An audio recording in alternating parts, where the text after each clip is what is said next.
Good afternoon, everybody. My name is Captain James Force, and welcome to the Europa Halo Nations Cup. We are the B stream, but hey, we have got all the group stage action. I am here and joined by Rock. How are you, mate? I'm doing pretty well. I'm really excited to get some Halo action going. And I mean, we've got an absolute banger of a first match coming up, don't we? Yeah, mate, I am super excited to get this underway. For those of you that don't know, this is essentially going to be a World Cup format today. We have 8 groups of 4. Then we're going to play 3 group stages as per. We do the round of 16, we do the quarters, we do the semis, we do the finals. The question is, can England bring it home?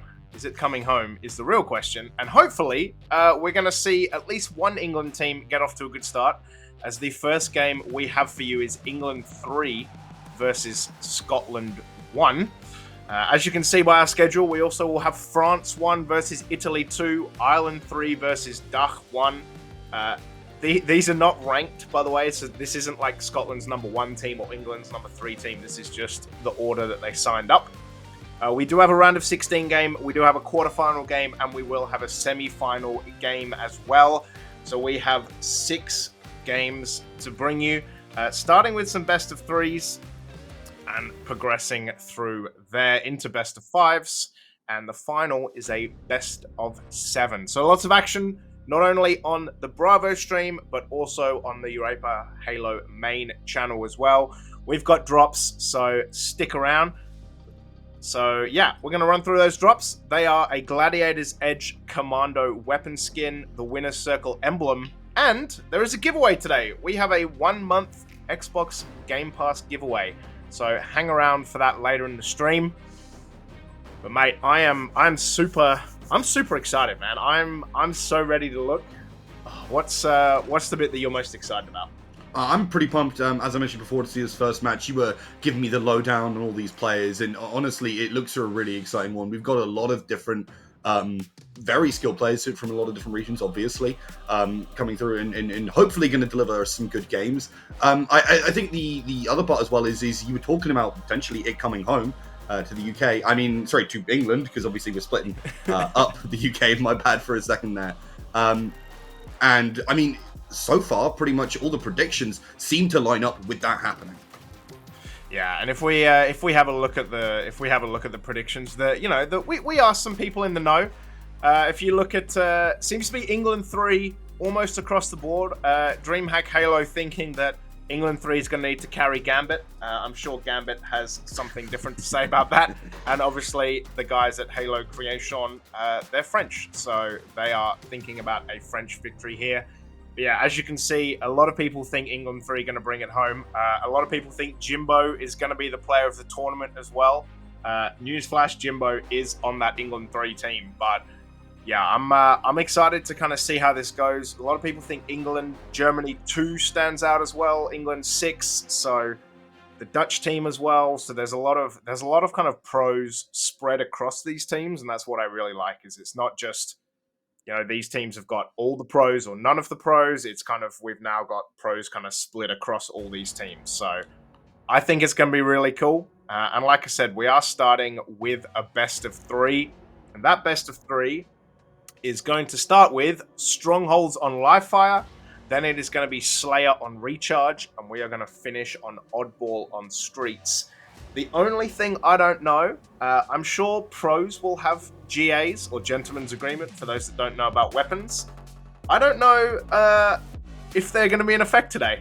So that's going to be the exciting thing to see. Yeah, I mean, you cast a lot of Valorant, and I know you've cast some Rainbow Six as well. Do they also do GAs there, or is kind of everything available? I mean, if you're in kind of like situations like this where you've got these kind of more kind of community tournaments where you've got these kind of pros all spread out and they're not doing it for, absolutely everything, but you do see it on occasion, but generally not, unless something's really broken, like an agent might get gentleman's away, but for the most part, just stick with what we got. Yeah, sweet as. And look, that's the maps. Let's go to the teams. Let's have a look at what we are dealing with. As we mentioned, England 3, Gambit, Jimbo, Snakey, and Quadios. This is an absolutely stacked roster. Jimbo and Snakey of Na'Vi fame, Quadios of Jay Ling's fame. So, yeah, Gambit, not too shabby as well. I believe if I look back at Mr. T and Crumpets' list, Jimbo is the 7th best player in Halo, and only, I might point out, the 3rd best English player. So I'm excited to see. He's just a gun. Snakey's great as well. And yeah, I mean, this is a team that could really go far. There's a lot of very experienced people. But we also take a look at Scotland 1. And Scotland is no scrubs either. This is Batchford, this is Millsy, this is Hazy, Rudimentary. Like, Millsy and Batch, best 2 Scottish players that we have. Batchford, yeah, is just such a great player, been around such a long time. And, you know, if anyone is going to give England 3 a run for their money, it's going to be these guys. The rest of this group, by the way, is Spain 2 and Germany 3. It's also weird saying numbers because when you're talking about football, you think it's, you know, like what people are scoring. But if I want to quickly run through the other 2 teams while we got this up. While we look at Scotland 1, there's Batchford, Hazy, Rudimentary, Millsy. Spain 2 has they're the kind of the weaker ones here, I think. It's Ekiel, Krax, Daigus, and Galhammer. And then Germany 3 is Crux, Pro Gamer, Sven Jarmin, and versus Sunlight. So there is like so many players. There's going to be a lot of teams. We tried to pick out the best games for you guys in the group stage to watch, but there are literally 31 teams. So there is one that has a bye, Group C. But yeah, there are 31 teams. So there are kind of pros from all over the place. And mate, what are your? I mean, you don't know that much about the Halo and all their pros, but what are your predictions? Do you think it'll be a 3-gamer, or you think it's going to be 2 and done? Well, from what you've been saying, I mean, Scotland, if they're a solid team like that, I would love to see a 3-gamer. I'm a big fan of watching some oddball, and I think that could be an absolute blast, seeing as how that closes out. But I don't know. I mean, 7th best player in Halo does seem like it could be a real way to kind of, well, stick it to Scotland. So it might just be a 2-er. Yeah, we're not biased here, all right? Let's not play that game.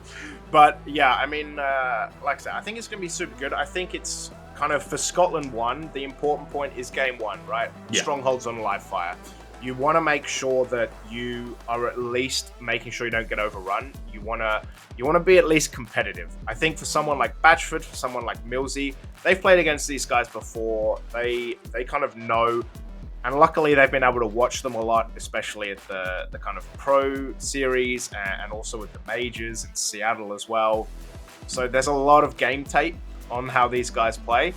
And I'll be interested to see how it goes with Strongholds Livefire. I think that's where Scotland is going to have to bring it, because I would have to say England 3 and the Slayer is probably going to be pretty unstoppable, those guys. But yeah, Strongholds Livefire, it's going to be a good start. I think it's going to be kind of important to see who's going to control Sniper, who's going to be kind of sitting in Tower, how they're going to play around the Overshield as well. So yeah, I'm really excited. I'm kind of ready to just get into it. What are your thoughts, like, as an outsider? Like, do you do these kind of tournaments elsewhere, or is this really kind of a Halo only thing, doing like World Cup?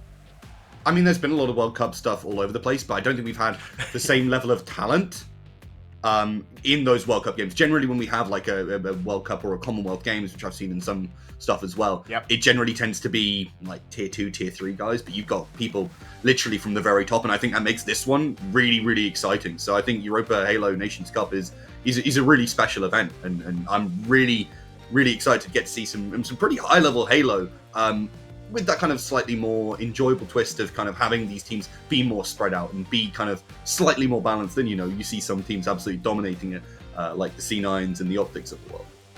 Yeah, and that's it. And also, I think from memory, we limited it at the start to be, I think, 4 teams from each nation, but then as it kind of got close to the deadline, it opened up a bit. I think there's 6 Englands. I believe there's at least 2 or 3 like UK teams where kind of teams from all over the UK joined together.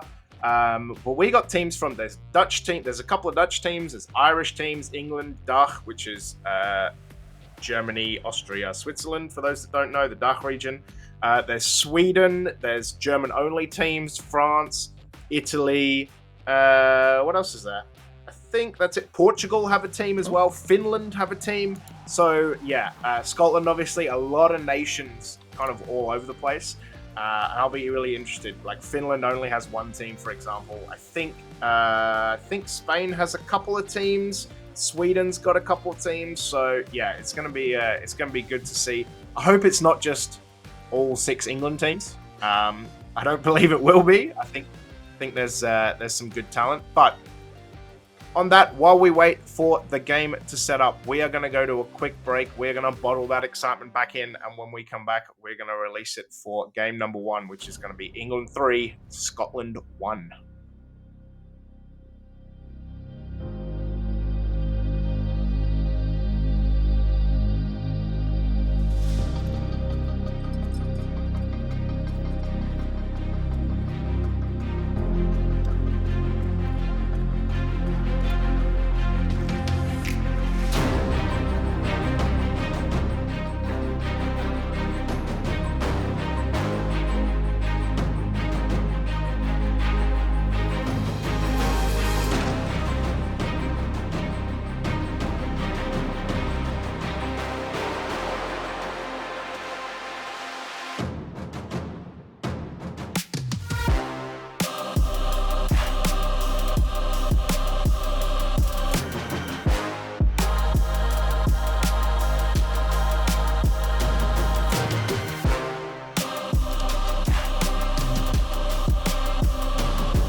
Welcome back, everybody. My name is Captain James Force. You are watching the Europa Halo Nations Cup.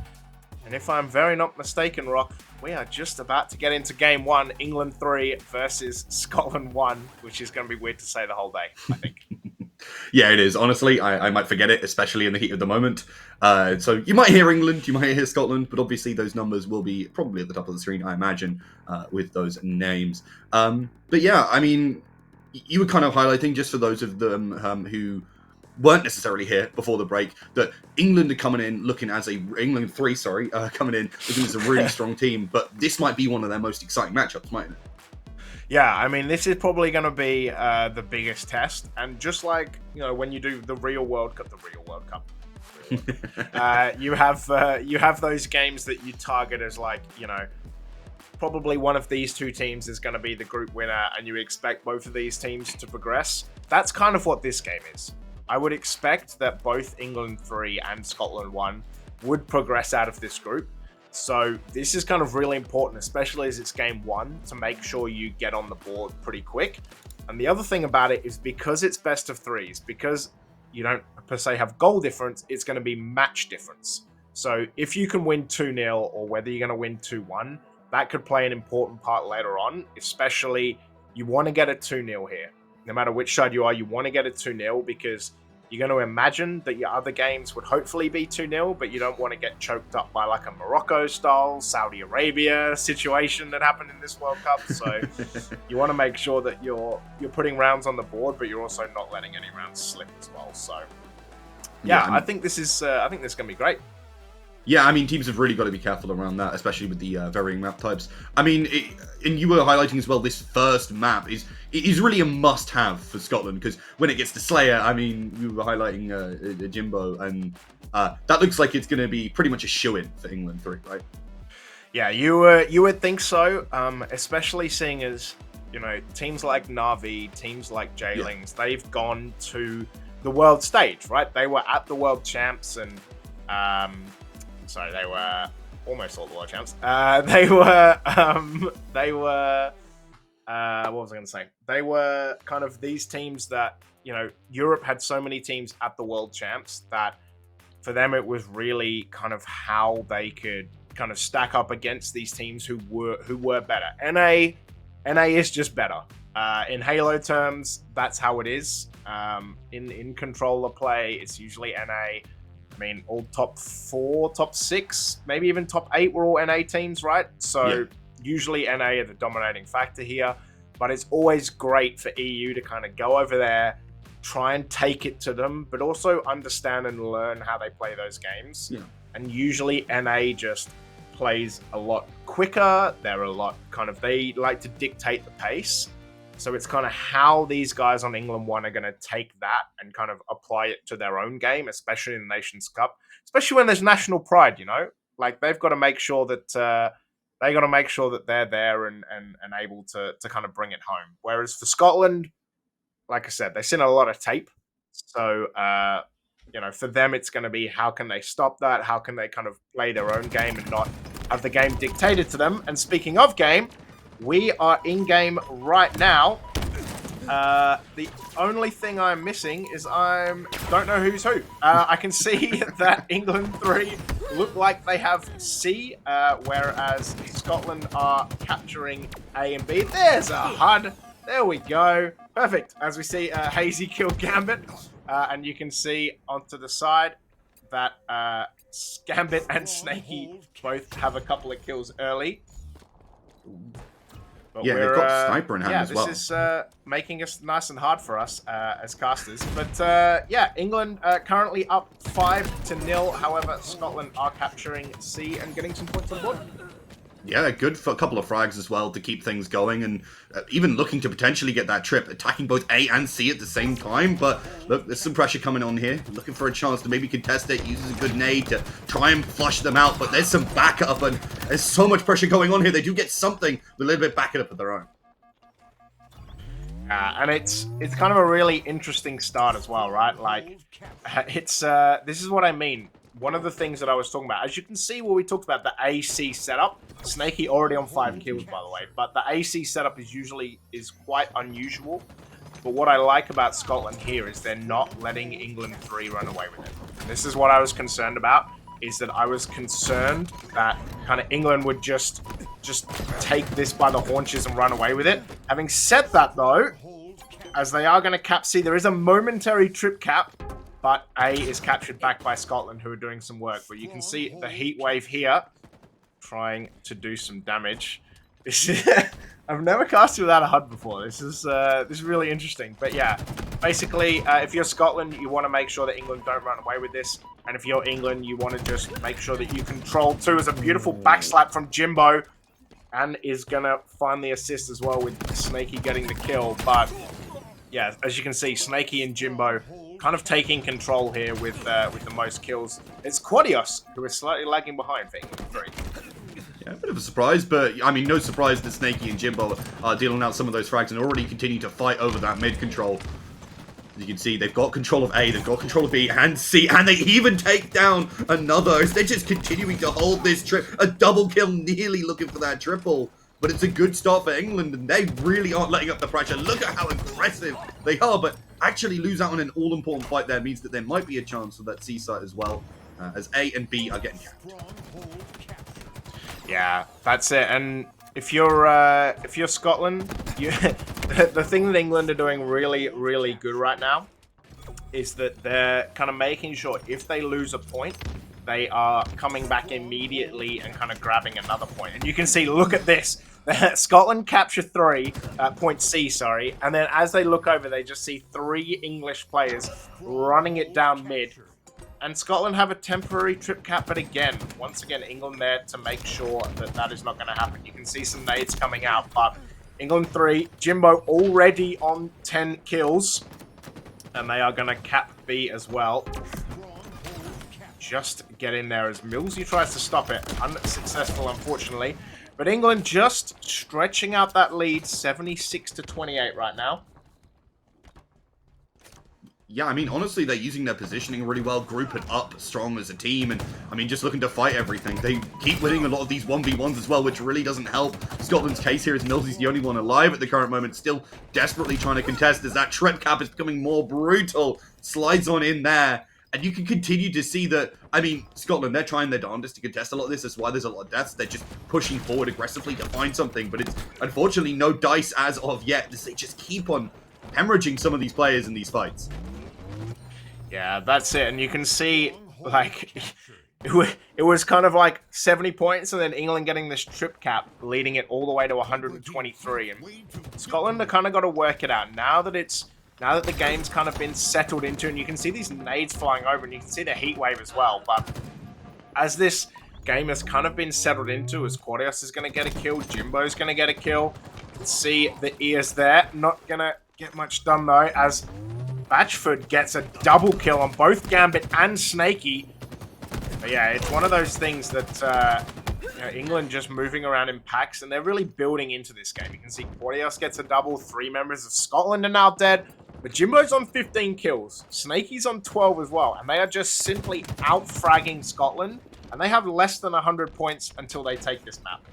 Yeah, wow, they are running train right now, and this map, which we said was going to be so important for Scotland, might not be their chance.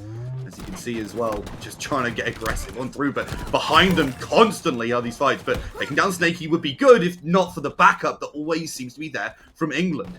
Going to keep on pushing forward. That B site is being contested, really wants to land that shot. Just one more would have done it, but England can't quite push onto that one. They'll have to stick with just one site, that C site for now. Here, trying to blow up, get some damage, but the push isn't there, unfortunately. They'll catch a player who tries to rotate on in. They'll finally start contesting this zone, start turning it over and getting them a chance, as they're even using the repulsor effectively there to get so much done. Yeah, Quadios on the killing spree. I called him out at the beginning for having a slightly slow start for being 1 and 6, but getting that killing spree and then getting a 6th when he died as well. Batchford kind of holding it, like I said, would be Batchford and Millsy kind of holding it up. Batchford getting to 12 as well. OS is picked up, but double kill there as well. I don't think anyone managed to pop that OS, and it's only Jimbo alive. Jimbo with the sniper, gonna find a shot, gonna find a repulsor, gets rid of that OS, and gets the no-scope headshot. That is one way to get rid of the OS, my friends. Jimbo showing why he is such a good pro, saying, OS, no worries, mate. We're going to get rid of that. And they are less than 50 points away. As you can see, Scotland trying to capture this B along with the C that they just capped. Yeah, already starting to move on up. You can see this replay coming on up here. If it will play. We are waiting for that one, but on the other screen, you can see that it's a relatively slow position. I mean, this was just fantastic. Such a great way to deal with a really problematic power. Yeah, I mean, the OS can deal so much damage, and you can use off the back of OSs to usually kind of take a couple of caps, but Jimbo went, nah, we're not gonna keep that in your hands. As you can see, Jimbo getting on the kill screen again. Gambit gonna get an assist as Jimbo gets another.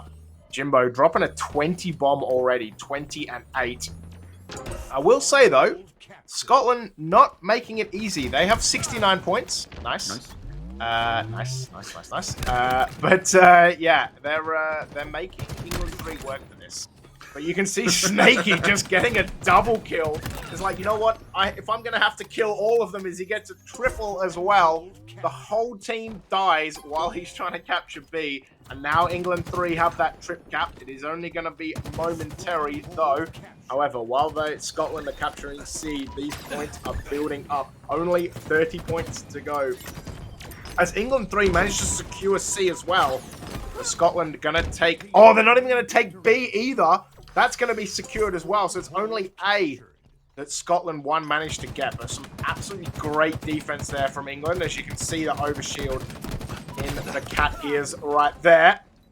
And it is Quadios who's going to win that battle. Yeah, really well played again. And I mean, England, they're just gangbusters fighting over pretty much every point they darn well can. I mean, they had control of 3 of absolutely everything. You see that? Trying to land some shots, attempting haste, wants to get an opening here, but unfortunately, even with backup, it's not enough to deny. And 250 to 74. I mean, it wasn't a shutout game. Scotland did have some fantastic opportunities, but it was dominant, that's for sure. Yeah, and I think kind of it was really quite close at the beginning, and I think it took a while for England 3 to kind of build into it, and that's fair enough. Like, it's your first game. There's only 2 of you that regularly play together. You got to work out some comms and work it out. But once they got going, once the England juggernaut started to kind of pick up speed, then you really just saw it accelerate. And props to Scotland 1. I mean, they really tried, and at the end, they did make it difficult. It certainly wasn't a walkover, but yeah, we're going to check out some highlights. You saw England 3 kind of just really, like I said, once it got going, they got in a roll. They got multiple trip caps. As you can see, Snaky here finding one, as well as Rudy and Hayes. But yeah, it was kind of this work. Drop down. We'll just back smack you. No worries at all. But yeah, you can see that the first trip cap here was quite early, and it allowed England 3 to kind of really pull out that lead. And once that lead was out, it was always going to be very, very difficult for Scotland to come back. As you can see, the OS does not get popped and Quadios picks it up. But this is probably the play of the game right here. Jimbo just getting the headshot, just waiting as well. And yeah, I mean, just the patience, the understanding, the repulsor play as well to make sure he's not getting too close. Beautiful, beautiful work. So England 3 take game 1. Against Scotland 1, who have 0. We'll make it work. But second up is Slayer on Recharge. This map, multiple levels. Shock Rifle I expect to see good use of. Camo I expect to see good use of. And it is going to be interesting to see if Mangala or Sword are going to be used here. I would assume not. But, like you said, pros versus not pros can have different things happen. So I'm interested to see. You can even see the camo on the screen right here. But yeah, I'm interested to see if the Sword gets some play, if the Mangala gets some play.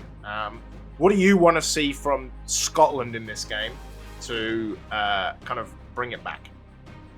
What I want to see them do is kind of use that the cohesiveness that they can bring. We saw them move together quite well in that first map.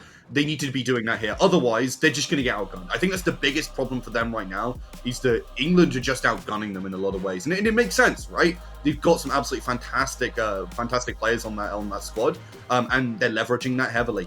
if Scotland want to find anything, and it's going to be very difficult here on Slayer as well as the map and the game mode, they're going to need to work together. And, you know, friendship is magic. Let's see if they can bring some of that magic to the silver screen right here. Love it. Love it, love it, love it. Yeah, I would expect from Scotland, I would expect just to play it slow. England, for them, they know what they're doing. Jeez, Cordios, that is filthy. It's already 4-1. So for Scotland, it's really about as Jimbo does not manage to pop the camo, but that is going to get popped by Cordios.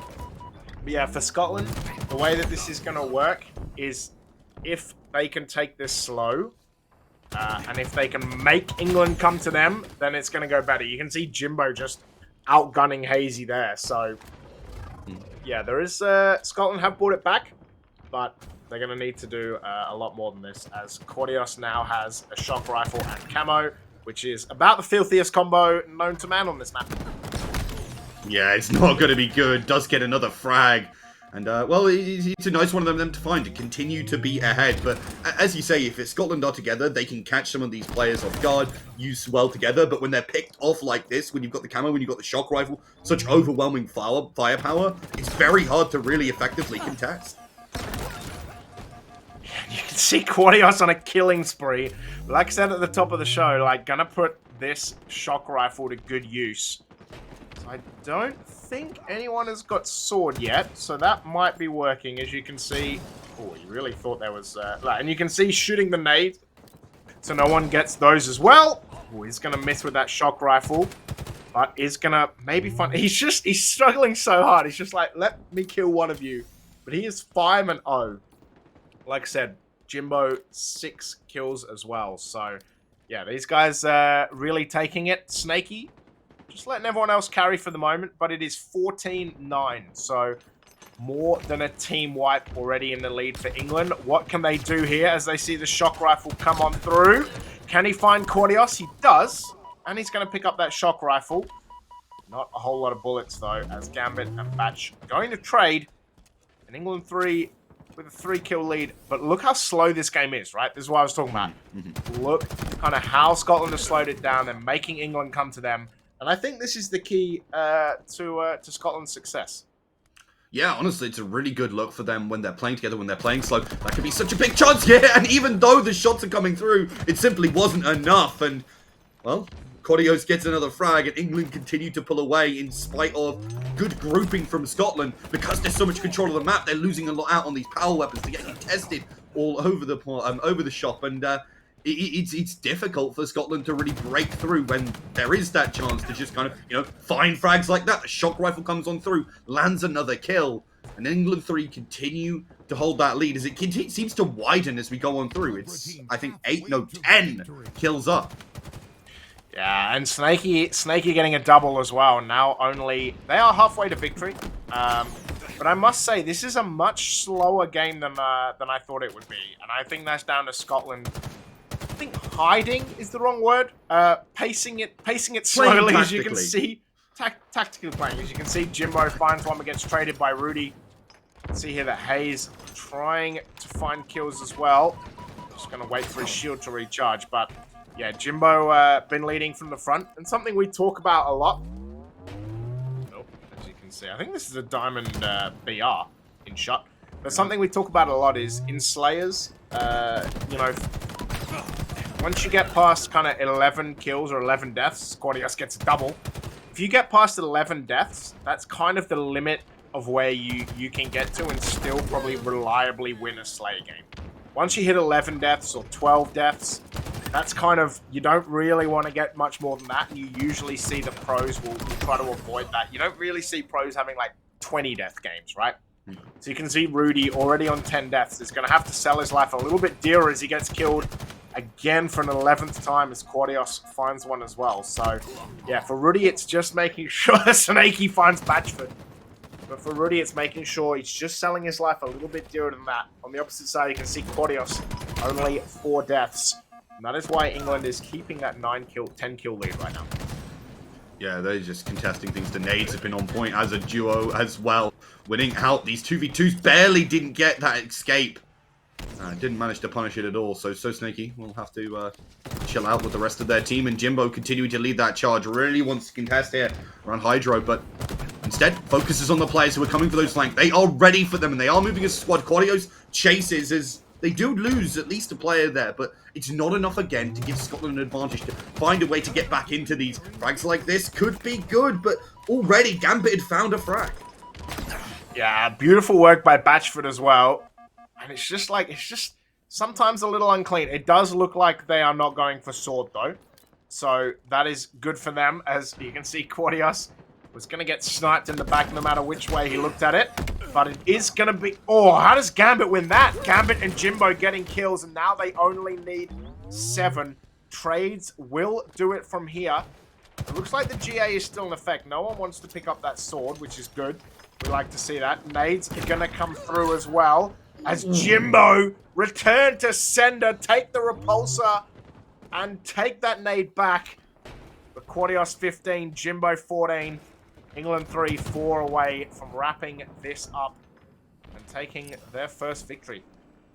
Yeah, we're excited to see how this one will go. We thought it might be a close one, but it doesn't look like to be any sort of a thing like that. 11 kills ahead, it's 3 left, and they've got access to all these weapons. The Commando in hand, the nade coming on through, looking to maybe find that one, does try and escape and tries to rocket back. Yeah, trying to escape from that one. They do get a frag on the board, but some good frags back from Scotland, but it might be too little too late here, as it is just 1 between England 3 and victory. As they're looking for more, trying to use that shock rifle effectively, but there are too many players, too little time as the kill comes through, and that will be that. Yeah, Quadios finishing off 17-7. Once again, had the camo and the shock rifle.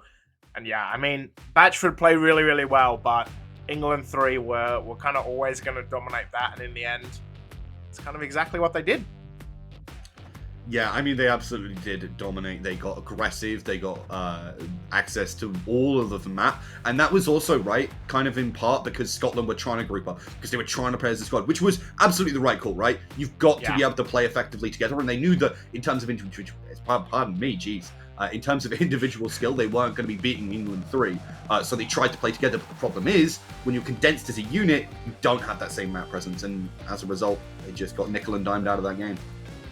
Yeah, exactly. And look, for England 3, great confidence, right? It's great to kind of get into it. You start to play together. You've played your toughest game straight away. You've kind of worked out how it's all going to be. And yeah, you really took it to them. You beat Scotland 1. You should, hopefully, if you're England 3, 2-0 the other 2 teams in this group as well, and then move forward. But it's always a good confidence booster. I think we're going to show some replays as well to kind of walk you through a little bit of what happened. But yeah, just great confidence for England 3. They get the win on the board. As you can see, we're going to go back to Strongholds because we love showing you these replays. So yeah, and this was honestly such a sick map. It was well played by both teams, but the aggression, the individual play from England 3 really did just outshine what was going on here. Some good plays like this, right, coming on through, just well played by Millsy, but I mean, you'll again get to see the way they deal with the overshield in the coming replays, but it kind of highlights just how good they are. This here, so fantastic. Yeah, I will never get bored of seeing this. Just Jimbo, the best part I love about that is he didn't even bother to zoom in. He's like, you know what, I backed myself to be able to do this. A beautiful double kill from Snakey as well. And here we go. So this is some Quadios work, and just beautiful, beautiful work there to get a double kill. Get with the shock rifle, just so murderous as well. In the end, does get taken down, as you can see, but yeah, it was just really beautiful. Whoop! Backsmack. Yeah, it was just really beautiful work. And I think for England 3, this is the kind of great warm-up. And that's kind of what they're going to take through. But we are going to be back with you in a second. We are going to take a quick break. We are going to return for France 1 versus Italy 2. I'm excited for this matchup. I think it's going to be an absolute banger. But guys, do not go anywhere. We will be right back.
Welcome back, ladies and gentlemen. My name is Captain James Force. This is the Europa Halo Nations Cup. This is the B stream. Rock, how are you, mate? What did you enjoy that first game? Yeah, I mean, naturally, seeing England win is always a plus. Honestly, I was very happy to see England 3 play quite as well as they did. And I mean, we kind of knew that they were going to be a strong team coming on in, so it's not a surprise that they won. But in the fashion they did against another very strong team in Scotland won, that was a little bit of a shock. Yeah, so obviously that was game one. And if we look at the schedule, do not worry. We have plenty more Halo for you today. As we talked about, England 3 beating Scotland 1-2-0 in the opener.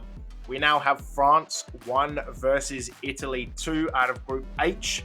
This is going to be a banger as well. And following up, we'll then have Ireland 3 and Dach 1. Dach, for those that don't know, is Germany, Austria, Switzerland, as that kind of Dach region.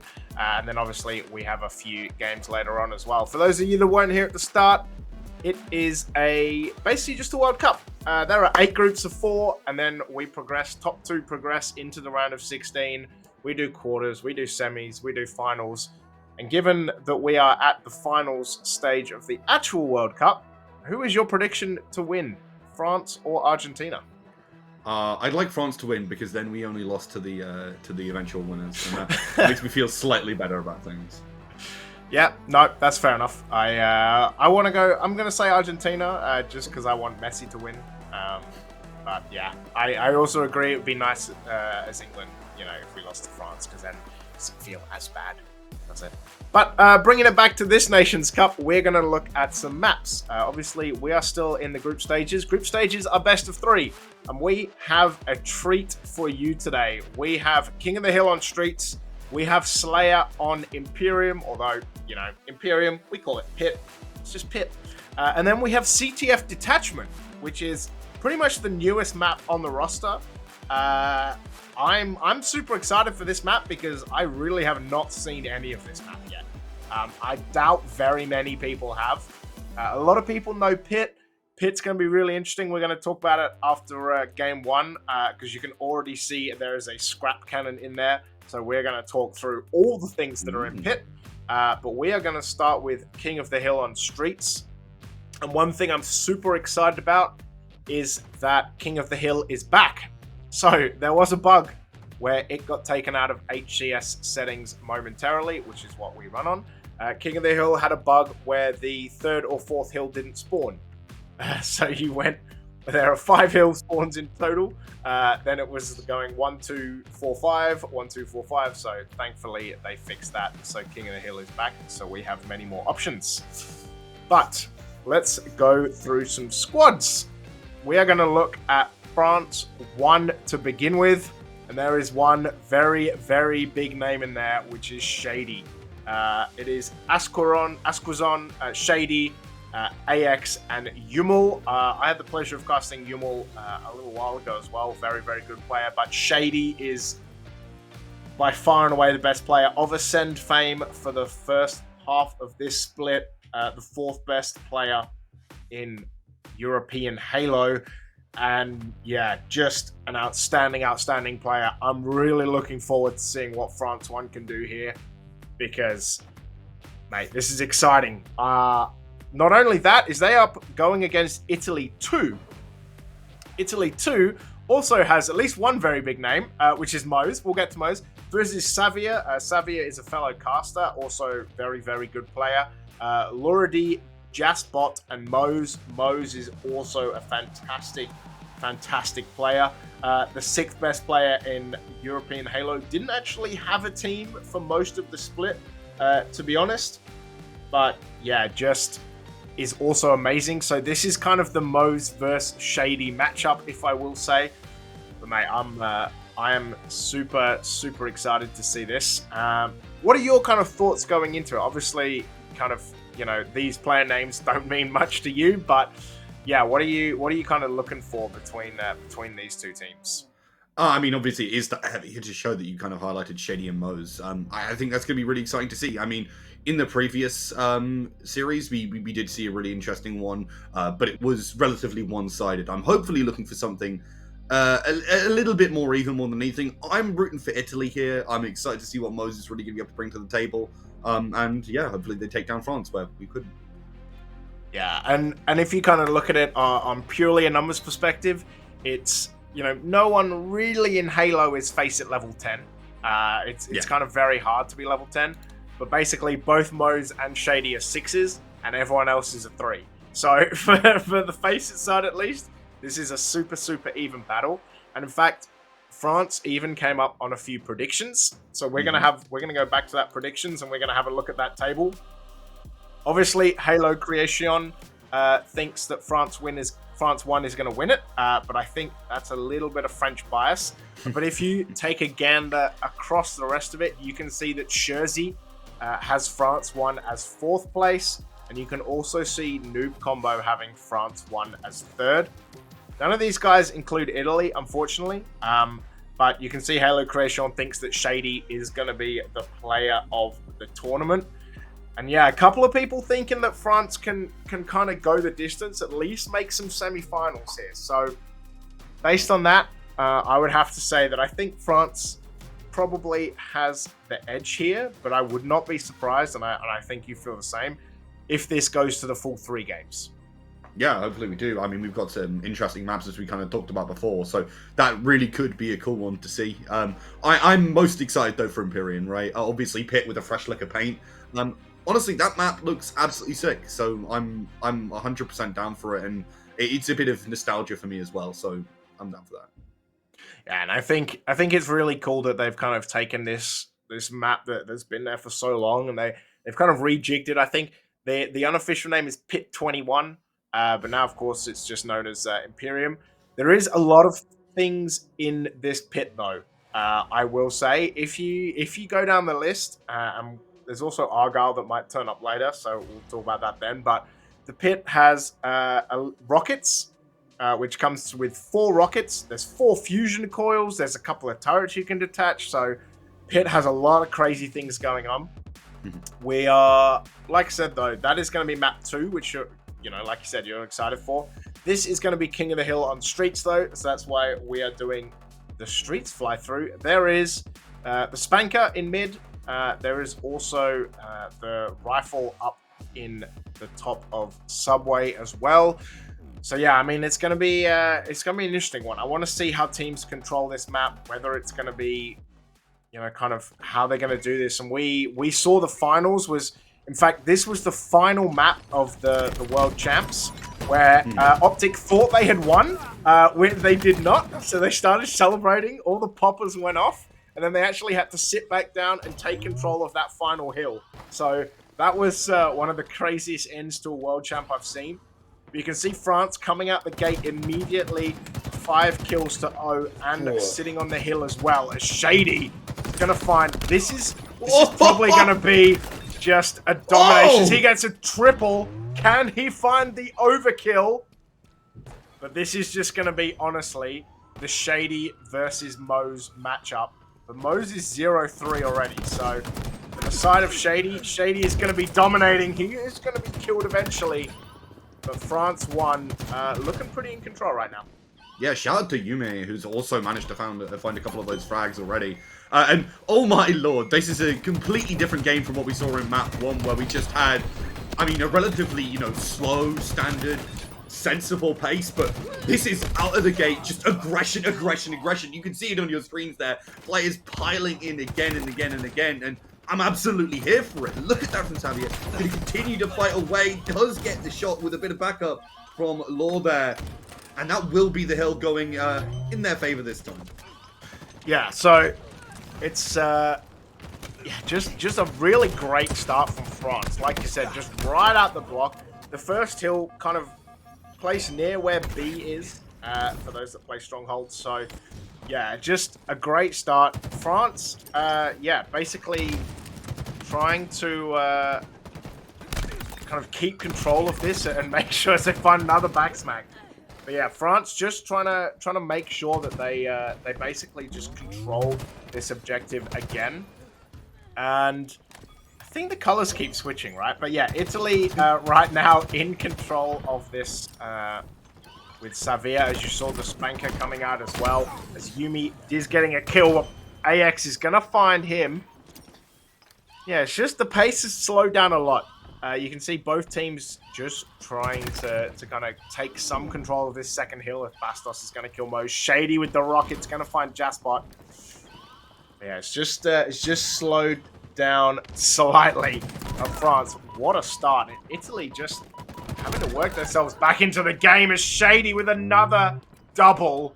Absolutely taking control of this map. 11-3 already, as France look like they're about to get their second hill as well. I'm loving the movement in this game so far and seeing people roll around. I mean, Shady has been really at the forefront of that one. Look at that. Constantly looking for those flanks, constantly looking for those fights with the backup from their teammates as well. This is well coordinated from France. It's why Shady is at 13 even. I was about to talk about top, but look at that, continuing to fling themselves forward. Doesn't even have access to any of those armor abilities and still manages to make it across everywhere and willing to contest absolutely everything. I love the confidence, and it's what allowing right now France to just take control again and again and again. Yeah, it's just unbelievable moment. Yuumi with the setup as well, but man, the Spanker's up in less than 30 seconds, and you'd have to say Italy would have to take control of Shady. Sorry, Mose is finally... no, Shady does go down, sorry, as well as Mose, but yeah, I mean, it's kind of like the Shady show, as you see you getting a kill as well, but it looks like for the side of France that they're going to defend this hill pretty effectively. Spanker is coming up. You can see Shady kind of starting to head towards it. What can he do here? Is he's going to find one, he's going to find two. The man is just unstoppable. He sees where they are, though. He's chasing. Look at this. Just absolutely no fear. He's like, you know what, guys? You take this hill. I'm going to run around and murder everyone. Because that's pretty much what Shady's been doing. He is 17-4. And France are absolutely dominating. You know what? It makes sense why they're a top 4 pick. Yeah, absolutely. They look so darn confident right now. Rotating, taking every fight they can, making sure they have control, getting aggressive like this. They do actually trade out there, but it's not all too bad for them. They're very happy to trade when they have an advantage like they do right now. Trying to get some shots is Mose, but really hasn't been able to have the impact in this game that they desperately want to do. Sure, top fragging for their team, but that's really not enough when you've got frags like what's coming out of Shady right now. Aggression again, picks up another. As that hill just heads up and up and up, and you can see again on the left just how aggressive, just how forward Shady is, and the rest of the team is rocking up with him. Yeah, and rocketing up with him as well, as he's also going to get another double kill. The man is 20-4, and I think for me, there's going to be... That's just going to be it, by the way. 4-0 and done. But, yeah, just...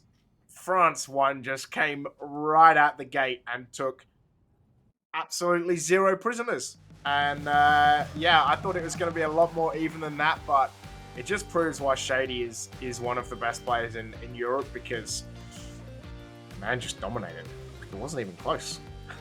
Yeah, honestly, you know, I was doubting a lot of what the French predictions were really looking like, and I was like, is Shady really one of the top players in the tournament? Obviously, I don't know too much, but I think that pretty much cemented in my mind that Shady is here to stay. Well, I don't think he stays in one place too often, but, you know, he's definitely here to make his mark, and honestly, map 2, at least we'll get to see Pitt, but it might be just as short as we just saw. Yeah, and we're going to throw up some replays as well to look at, which is probably just going to be Shady, I imagine. Yeah, probably. But yeah, like you said, there was just the hunting. It's just the ability to just run around the map. As you can see, gets the kill, goes, you know what, I want to be even more in subways. Boosts close as well with the thruster to get, and then gets the triple. And it's just the murderous intent, right? Like, Xavier does get one, which was a beautiful one, but... yeah, it's just back smack by AX into the double kill.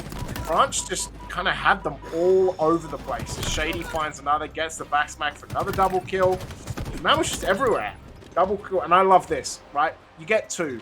He sees where they are in subway. He pings it out for the teammates, and then goes, you know what? I'm going to chase anyway.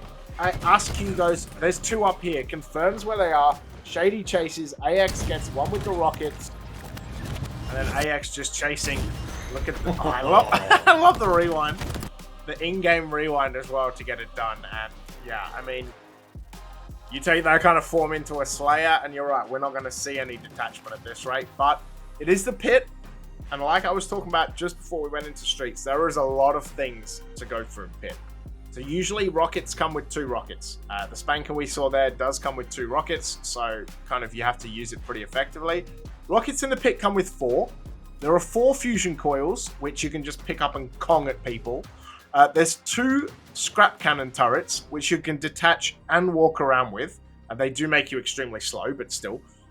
There's a heat wave. There's 2 sidekicks, basically the standard pistols. Everyone loves sidekicks. There's 2 needlers. There's 2 plasma pistols, which thankfully were slightly nerfed because the tracking on them when the first update came out was nuts. There's a drop wall. There's a repulsor. There's 2 overshields. And there's 2 sticky grenade pads, 2 plasma grenades. So there's a lot here that's basically not on most other maps. Like 2 scrap cannons is unbelievable. There's fusion coils. There's enhanced rockets. Like, this is going to be a pretty insane map to watch. What do you think Italy have got to do to kind of stop the French onslaught? Well, they've got to manage Michael Bay's Empyrean, is seemingly what it's like with all those explosions. And honestly, maybe playing around those scrap cannon, those scrap turrets, could be a chance for them to maybe slow the pace down, because you desperately have to slow that pace down. If France are able to play like that, move like that, contest the entirety of the map like that, not only will they be picking up all the items, which you said there were a lot of, they'll constantly be looking for heads, and they have been head hunting. And I think hunting was a word that you used that really, I think, encapsulated that last map. They were just gangbusters for every single frag they could find. Yeah, and I think the crazy part was that Shady was literally like, you guys just, me and AX, like, we'll go do this. You just capture the hill and we'll just hunt around this map and murder everyone, right? Like, that's pretty much what I can imagine these comms going down, because Shady just took no prisoners. I don't think Shady was in the hill that often. He was making sure no one from Italy could get anywhere near the hill. And I think that's kind of going to be the interesting thing about Pit. Obviously, there are no hills, so it's going to be a lot of movement. There are a lot of levels as well in Pit, right? And including some booster pads to kind of help you get up. So it'll be really, from their side, what can Italy do to make sure that they can kind of stop where France is coming from and try to bottleneck them, because it's going to be real difficult. And for the side of France, it's how do you kind of take control, and how do you kind of move around and secure all these objectives and really take it to Italy, because yeah, man, I'm scared for Italy, because that was real dominant. It's a scary French team. Yeah, it really is. And I think the big thing about it is it's really worrisome when you play King of the Hill and it basically plays like Slayer and you get absolutely rolled on it. And now you're going to Slayer and you're like, oh, what do we do? I think maybe there is a benefit from the fact that they don't have to be in any specific area. They don't get funneled towards anything. And it means that potentially France won't know exactly where they are, or what their game plan is at all times. So they might be able to slow down the pace that way. I mean, we saw how Scotland managed to slow down the pace in their Slayer in Series 1. Maybe they can bring that sort of idea to things. The worry for me is yeah, you can try and slow the pace down. Yeah, you can move as a group. The problem is with how many multi-kills they were getting, Shady might just kill all of you anyway. Yeah, Shady might just throw in a lot of overkills. Who knows? With the rockets as well. We're gonna look at, obviously the rockets are there. We're gonna look at some replays again, just to kind of go through how many double kills there were. Like, the man, every time we seem to flick to him, as this is kind of like the first double kill straight out the gate, there were a lot of double kills that he managed to pick up, and it wasn't even only him. Like, it was the rest of his team as well. France just coming through wherever it was, like finding one there. Bastios getting a double as well. Then you could find him here. Shady is going to run around, get that back smack for another. It was just constant doubles. And that's when you're trading your life and you're doing the 1v2 and you're kind of getting that much damage down. Like, it's 4v2 now, and then both of the boys get a kill here. So basically, at one point, Italy only had 2 people on the map at like any one time. When it's 4v2 and then your two guys are respawning and your other two guys are just dying straight away, there's really not a lot you can do there. So I'll be looking to see, like you said, there is no specific place for them to be. So they can utilize the kind of levels and the up and down of pit. Maybe even try to hide, set up ambushes. I mean, they've got to try something because otherwise Shady is just going to run around pit and hunt them. I'm going to be really interested to see if anyone gets on the scrap cannons. Obviously, they're turrets, but you can pull them away. So I'll be really interested to see if anyone either gets on them. If you get on them, you're a sitting duck for the two snipers that are there. But if you can pull it and walk around, you walk very slowly. But you have a cannon that fires incredibly fast and murders people quite easily. So it is a toss-up, and I'll be interested to see kind of how that goes. We are going to be getting in very soon. Here there was a game reset, so we're going to go for a very, very quick break while we sort some things out in the back end. Don't go anywhere. We'll be back with you very soon.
And we are back, ladies and gentlemen. My name is Captain James Force. I am joined by Rock.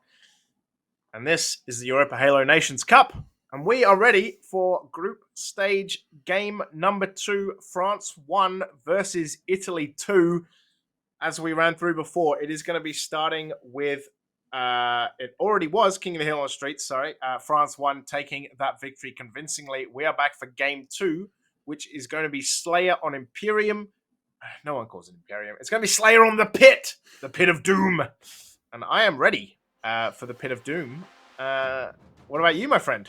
I said before in the kind of the pre-series, I am so excited to see Pit back in rotation with a new lick of paint. It looks absolutely fantastic, and with all the items, all the mayhem, all the carnage, and with the kind of pace that we saw in map 1, whew, we're in for an absolute treat. Even if it is a stomp, it's going to be a very enjoyable stomp.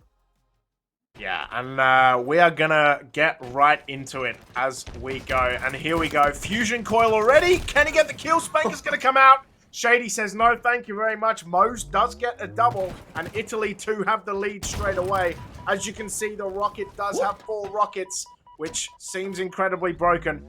Mose already 3-0. Fusion coil, you see there. I tell you what, this is what I wanted to see from Italy. I wanted to see them come out. Rocket's going to go down again.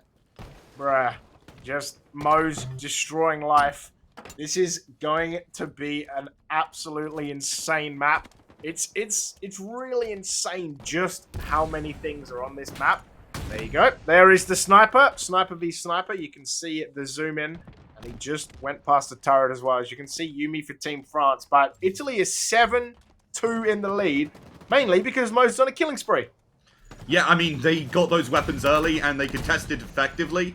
And from there, I mean, it was just easy pickings. Trying to get some of those shots at longer range as France are making a bid to try and get back in this game and even things up. You can see Shady going aggressive. We get a bird's eye view of that kind of conversation that he had with his opponents. Very aggressively taking out Jashpot as just trying to make sure they have access and control of these key areas. As you see players sliding on in, they want to get that little bit more. But actually, Yume's the one who goes down.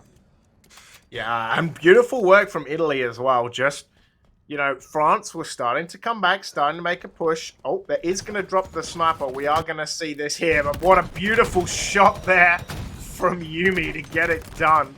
As Shady cleans up that mess as well. But it is 14-6 to the side of Italy so far. And I don't know what they said in the break, but Bastos is 0-5 right now. So some Italian words were had, some hands were shaken, and now they are 14-7 up. But the thing about this map is, look how much kind of bigger it is. So you're stuck trying to find people. What can he do with the heat wave? Mo's getting a double. Says thank you very much. Can he get a triple?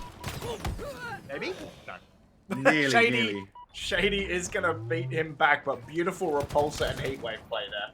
Yeah, I mean, honestly, it's the power weapons. Italy seems so at home here with those higher power levels, and I mean, look at this. This was so good. Honestly, I thought he was going to line up, get a collab there and finish things off, but instead, as you may know, with the heat wave of their own, looking to put some of that pressure on as well. As France, they don't want to fall behind. They're only 6 kills down. It's not a huge amount. They definitely can make it back, but Italy have been playing well so far this map, and it wouldn't be a surprise if they keep that up and if they keep control over these all-important power weapons. Yeah, that's it. And I mean, for the side of Askew here, he's got the sniper. Gonna be close to the Spanker. Spanker is gonna come up. Ooh, what a play, though. As there's gonna be another rocket. Shady with a double kill. He has rockets and sniper. Can there be a more filthy combo? He sees one to the side. Can't quite let it, though. Is gonna try and hide. Is gonna repulse her away. Now only has 2 rockets left at the moment. Only 2 rockets and 10 sniper bullets, so can deal a lot of damage. Oh, he missed. Whoop! Can't believe he whiffed there, but he's 8-3 and starting to bring it back. And you said about that lead, well, it's only 2 kills right now. Only one. So France won, steadying the ship and bringing it back. Yeah, playing sensibly as well, making sure they have access to those power weapons. They took massive amount of controls. You can see how aggressively he wants to play here. Shady whiffing some shots, but still keeping that movement going. They're looking to contest the enemy sniper here, and I think that's such a great and aggressive move. If they can find that, they're really going to take the lead here by taking down Jashpot as well. They continue to lay down the law, trying to find those lines up, takes down one, gets another! Looking for a triple here. You can see it, you can feel the desire, but Yume takes it away from him.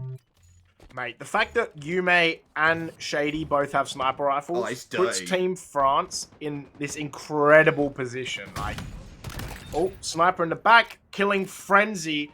Shady has 10 kills in a row. The whiff there was so awkward, it didn't matter, he got it anyway. He gets another one.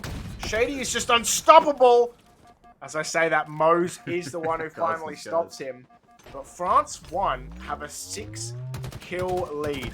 And I think, from what I can see, that is a great ragdoll, by the way. Just dying in the repulsor lift. Oh, what a shot by Yumi! Can he get an overkill? Can he find the last one? Yes! Oh, it doesn't count. Ah, oh, that's a rip. That was an overkill. We all saw it.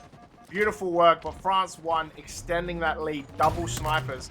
I think, as he gets yet another kill. Oh! Bruh.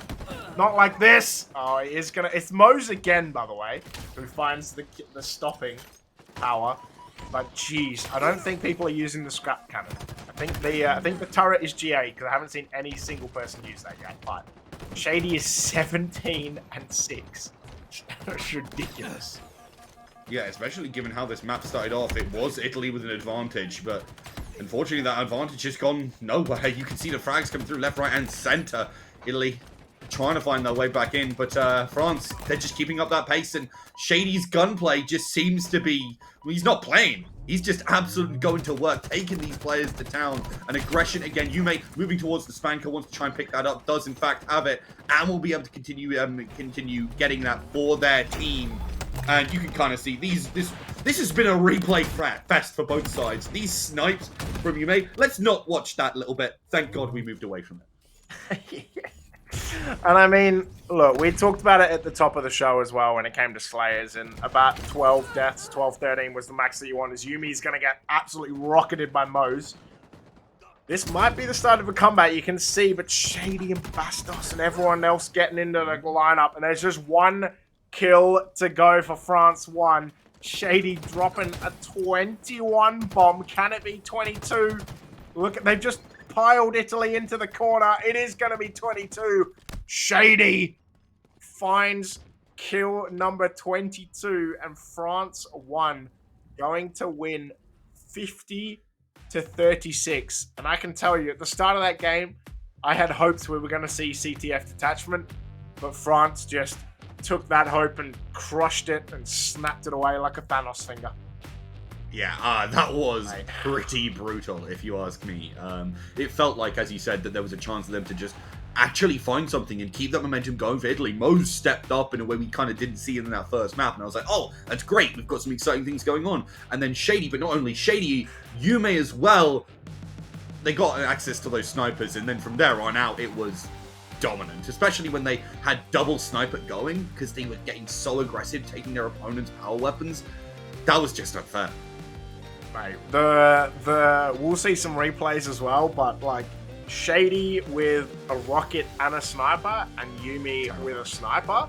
That this is why most of the maps in the original HCS maps only have one power weapon. Like you'll see in the replays, right?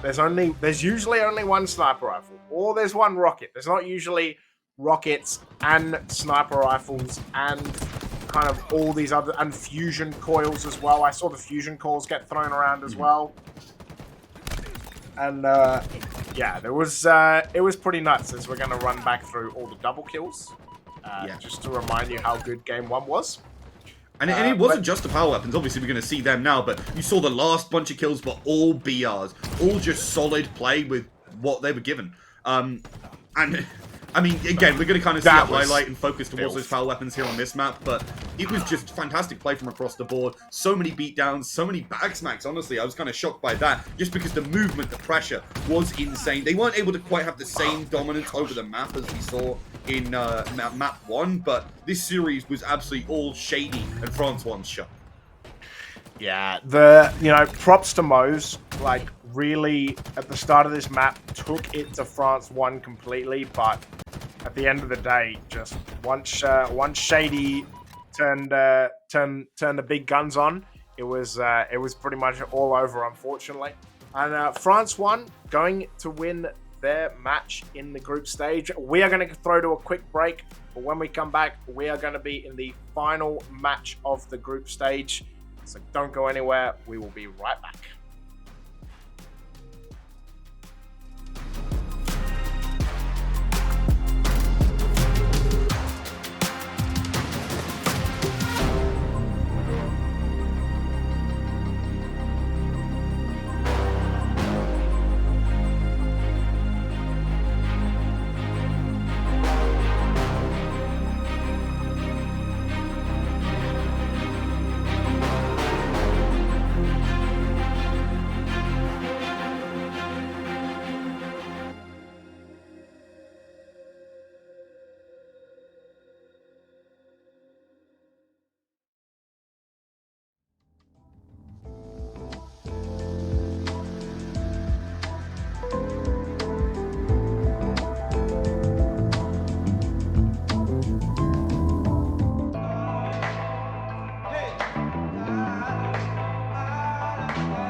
Good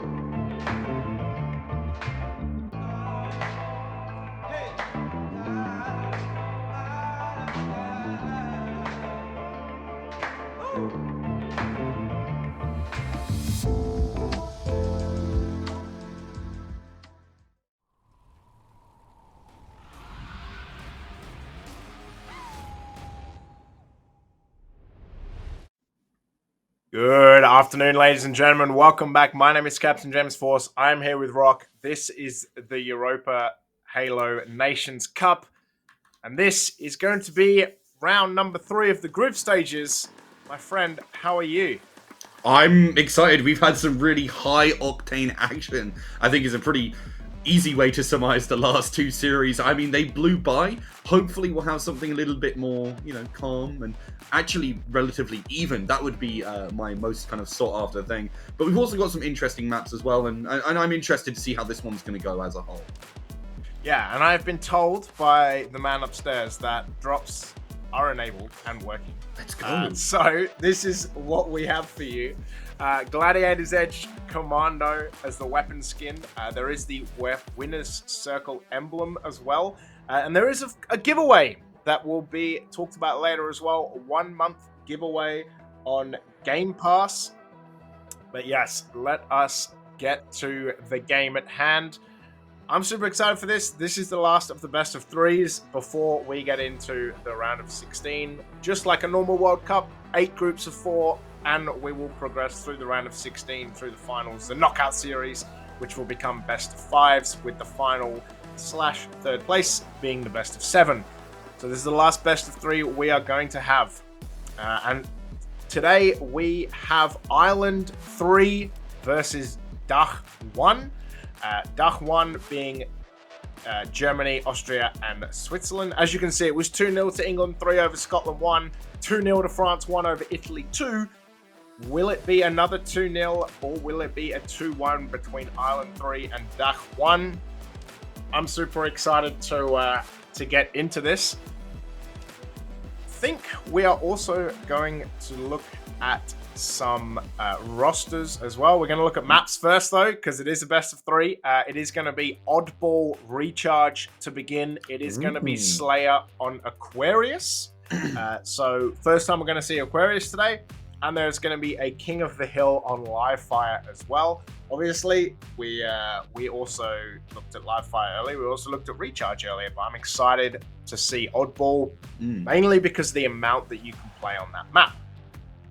But mate, which one are you most looking forward to? I agree with you. I'm really looking forward to Oddball. I think Recharge is a great map, and Oddball is probably one of my favorite game modes. I love seeing people kind of carry that around, and it makes a really interesting dynamic in my head. And it allows you as well to kind of pick where you want to fight if you're playing on the Oddball.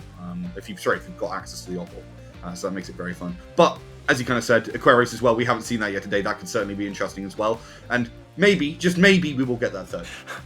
Maybe one day we'll get to a third game. Maybe we'll get to a third game. But yeah, I think this is gonna be really interesting. We're gonna look at the Ireland roster to begin with. Yeah. Big name on here is Gas. As we look at it, it's Zeddini, Surrender, Gas, and Relotron. Gas has been around a long time, kind of heading up this Ireland roster. I'm super excited to kind of see how these guys play. And there's also the side of Dach as well. Dach has Zoki, Cynical, PG, and Raiko. Or Raiko? I pronounce it Raiko. Raiko works. I'm sure someone will tell us. But chat are experts; they know everything. So yeah, chat know what we have. So chat will always tell us. So we can always do that. But yeah, we are about to get into game, hopefully. But like I said, it is going to be an Oddball Recharge. I'm kind of super excited to see how both of these teams play this. The difference between kind of Oddball and Streets versus Oddball and Recharge, same kind of thing as Oddball and Livefire. You have a lot of opportunities to play the ball. A lot of teams love to do this, sit out the back by the water, chuck Oddball in the water, make sure they can play it, do the full reset. Streets, you don't have that opportunity, and Livefire, you have 2 places you can do that. So Recharge is like the kind of in-between part. Yeah.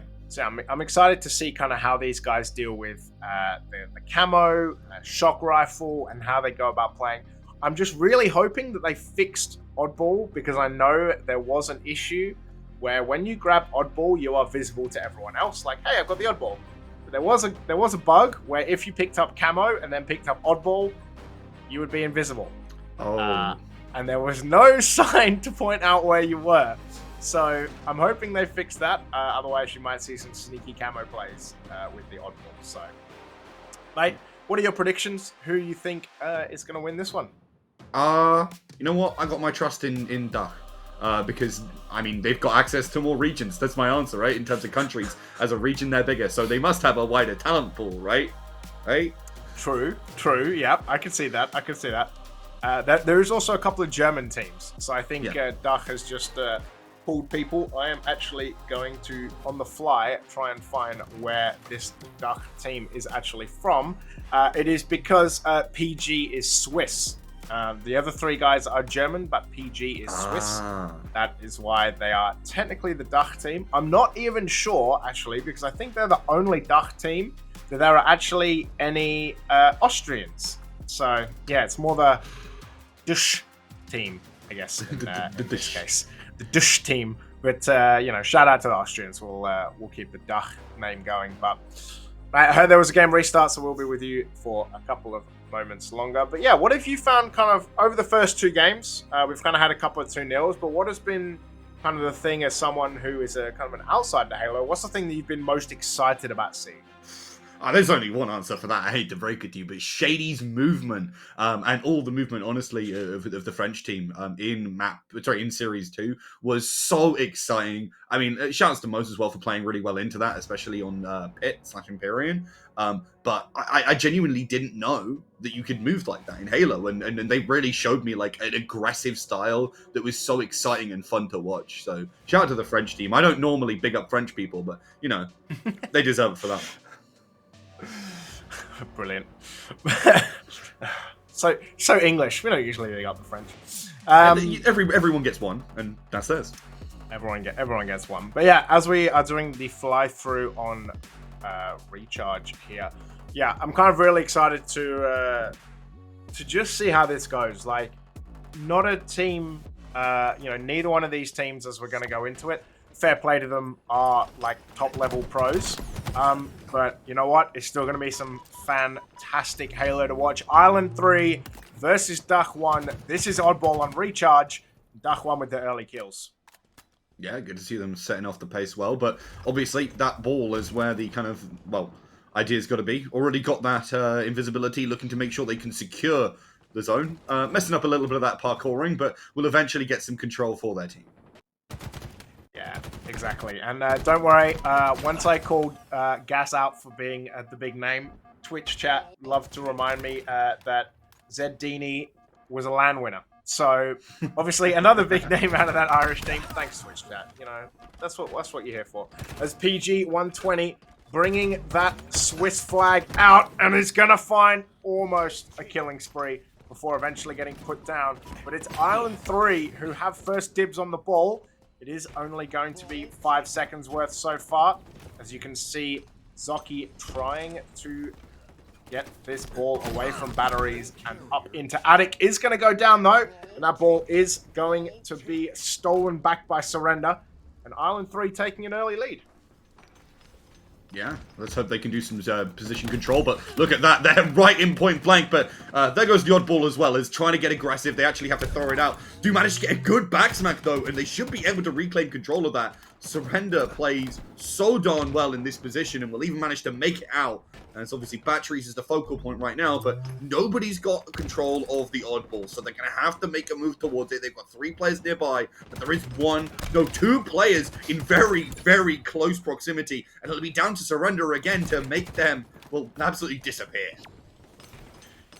Exactly, and what I like about this game, Surrender, like you said, 7-1 is making people disappear. But I like that Island 3, they have a plan, right? They kind of know once they've killed Duck where they're going to be respawning from. The Surrender's just out and out trying to find people, as Gas is going to go down. But you can see that they have a plan. They are going to kind of try and sit near Attic and maybe take it down long haul as well. As you see, Dini is getting killed, but Surrender's going to pick up this ball. They are going to try to bring this out. What can they do? Beautiful boxing work there. And yeah, they just, the setup's a little awkward. They're kind of a little hesitant. They were thinking of going down long haul, but too many people died. So here they are. They are back up in pipes and at the top of Attic. And yeah, just making a 4-player setup. And this is really, really good from them, because this is kind of how you make sure that Duck had a real hard time getting in. You can see Duck at the maintenance stairs trying to get in. You can see Surrender, last one left, is just going to sell his life. But Plasma Pistol's going to end that pretty quick. And Island halfway to victory in the first round. But now Duck have the ball once again in Attic. Yeah, shout out to how Surrender was playing that. Normally you don't want your top fragger to have the ball, but Surrender was playing so well on and off the ball there and how they kind of contested things that, honestly, I don't think it was a problem at all. Constantly going for those flanks, dropping the ball, and acting really dynamically. And I think that's making a big difference here. Wants to try and get aggressive, but shut down there is Zoka, but comes from above, looking for a chance here. PG wants to add to those numbers, but is kept away with some good nades. Yeah, just some beautiful nades there flying through at the back end. It also looks like PG is on a mouse and keyboard. Is that right? Or maybe that's just the observer. But yeah, it's I mean, for Duck 1, they're doing the right things, right? Like, they're getting kills. They're just not able to hold onto this ball very well. As you can see that the Plasma Nade gonna come out, gonna send PG 120 backwards. But yeah, it's Island 3 doing a good job. Oh, you don't want to look out of that window, my friend. That's going to get you murdered every single time. But look at this camo. They're just watching. They're watching the setup. Beautiful nade there. Forces him to drop it straight away. And you can see from the old side angle. I love the zoom out camera, by the way. So I guess they can see the person with the oddball, seeing as he was just getting shot at. I think that's been stuck as well. No, thankfully manages to get around. Relotron is going to get the kill, but Surrender is 10-3, and as you alerted to, already has 39 seconds of objective time. Yeah, so much work being done by these players, and you can see Surrender looking to be more dynamic yet again, wants to try and catch some of these players. Fall down, no one has access to the ball, but look at those shots go down. Surrender has to back off a little bit here as Bally here, Gas, is under a little bit of pressure. You can see that Gas does eventually get that frag, but it's honestly the fact that they're attacking as a duo is the big opportunity here, but unfortunately it's not enough to take anything too far as they're on top of things. Yeah, exactly. And Surrender about to hit 50 seconds of OBJ time. Is about to whiff though as Zoka gets in, but it is 85-23. For those of you that are new to Halo, I can't imagine there will be a lot of you, but the timer only goes down when the oddball is not being held. So now it's the kind of play for Island to not only control the oddball, but work that time as well. There is only a minute 34, and Island only have to get 15 seconds.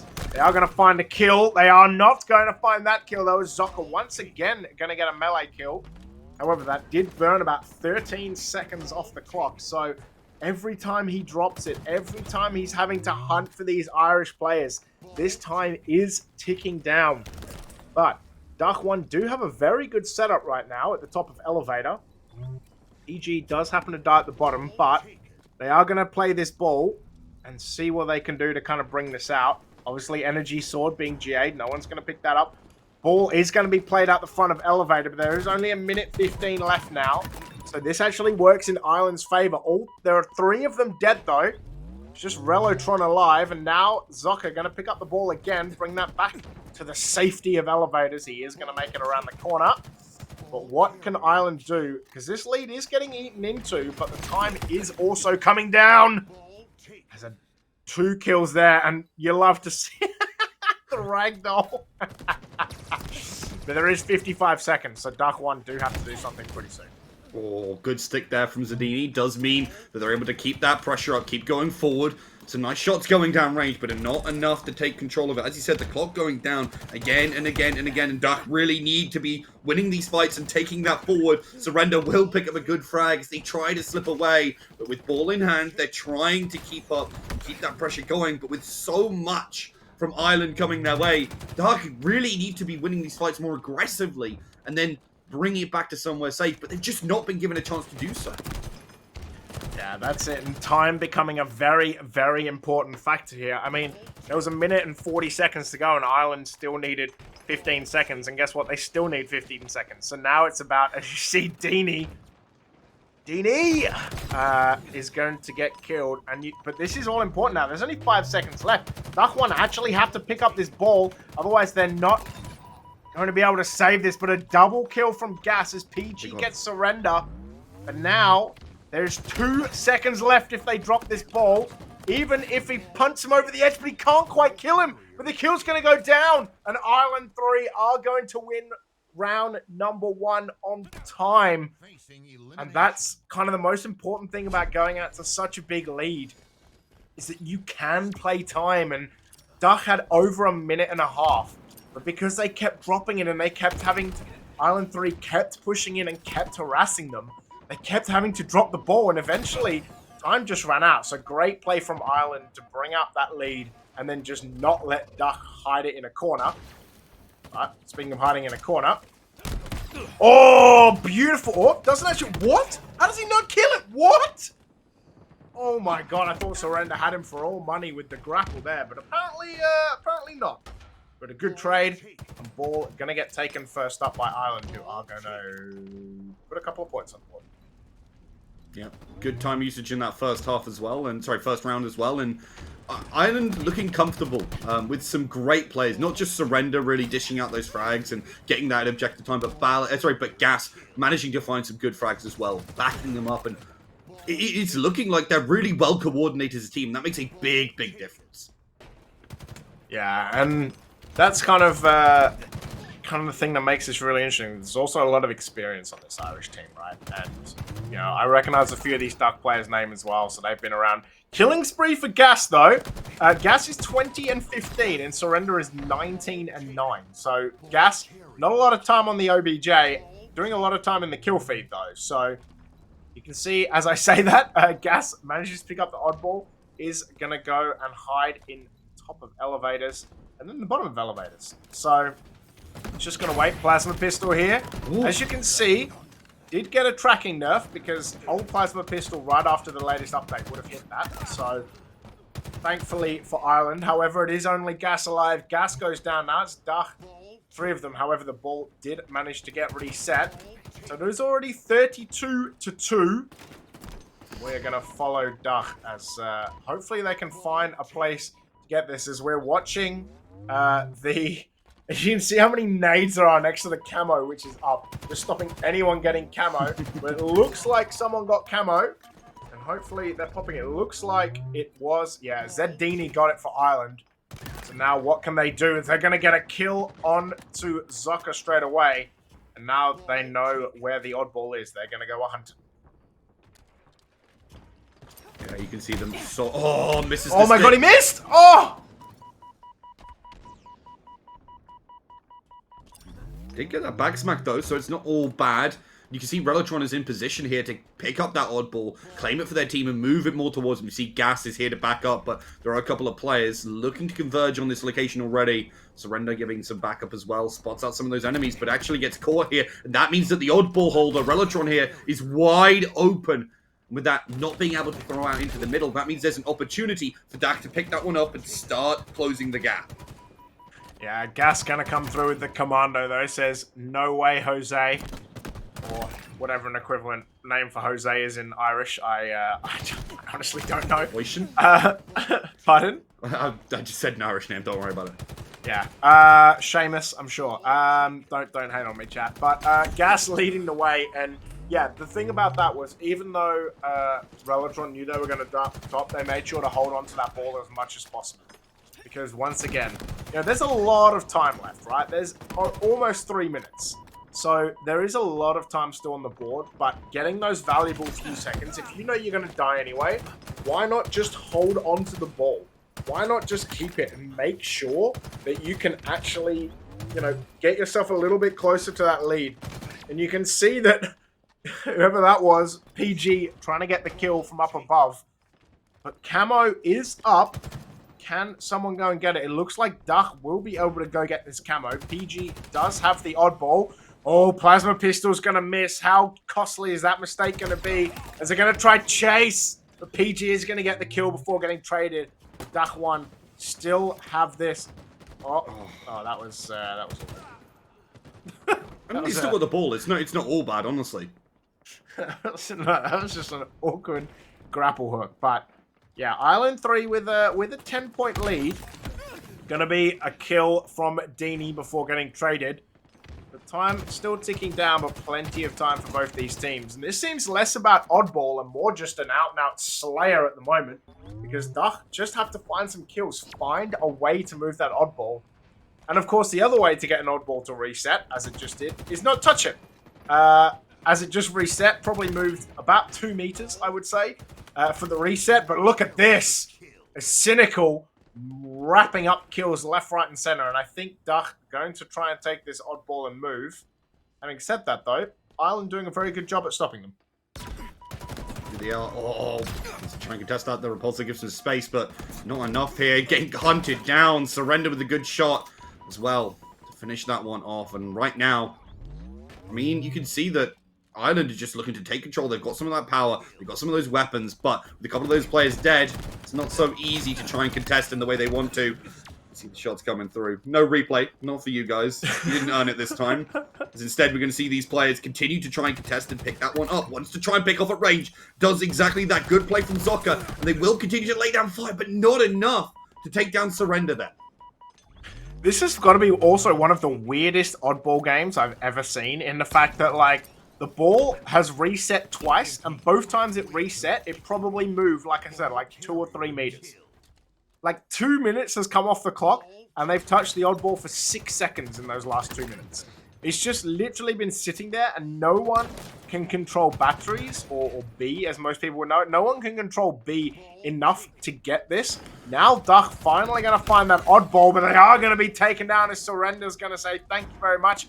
Gas gets one as well. And yeah, Irish boys, like, find a good spot for this, and then just throw that ball down and defend it, because there is only 20 seconds on this clock to go. So what I think they're going to do is they are going to try and rack up this time, as well as get the ball down as best they can. Going to miss, but there is going to be... It's not even a trade. But now Duck have this ball, and there's only 16 seconds left. So I get what Ireland wanted to do. They were trying to hold on to this ball. They were trying to also get the clock down, but now they might have thrown this away. They might have given it to Duck, who look like they're about to take the lead as they're waiting for the Irish team to respawn.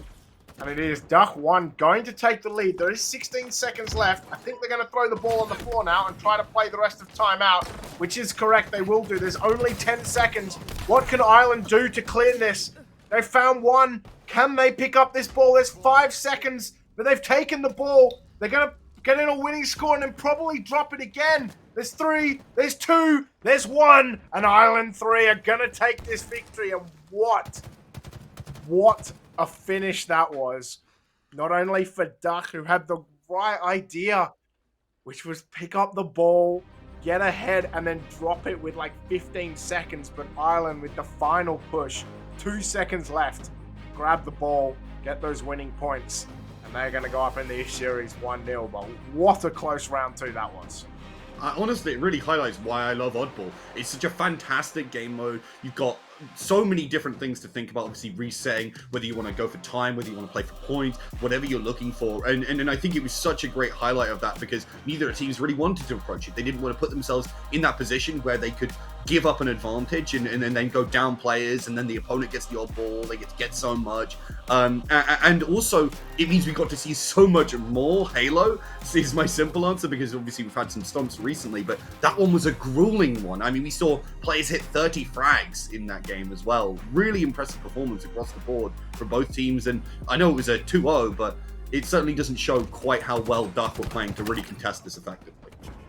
Yeah, I mean, 1-0, the first round was a little bit kind of more heavily favored into Ireland, but yeah, that round 2 was so close. I mean, look, the size of the lead in round 1, it was pretty good for Ireland. Like there wasn't too many issues there, but Duck really came back and really kind of made it a game. I really thought they had it. You thought Ireland, you kind of like, oh my god, Ireland are going to win this, and then I was like, oh, maybe Duck have now got this, and Duck looked like they were going to win it. And yeah, in the end, I don't understand how Surrender doesn't get this kill, by the way. Like, how do you not get that kill with the grapple and the melee? That's so bizarre. But the end of round 2 was so good because Ireland didn't let it phase them. The Duck had the ball and were running down the clock. Like, as soon as they got the lead, they ran down the clock. There were a few seconds left. Ireland didn't panic. They came back as one force. And yeah, they managed to get it done, and honestly, it was just a fantastic finish and a super game. I think if you're Ireland, great, boom, 1-0 on the board. Let's go to game 2, Slayer on Aquarius. If you're Duck, okay, you didn't win game 1, but you showed you could take it to them, right? So you showed that you could get close and you could make them have a game. So I'm excited to see how this goes. Slayer on Aquarius. There's camo in the middle. There's the shock grenades, the sizzle sticks, as they're affectionately known. And yeah, I'm kind of excited to see. We haven't seen Aquarius yet today. It is one of my favorite maps. So yeah, I'm kind of excited to see. What do you want to see from both Ireland and Duck going into game 2? I think this map is really reliant on team shooting and holding those angles effectively. So that's what I really need to see. I saw a lot of individual play that was absolutely fantastic, and players coming on good flanks to try and clean up and making sure the refragging was happening. But I didn't see too much team shooting, apart from in the kind of lull in action we saw when no one was picking up the oddball. Maybe that's because of the game type and how they were planning to kind of go about it, but and Recharge kind of doesn't necessarily have the same openings and angles that we see here, but I think that's got to really be the focus of teams if they want to be effective on this map. Yeah, and speaking of effective on this map, we are going to get right into it. Ireland 3 versus Duck 1. Ireland 3, obviously 1-0 up. Can they close this, or will we finally go to a game 3? We shall see. Pretty even start so far as Ryko with a couple of kills, but Gas with 3-0, BMing a little bit as well with the shots into the body. You absolutely love to see it. Gas is not here to fuck spiders, my friends. He is here to get on with it.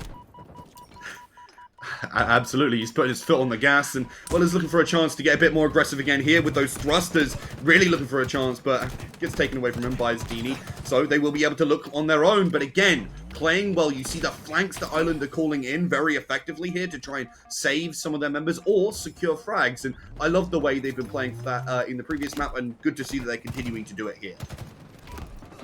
Exactly, and I mean, for Ireland 3, this is the kind of best start, as we're going to get a replay of Gas getting that double kill early as well.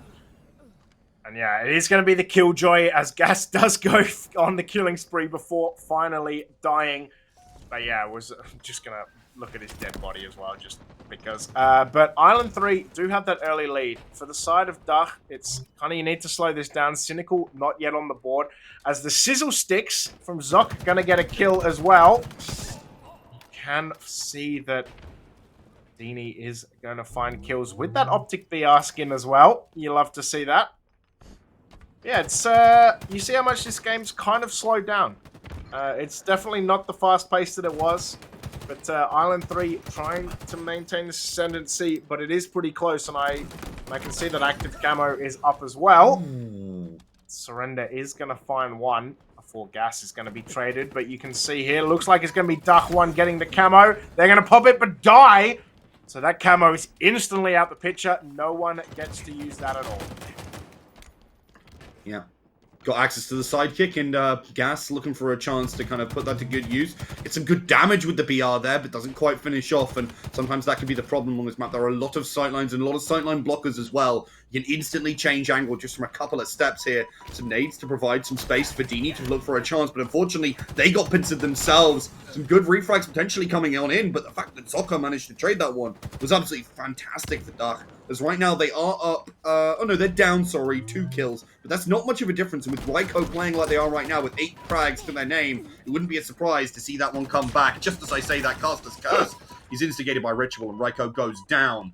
But some good frags, Zocker's got access to that heat wave. This is a decent position for Dark 1.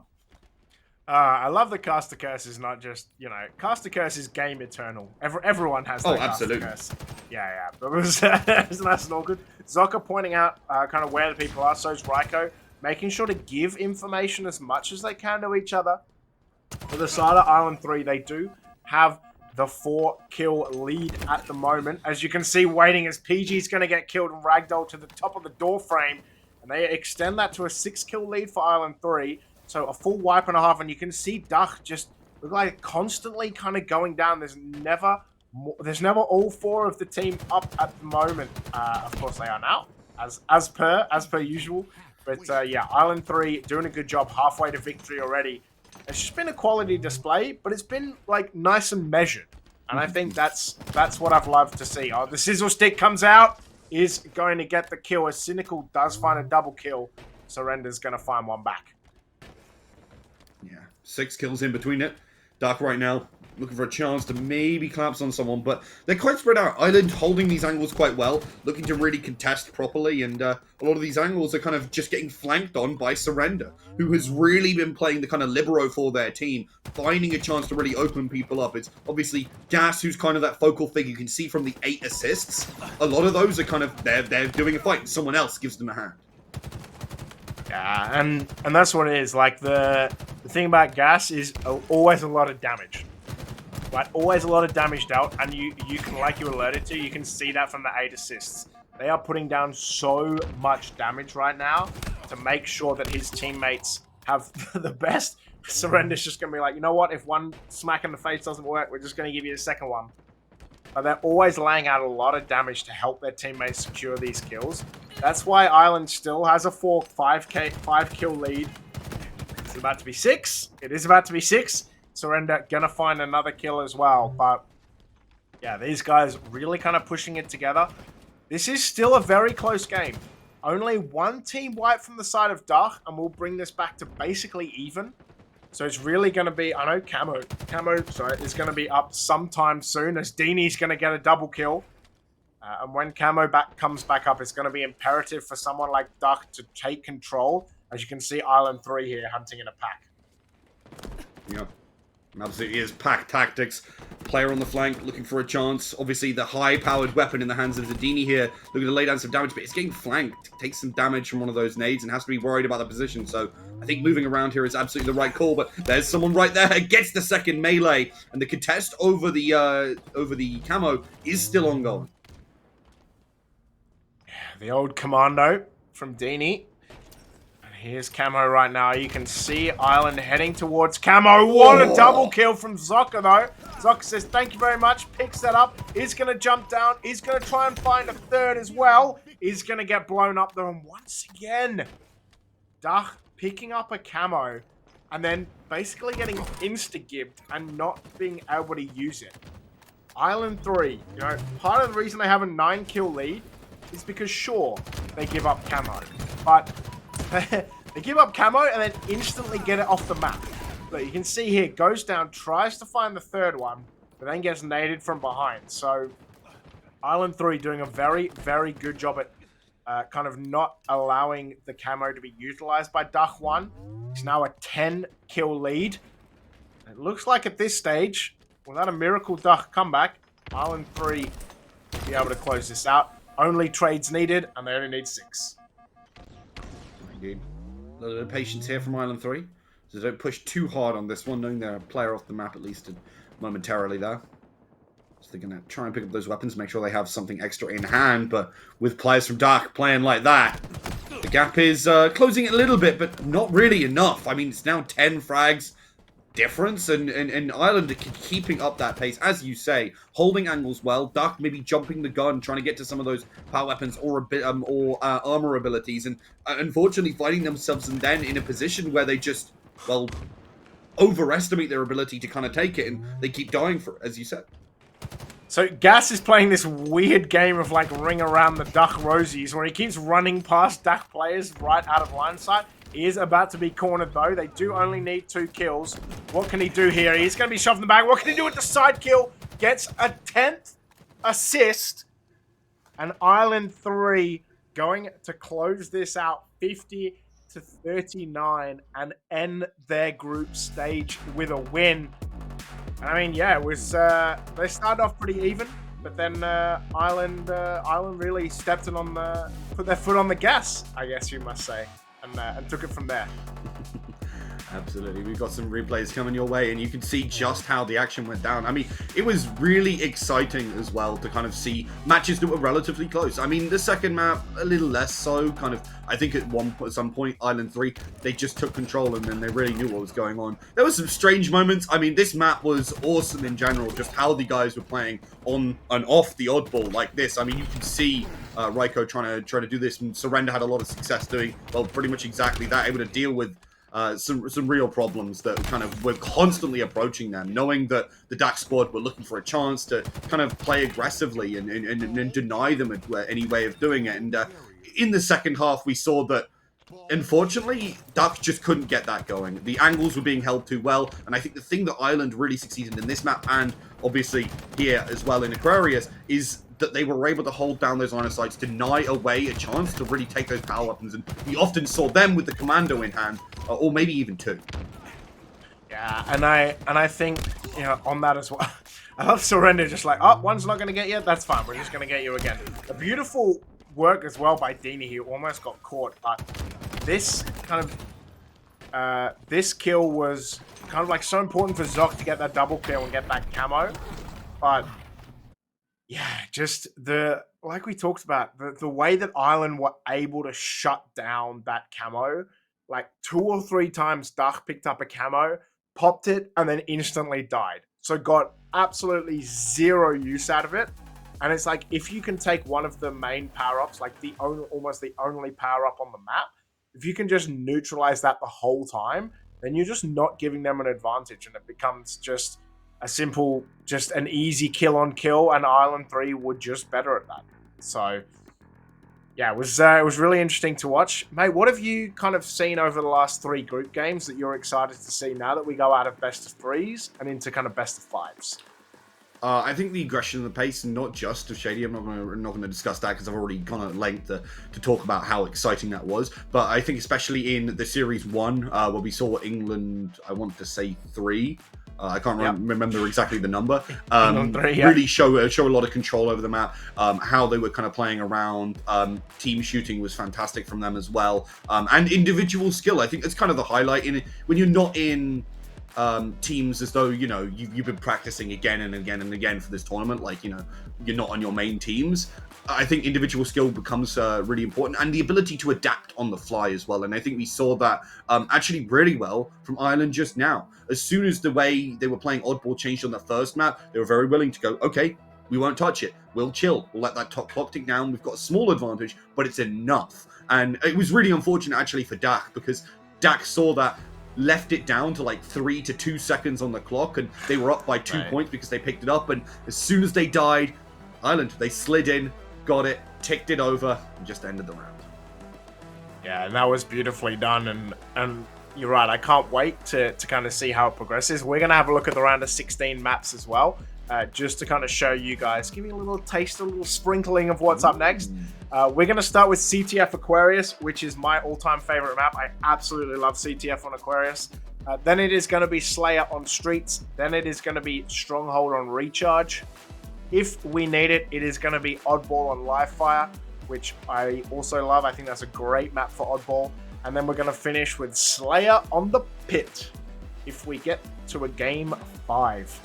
So once again, guys, there are drops on this channel. We finally worked it out. Never fear, there are drops here. Gladiator's Edge Commando is the weapon skin. Winner's Circle is the emblem. And stay tuned, because later on we will be doing a giveaway for 1 month of Game Pass as well. But guys, we will be back. We're going to take a short break, and then we will come back with the round of 16 games as we get into the knockouts. So guys, do not go anywhere. We'll be right back.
Good afternoon, everyone. Welcome back. My name is Captain James Force. This is the Europa Halo Nations Cup B stream, and I am joined by a new face. New for me, not new around here.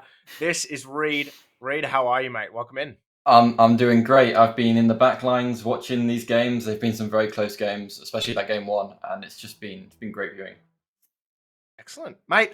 We're not going to keep you guys too much longer. We are getting into the round of 16, and we have a doozy for you to begin with. It is Ireland 1 versus England 1. We are in the knockout stages. It is single Elim best of fives. We already went over England 3 winning 2-0, France 1 winning 2-0, Ireland 3 winning 2-0. Not been a lot of resistance in terms of the other side of these maps. So hopefully in this best of 5, we can see maybe a 3-1, maybe a 3-2. But yeah, so we've had England 1 who have been won 2 of their matches, lost 1. Ireland 1 also won 2 matches, but they did get a bye, so maybe they would have lost that 3rd match. We don't know, but definitely 2 comfortable teams we got coming into this. Yeah, so obviously, like I said, we're in best of 5 territory now. So we're going to take a look at some map types. We are going to start with CTF Aquarius. Basically my all-time favorite map. I love this map. Then we're going to move to Streets Slayer. Then we are going to go to Strongholds Recharge at least. Then if we manage to get past 3 maps, it is going to be Oddball on Livefire, and we're going to finish on Slayer on Pit, or Imperium, whichever you want to call it. Which one is your favorite map, my friend? I'm going to be honest, I'm looking forward to an Oddball on Livefire. I love to see people sitting in the back tower, chucking that Oddball off. You get some cool backsmacks. I hope we make it to a round 4, and I hope we even make it to a round 5, because although the Pit is, a well-known map, we haven't seen it much in Halo Infinite. We got some top-tier teams. It's going to be great. Yeah, I'm super excited. Like I said, I'm ready to see some CTF Aquarius action. We're going to run you through some rosters pretty quick. First up is Ireland 1, who did finish top of their group. Like you said, 2-0 over Germany 1, 2-0 over Sweden 2, and had a bye. It is going to be Jwoo, Sam Shots, Glory, GG's, and Mitzi. Glory of Blackhand fame, for those of you that have been around that long. Ireland 1, yeah, looking pretty strong. Haven't dropped a map yet. Obviously, like I said, they were Group C, did have that bye as there are only 31 teams. But yeah, looking pretty strong. We're going to flick to England 1 as well. They came in 2nd place, so 2-0 over UK 2, 2-0 over Portugal 1, and that 1-2 loss to Netherlands 1. It is going to be Marine, Looney, Warlord, and Kame.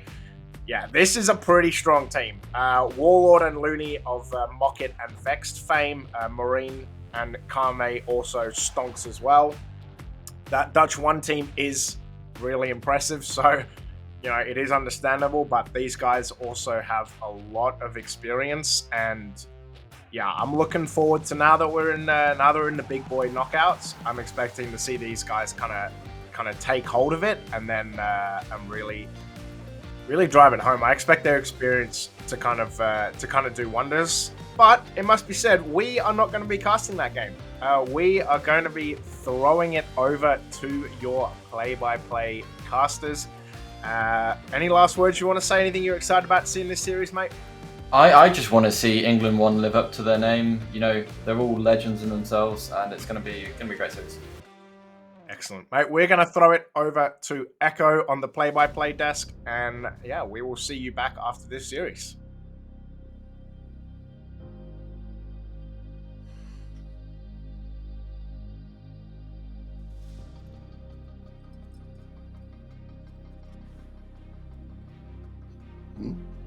Oh, sorry about that. So my name is Echo. This is my first time on the broadcast with you here, and we've got a beautiful returning face, as I said before, with Rook. It's been a beautiful day so far. How are you feeling? Yeah, honestly, I'm really excited. As you said, it's been a beautiful day. We've had some pretty stompy series, and we got one that was relatively close, even though it was a 2-0 on the 3rd matchup. And it's been really fun games, watching great individual play, great team play as well, and fantastic map control with some wonderful movement. So I'm very excited to see how this map's going to go down as well. Yeah, you talked about map control, right? And we're going straight into Aquarius as soon as we can for CTF. And CTF as a game mode as well, so important to have that map control, to be able to stop people obviously taking your flag and to be able to slowly build up the map control yourself to get to the enemy teams. It's map control, and on Aquarius, a great map. Talking about that with all of the angles, it's going to be so much fun to see both of these teams, as they said before, on the analyst desk, top tier. So we'll see if they live up to their names. We will indeed. I think those angles are certainly going to be very important, right? Because you've got to be very careful when you're trying to commit towards the flag here on CTF, and especially here on Aquarius. You can see that there's a lot of different sight lines that can be absolutely brutal if you try and force towards. I think something that was really impactful in the previous matchup we had with an Irish team was how Ireland actually shut down trying to control the invisibility, the camo. And every time that we saw Dach try and go for it, they get taken down because they were trying to overextend. And I think that's exactly the same here. While it's not the camo, it is going to be that base trying to get towards that flag and take it back home. Yeah, no, you're absolutely right. And well, we are heading straight in. We can see Island 1 here, just trying to go forward. Immediately, Island was right on top, really down early. Yeah, Ireland are not here to mess around. They get some good frags and start to take that positional advantage already. Try and deny. He gets some good shots on and does manage to deny Warlord from finding a chance towards that flag, but backing up with the rest of their team. They should be holding well. They take down. It does look like we are going to be having a game restart come on in because Glory was having some of those issues. So hopefully we'll be able to get that one going. That was just a warm-up. That was to test to see if you were watching, guys. Yeah, see if everyone at home was watching. We'll try and get that fixed as soon as we can. But we saw there some perfect aggression. That early aggression come out from Ireland. That just seemed so tricky to stop, and the gunplay was there, right? There was some trades coming back and forth, some refrags coming in, but it just wasn't fully there for England yet. But maybe now they've warmed up, they'll be fine. Yeah, a bit of a false start. I mean, it's hard to go out full swings. I think there was an issue with one of the players there, a bit of the problem. So hopefully that'll get resolved as quickly as possible, obviously doing that restart. And yeah, I mean, the opening gambit was absolutely fantastic, getting those first couple of frags and then instantly moving up. Unfortunately, they did get caught in a position where they had overextended because there was one player surrounded by three. And I mean, I'm not amazing at maths, but I think that one ends with 3. Yeah, 3 is typically a bigger number, probably better when you've got more bullets shooting you, right, at the end of the day. Getting that damage in you, it's easier to do with 3 people, but we will see that map control like you talked about. As soon as you're starting to kind of eke into the enemy territory to try and get control of the flag and trying to ruin the spawns a little bit of the other side, because that's a crucial thing. Map control and trying to force certain spawns in certain positions of the map, especially on CTF, is so useful just to allow that kind of clean passage of the flag once you manage to pick it up. Yeah, absolutely. Having kind of a whole tunnel, basically, of there's no players in this area, so you can make sure that no one's going to be there to get back smack or anything of that sort. Obviously, there's still a lot of kind of lines of sight that can pick you off from across the map, but it's certainly easier said than done to try and find it in that situation. So it's important to kind of get that. And also, if you can kind of stack those spawns, I think it was really important in the second series of the day where France were absolutely popping and Shady was going to town. And what would happen was Shady would get 2Ks and then it would be 2 versus 4 for the rest of the round, for the rest until they respawn. But by that time it happened, he gets another 2K and then they're gone and they're down again, and it all just kind of snowballed out of control. Yeah, I mean, talk about Shady. Let's take a look at some of these community predictions that we showed earlier on the broadcast. Shady, a lot of people slated them to be the top MVP potential. At least we see Halo Creation, it did. And actually, some of the teams that we've got going on in this round of 16 game, Island 1 considered the dark horse here by Halo Data Hive. I think that's fair. I think they're a relatively strong team and should be able to put up some decent performances. I'm excited to see exactly how they go down in terms of the rest of this kind of map.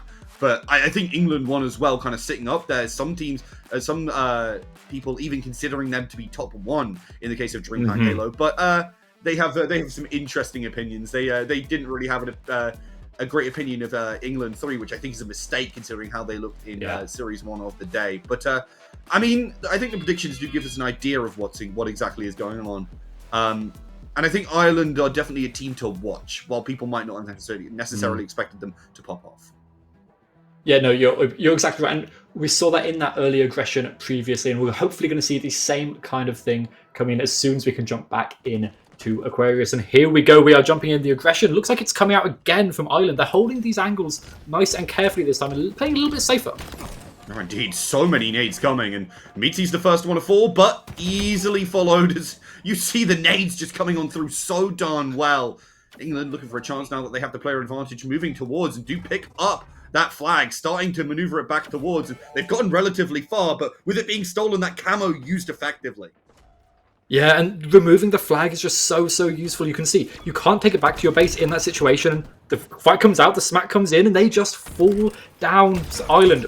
Everyone alive for Island. So many people gone for the side, and it's almost been returned, but they've got to keep on going. Yeah, that was so well done by Ju, using the camo so effectively to try and buy some chances and opportunities to deny them from getting that plant. And as well, the fact that they got that flag so far away was absolutely fantastic. Now look at this aggression coming out from Glory, trying to get something with the heat wave, but players too close for comfort. And the flag is taken all the way back. A great start for Island 1, and they're even going to continue this fight. Look at the shooting coming out there, but in the end, it is Kame who picks up that frag. Yeah, Sam falling there, the flag falls back, and although actually we see one flag being taken away, Island's flag is on the move, and slowly Kame's trying to get it returned. Yeah, it's a bit of a difficult position to try and return it from. You can't really sit on that flag because it's just so dangerous. What a shot combo there from Warlord, and that will mean that they at least get something, but they lost a lot getting here. And again, that heat wave not able to deal the damage. People are just not in the right position to make effective use of it. No, and England have still 2 people down right now. This allows Ireland so much space, and the heat wave coming in clutch again. This gun is so good, especially when you get up those up-close situations. Ireland capture the flag, but they can't do their movement. The gunfighting is there, but they do fall the flag down on the ground, and it's going to be so tricky to pick back up. It's contested right now, but nothing is there. They cannot score, and Kame cannot continue shooting for the next couple of seconds. Yeah, I mean, look at that. They're really looking for a chance to push forward and get that flag again. He's not in the best spot. Mitzi unfortunately died over there, and shots are coming in from Glory to try and open it up, but there's too many players, and eventually, even though they get fragged, it does get refragged. It's not going to lead to too much in that situation at the very least, but you can see here in the back, Sam Shots and the rest of the gang ready to start pushing up. They've got access to that commando, so they've got a lot of killing power. Just need to leverage it. Yeah, and you don't mind trading out if you manage to get the trades when you're that close to your own spawn, because it's difficult for the enemies. But there we go. We just see the ganging up here. So good. And the melee to finish the kill. Beautiful work from Warlord. We've seen this person so good. Top of the leaderboard right now for their team. But Glory currently fallen, the best for them. And the flag picked up, dropped. They're going to continue trying to chase this as soon as they can. The spawns you can see as well.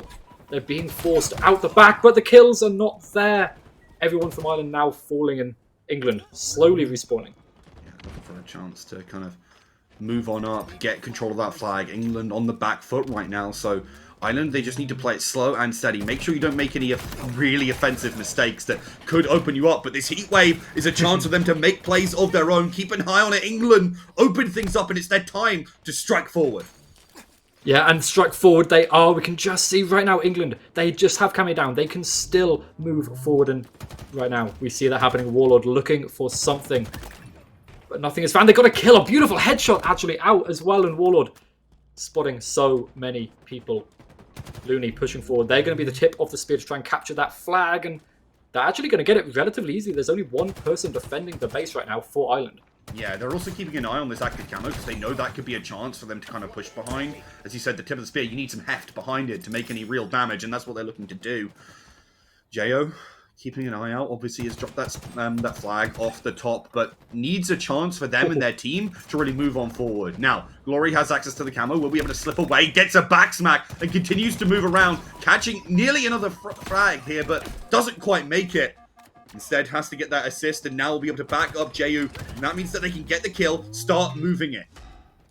Yeah, and him moving it, they are. Ireland are trying to keep on top of it, but it's so tricky to do. Glory is so good. The shots are perfect, the nade combo as well. Everything is right there for this player, and oh, they're looking for yet another backsmack, I think, here, Rook. Oh, they are indeed. Flag gets captured, 2-0 to Ireland. Looking so comfortable right now. England just don't seem to be able to keep it up, but Glory showing just how dominant they are in terms of those gunfights. Yeah, 15-6 right now. They are just so good. It's so difficult to play against it when they are not losing a fight. The thrusters going back and forward. Actually, no one being taken, but the flag looks like they're trying to. They've actually got the flag in their hands, but for now, it is not happening. It's just there, ready and waiting.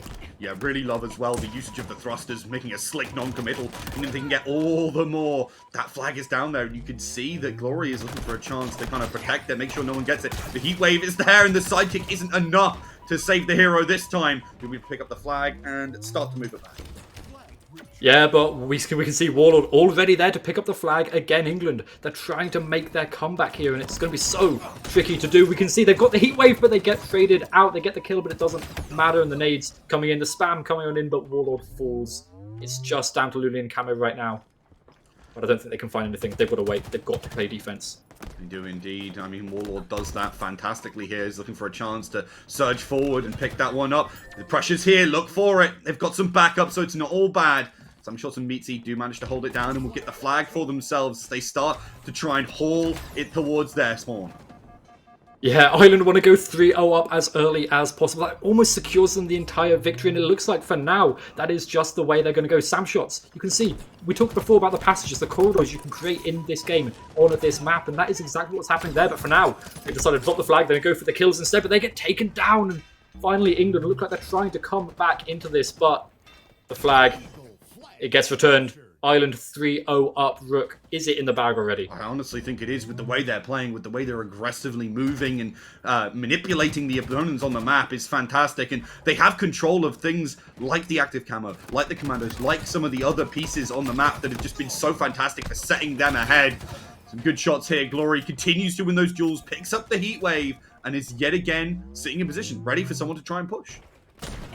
Yeah, they're just playing so defensive so well. The heat wave's so good, and we just eventually do see them fall the trade coming out, but there's so many other people alive for Ireland. They just have the man advantage at every single situation on this map, and they're looking to go forward. We do actually see more people die. Kame falling, but Ireland, they're just feeling so good right now. Yeah, they are absolutely feeling themselves, and confidence is key, especially for any aimers out there. It's so important for any of those fights. But the heat wave comes on in here, but the melees are there. Trades 1 for 1. That's not too bad for Ireland. But with England finding a good frag off of the back of Warlord, this is a chance again for them to push up, gain some space, gain some ground, maybe make a look towards that flag, because they don't have a lot of time to make this comeback. No, they don't. Warlord and Marine proving their namesake here, trying to carry their team to victory, but Marine does fall the curse there. Sorry, my bad. But the melee, the headshots coming on in for Warlord and across the side of the map, trying to put pressure on, trying to take the flag, and they've got the flag, but now they've got to protect their teammate, and the teammate is falling so low, but they've just managed to get it. They've moved the flag away, but can they keep it going? They're desperately trying to deny. The active camo comes up here, and no one's there to take it right away at the very least. You see the stick shot coming on through, trying to buy some space, but it is those shots that do come on through. Finally, the active camo picked up here by Jeo, who has been fantastic with it so far, but with a load of nades coming their way. Unfortunately, don't need clear line of sight to pick up that one. The active camo gives just enough space to get a beautiful shot with some backup and pick them up just that little bit more. Already trying to parkour their way, get into position and provide backup to the rest of their team. Glory goes hard here, and with the backup from the others who are now starting to converge on that position, it's only a short matter of time before England find themselves packing up. Yeah, and honestly, with Glory just being so on fire today so far, you can see why. They are just feeling so dominating. The flag moving so far, but the nades are there, the shots are there as well, and the flag is going to be returned relatively safely. This is quite easy to defend, but you can already see Warlord trying to go in for England, trying to find something, but the spawns are coming back in, and you can see them the other side of this flag coming in, shooting, but they are falling. This is England's chance. And England do already have a flag, so they might be able to convert this, but it doesn't fall off the edge. That's just so unfortunate. If it had just gone that little bit further, it would have been easier to get. Still, Kame manages to get up there and, well, continue to move. The high ground control here, Looney could provide something. But unfortunately, he just eats so much damage on the backswing. And England, they're trying to move that forward, but it's just not happening in the way they want. You see the shots being laid down, good covering fire, good frags coming out here from Sam shots again, showing just how active, how forward Ireland 1 are right now. It's making such a big difference. Again, that active camo coming up in about 15 seconds now, and the all eyes are on it. All eyes are on how they can use that to take the flag. Yeah, and they've got to find a way. You can see Ireland and England, they're trading back and forth right now, but that's good for Ireland. Ireland are fine to trade back and forth, lose a couple of people, and just to end up winning because they've got the 3-1 advantage. They need to get this camo just to keep that advantage, just to stop England from getting any more purchase into this map. The map control, though, for Ireland has been so good, and the shots as well, but England coming out on top. 2 people down, but Glory is alive, and when Glory's alive, no! They can't do anything. 1 person left, and this is England's chance again. Yeah, without that 28 frag player on the board, I mean, what an impressive performance so far from Glory. Continuing to have that impact. It is Warlord with that. Oh, but they're not around for very long. They're pushed off of that position, and sure, there's some good frags being found. They've got access to the flag to try and return it here, and holds well. Samshot denies, almost wins that fight again, but Warlord goes out and continues to move that flag back towards their base. They want to bring it within touching distance. Yeah, and they're going to be so close to be able to do it. Will they be able to get it, though? Will they be able to make it up to 3-2? If they get to that, they can potentially bring it back to 3-all and bring it back to a draw. But for now, the flags, they're being returned. Ireland's flag back to the base, and England back to the first foot. Yeah, not getting that was pretty much the death knells for England. Unless we see an absolute miracle here, they're not going to be finding this one. Tries to use the thrusters to get out of that position, but it's just no dice flag taken, and it's the chance to move. Ireland are aware that this has been taken and that they can make a move to try and return it. Oh, they pick it up, but instantly denied. Glory will not let you go anywhere as they hit 30 frags. A 30 bomb already. We've got 30 seconds left. This is going to be so tricky. England on the back leg. They've got to be so quick. It's possible, but not when you're losing people like that. Marine going down, and it looks like... No, actually, Kame somehow finally manages to win that fight. And 18 seconds. They can't pick it up. They can't get it back into that time. This looks like it's going Ireland's way. Does indeed. Warlord starting to round as well. They're focusing on their opponent's flag this late in the game. They don't even need to. 5 seconds, 4 seconds. And time is ticking away. England could not make it happen. And Ireland looked so strong on this map. And definitely, kind of the tip of the spear, as you mentioned before, was Glory. Picking up 30 plus frags. What more could you ask for? I don't think there's much more you can. Glory just so on fire that entire time, and everyone else around them supporting. There were a ton of assists for the rest of the team, but like I said, the tip of the spear, Glory just right there at the front, getting the kills, getting the frags, and their usage of the camo as well when they were getting it to not always use it for the frags. They got some nice backsmacks, that kind of thing, don't get me wrong, but to be able to take the map control and just kind of feed back the information to the rest of their team was so clean. Yeah, it was so impressive, honestly. And we've got replays coming up just to relive that one because we saw some awesome stuff. Shout out to Jayu as well, who was fantastic with that kind of camo. We got some funny ragdolls obviously going on and fantastic play with the heat wave. Just confirming into that little bit more from the BR. And it kind of highlights just how well these duels are being fought. And in England, certainly were no sergeant either. That nade setup was dirt. Yeah, and that's just the kind of stuff we want to see from these high-level, top-tier teams. And honestly, though, despite the fact that that was kind of Glory's game and Ireland were very much on top, England looking so clean as well. People like Marine, people like Warlord, people like Looney, everyone there, honestly, just so good. Their aim, their map control, and their teamwork as well. The flanks were always coming in. Oh, look at that as well. Glory's so good. But I think England have a shot at this. I think they absolutely do. I think England certainly could find some of the coming maps, but I think, honestly, it's going to have to be them stepping up because right now I feel like Ireland are just on another level. They looked so confident, so in control, and it wasn't just Glory popping off, right? It was the rest of the team, as you highlighted, playing around them, using their angles quite well. And I think the important thing is not overextending, because that's such an important thing, because we saw actually pretty often England getting towards that flag, but Ireland were ready and waiting. They would not let them get away with it. Yeah, they were setting up these beautiful trap plays around their own flag and utilising when they were respawning, they were calling out the respawns where they were coming from, so that then they could pincer from these different directions, get in these flanks, and obviously whether it's a backsmack, whether it's a gun, you just know you have the advantage when you're coming from 2 different angles, because I don't know about you, Brooke, but I can't look 2 ways at once. I certainly can't, and I think that was the real problem for England, getting dragged across the map, and the positioning from Ireland was absolutely fantastic. I'm definitely interested to see how the next couple of maps are going to go. I hope we get to pit, because that's always fun, but I think in general, all the maps we've got coming our way look pretty interesting to me. Yeah, I mean, talking about the maps, we are heading to Streets. We're going to be going to Slayer there as well, and if we manage to go to this, like Streets, Slayer, this is perfect opportunity for Glory to just keep on shining. Yeah, I mean, putting that pressure on, kind of just basically putting their foot on the neck, and I mean, Streets might just be them stamping down. It's been a really impressive performance on Aquarius, and if they can double that here, it would be absolutely fantastic. This is a map which I think is so fantastic for Slayer, with obviously the power weapons in the middle, a lot of kind of focus around those outsides, and lots of rotations. I think my favorite one is probably Stronghold, but I think Slayer is just as good, and I think Streets is a map that also really demonstrates how well you can kind of use movement more than anything. Yeah, the movement, like I said, the power weapons, that's what I'm scared about. If I was England right now, just imagining Glory with the power weapons in their hands, that just scares me. That scares me so much. But like I said, Streets, it's one of those maps that's relatively similar to Aquarius in the way that you kind of play around these long angles. But coming into Slayer, which is such a different game mode than CTF, it's obviously still focused around getting those frags, but getting the frags, and you can control the map more freely because you don't have to worry about one side of it for your own flag.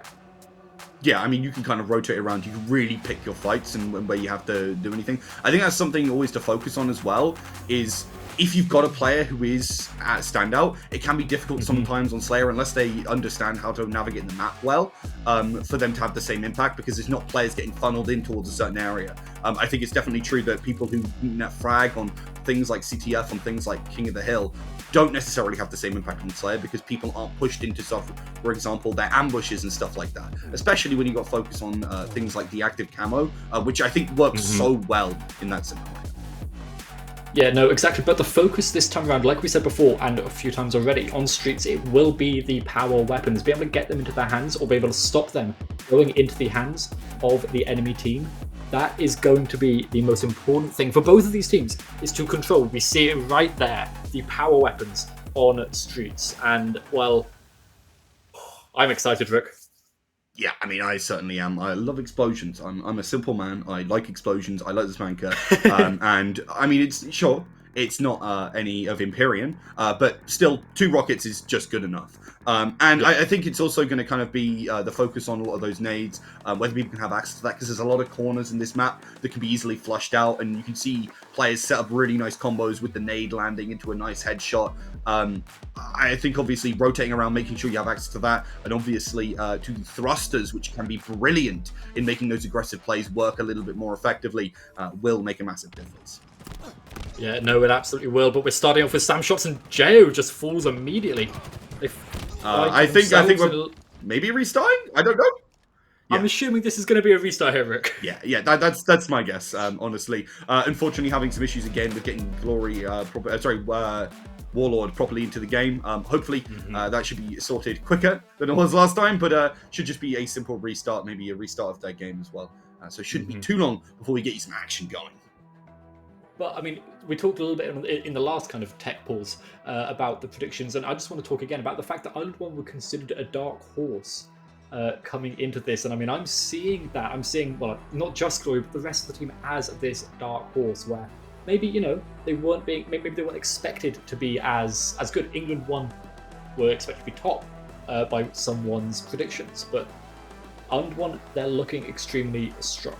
Yeah, they really are. I was honestly impressed with how well they played in that previous map, and I think maybe people were underestimating them a little bit. Dark Horse, maybe they're the whole horse. I think they definitely could have a big impact here if they manage to take down England here and move on to take down potentially another England squad. There are quite a few in this top 16. Yeah, well, England's squad are doing pretty well so far for themselves, 4-1 up. Those early frags going their way really well, but we can just see for now Jo trying to get these long-range shots on the nade thrones to try and clean up the kill. Didn't work, but more shots coming in. The trade does come through, which keeps England in the advantage right now, but they're currently just fighting over this map control, over the spawns, and trying to get this early advantage, because that early advantage is so crucial in the game mode of Slayer, and we'll now see slowly the nades, the combos, they'll start to bring forward as everyone is crunched together. Warlord with some really good nades there, tries to land a shot as someone passes on by, but instead just has to beat a retreat. As you see the rest of the team starting to move on in. Wants to catch someone with that ambush shot. I was kind of highlighting earlier, but still just manages to land the shots. Really well played in England, off to a roaring start. But will it be enough to kind of push things over the edge of the line? I don't know. Obviously, it's early days. But if they can control power weapons like they have been so far, things look at least positive for them. Yeah, absolutely looking very, very positive. And now Glory we saw them before. They're looking for more, though. And taking this high ground, we know it's such an advantage, but they're not able to land the shots, get the kills yet. Jo does fall. Island still at a bit of a disadvantage, but it's not too bad. This could go anywhere at the moment. Good indeed. Team starting to move around. Looney wants to get that flank, wants to lay down some of those shots. Unfortunately, doesn't quite finish it off. With some backup, could be solid. Looney, a really great team play. You can see by the 4 assists already in this game. Certainly belies something there. And it's a good chance for them to kind of play around that. But when Ireland split you up like this, that's absolutely fantastic for them. And not so great, obviously, for you. If you can't play with your team effectively, well, your effectiveness is doubled. Sorry, halved. No, you're exactly right, but we see about 30 seconds before we can start to build up towards some of these power weapons, and in the meantime, though, we're just seeing Glory hitting the heads as we know they're good at. There we go. We see the rocket into Mitzi's hands. They're looking for some of this ratty little angle to try and find something, but no one's coming that way yet. But you liked explosions, Rook. We're about to see one. I'm looking for the boom time, but Mitzi is patient. You know, it's like a fisherman, just waiting for that chance for the bait to be taken. The rest of the team is happy to play slow too. The only problem for England right now is that they don't have the frag lead, so they have to be pushing forward. They have to be aggressive. The onus is entirely on them to do that. Yeah, and you can see England are scared. England know that Mitzi has this power weapon in their hands, and finally they're going to push forward as a group together. They're trying to get these frags and trying to win out, but it's not working out too well for them so far. But Mitzi does fall. That means the rocket is on the ground, although with a lot less bullets, I would imagine. But we'll see if anyone can bring it back. Warlord is trying to bring England back into the advantage. Yeah, good usage of the thruster there means they don't go down, but unfortunately for, well, Ireland, they've just not been able to win any of these exchanges. They tried to play that slower, more reserved pace, but it just did not work out for them. Unfortunately, biding their time was not what they wanted to do. Wrap around coming here from Warlord, giving him a chance to kind of go for the duo push there. This could be a real opening, but instead they are the ones who get flanked. They get picked off, and, well, Ireland is starting to keep up in terms of pace. Yeah, no, they absolutely are, and the pace is still going on. It's so close, and oh, the back smack comes in. A beautiful timing, beautiful awareness as well to know they were coming in, but talking about awareness, Mitzi not aware there.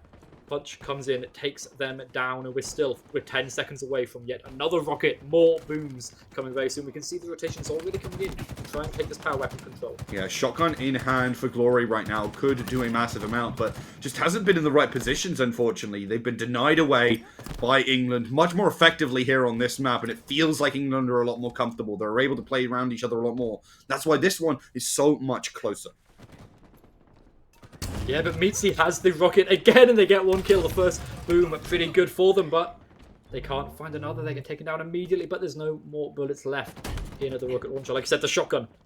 Trying to find something. They're going to back off. They don't want to go too far, too long range distances with that gun, and for now, we're just going to see this more passive play, but Sam shots. Seeing people, but Glory finding the kills.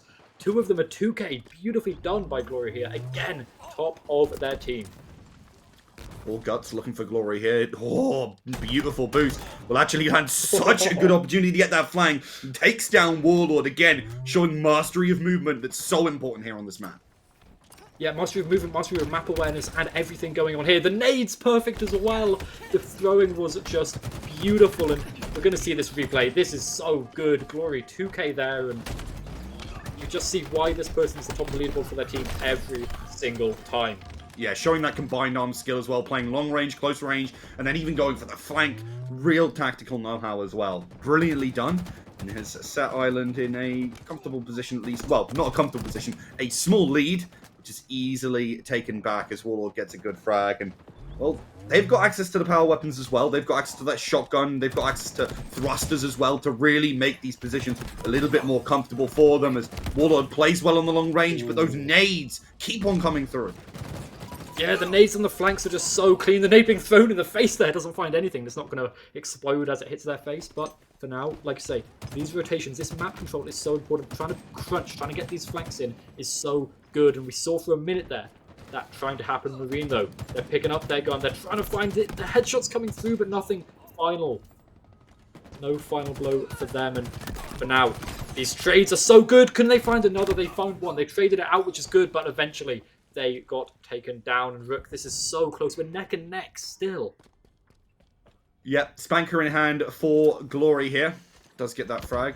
They're going to use nades to make sure that they're not going to get flanked or caught off guard with a back smack. Instead, they're going to roam around as a squad looking to put this rocket to good use. It lands! And now they'll be able to push on forward, looking again for some of those nice headshots that could easily crack a skull wide open. Looking for it here, giving the backup, takes one down, and really well played by Glory here. Yeah, this is the support of the entire team to let Glory pop off. Obviously, they fell in the end there, but they were traded out. The whole team is playing around this star player, but Ireland, they finally got the advantage back into their hands. 41 and 38. This is still so close. And we're going to see that rocket shot again. The boom! Immediately just taking them down. But meanwhile, in the live screen, it's still so close. Ireland are only just leading by 2. Yeah, it's so good to see. We'll make that one. I mean, yeah, now only 1. And it shows just how quickly the pace is changing. And don't forget, these guys are racing to 50. So that one difference might be all the difference in the world. Good shot come through here. Does deny.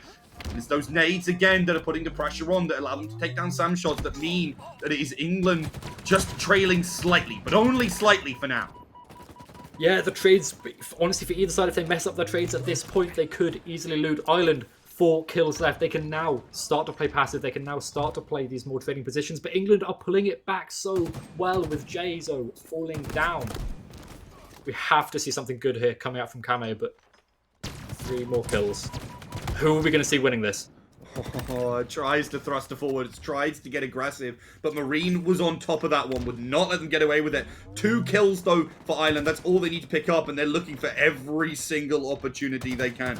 Spanker spawns in not too long. And that could be just the 2 rockets, just the 2 kills they could be looking for. But they're going to have to force their opponents away. Looney gets some good frags, but they get caught. It's just 1 left. Can they close it out? Jayu gets a good kill. And that will lock it out. Ireland move 2-0 up just by a hair's breadth. So close, and this is what we were talking about on the side or on the map before as well, right? On CTF, it was close in terms of kills, in terms of the capability of the teams, but the flags were just in Ireland's favour. That time around, for England, they started with such a good advantage there, Rook, and then eventually, slowly, Ireland were able to slowly bring it back and end up winning by, I think it was 3 kills at the end there. Yeah, honestly, it was really impressive about how Ireland kept their cool, knew how to play. They tried as well to get some cheeky ideas going, as we're going to see right now with the patience, but unfortunately that didn't quite work out. No, it didn't, and we're going to go to a map 3. This is a best of 5, but for now, let's appreciate this amazing map of streets and the beautiful headshots. Glory so clean. The rocket coming on through, it just allows those 3 kills, and it was used so well by both Glory and Meansy. Yeah, thank God the observers are kind to the players, because right after that rocket shot was hitting a point-blank rocket shot and killing themselves. So we won't talk about that one, but this one was absolutely beautiful. Really well done. No rewind on that one this time, but still some really awesome plays from Ireland, and showing us that they are a dark horse. They are here to play, and they are here to be feared. Yeah, no, they really are. In Ireland, 2-0 up right now. They want to just close out in a 3-0 fashion. Imagine Ireland, who were on no one's top 4 list even, just coming out and beating England 1 in the round of 16. That would just be such a great storyline. But we're going to a map 3, and looking at the map here, we are going to Recharge. And you said you wanted Stronghold. Well, we're getting it. Yeah, absolutely. I think Recharge is such a fun map as well. You've got the little back rooms, a lot of different flank positions. It's definitely going to be an interesting one to see how this one goes down.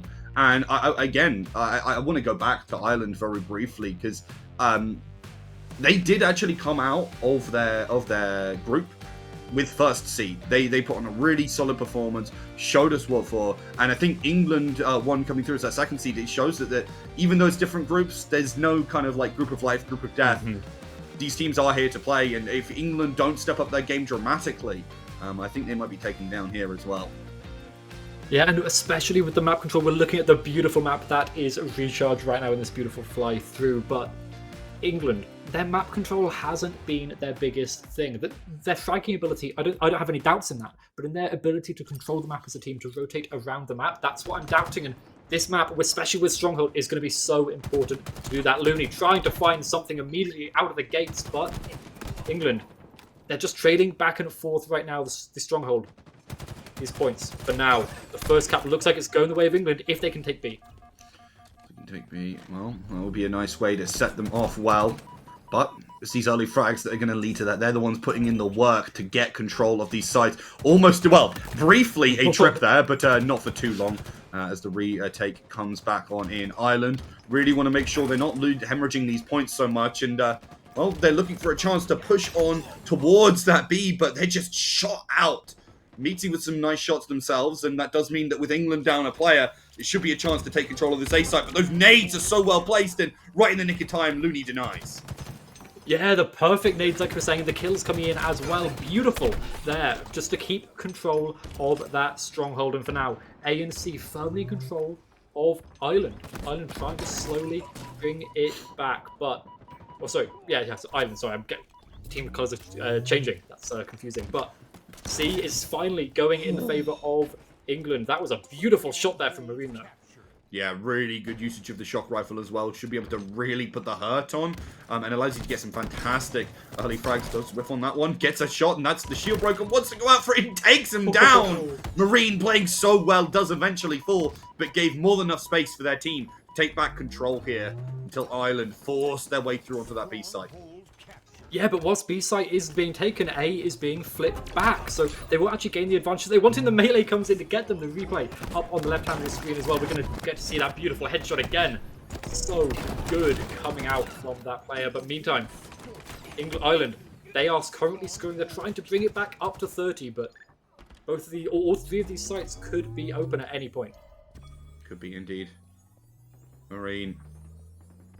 Making sure that A site is in control, making sure they don't lose too much. And England continue to rack up some of those points here.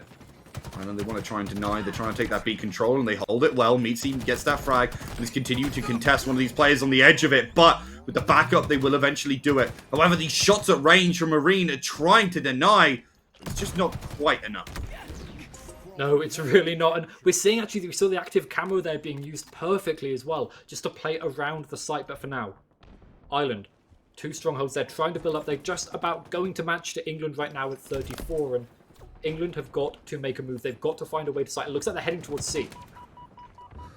Well, indeed. Got access to the disruptor. So on those shots, get some good ones in, but doesn't quite finish off. Fortunate to see. Going down to that B site. Sitting down. Get some electrocution going on, and we'll be able to try and contest just that little bit as Warlord now with that shock rifle. Really wants to put the damage down, but whiffs on the shot and gets taken down. Luckily, there's a refrag, so it's not all bad, but access to this plasma pistol does mean that there is going to be a real threat coming out of Looney as well. And England won, again, have the chance to take back some of the control over some of these sites.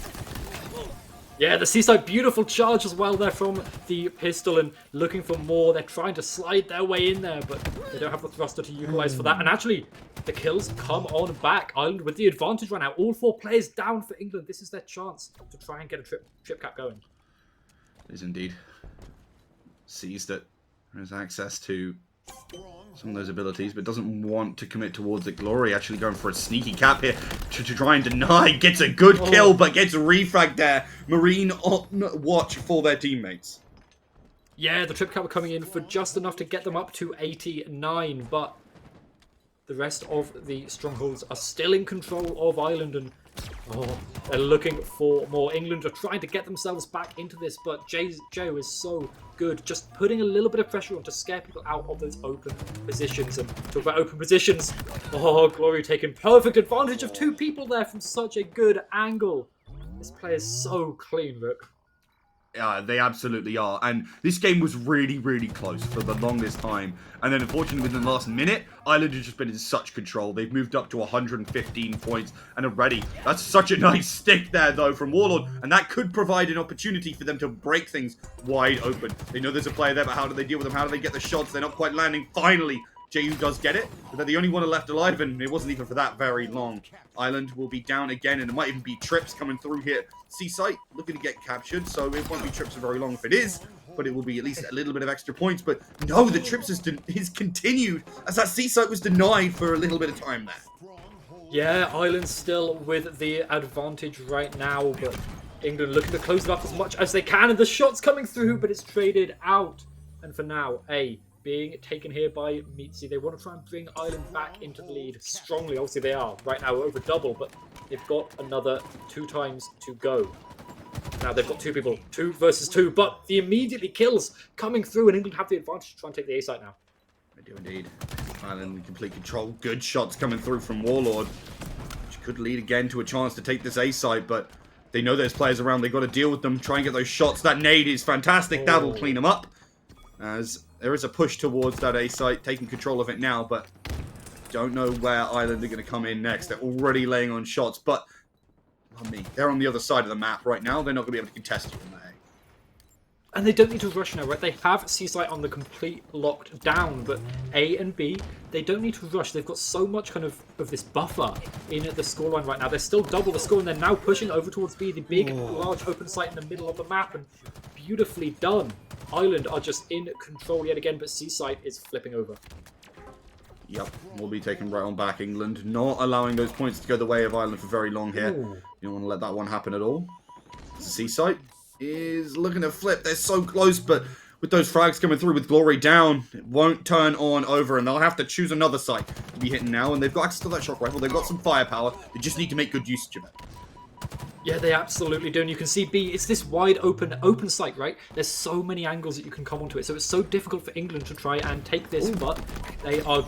Wow, that was some nades coming out there from Marine, but nothing able to be found. That's the issue with trying to take the B stronghold right now, but A is being taken, both C as well. Is this going to be a trip cap? Oh my lord, I thought it was going to be a trip cap for England, but then it was completely denied. However, this won't happen here. A site is stopped, but C site is no longer captured by Ireland, so they're going to have to be worried about that one. Some good nades to try and have some defensive position, just in case the push came, buying some time, buying some space for Ireland here, so they continue to tick up on those points. And what a beautiful shot from Sam Shots. Unfortunately, it was a little bit too late, as the rest of their team had already been dispatched.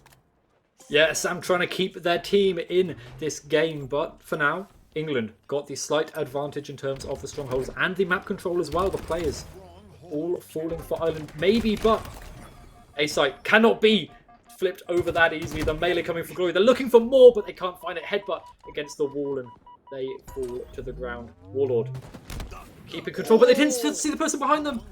Oh, that was so good for Mitzi. So aware, the trigger of patience. So good.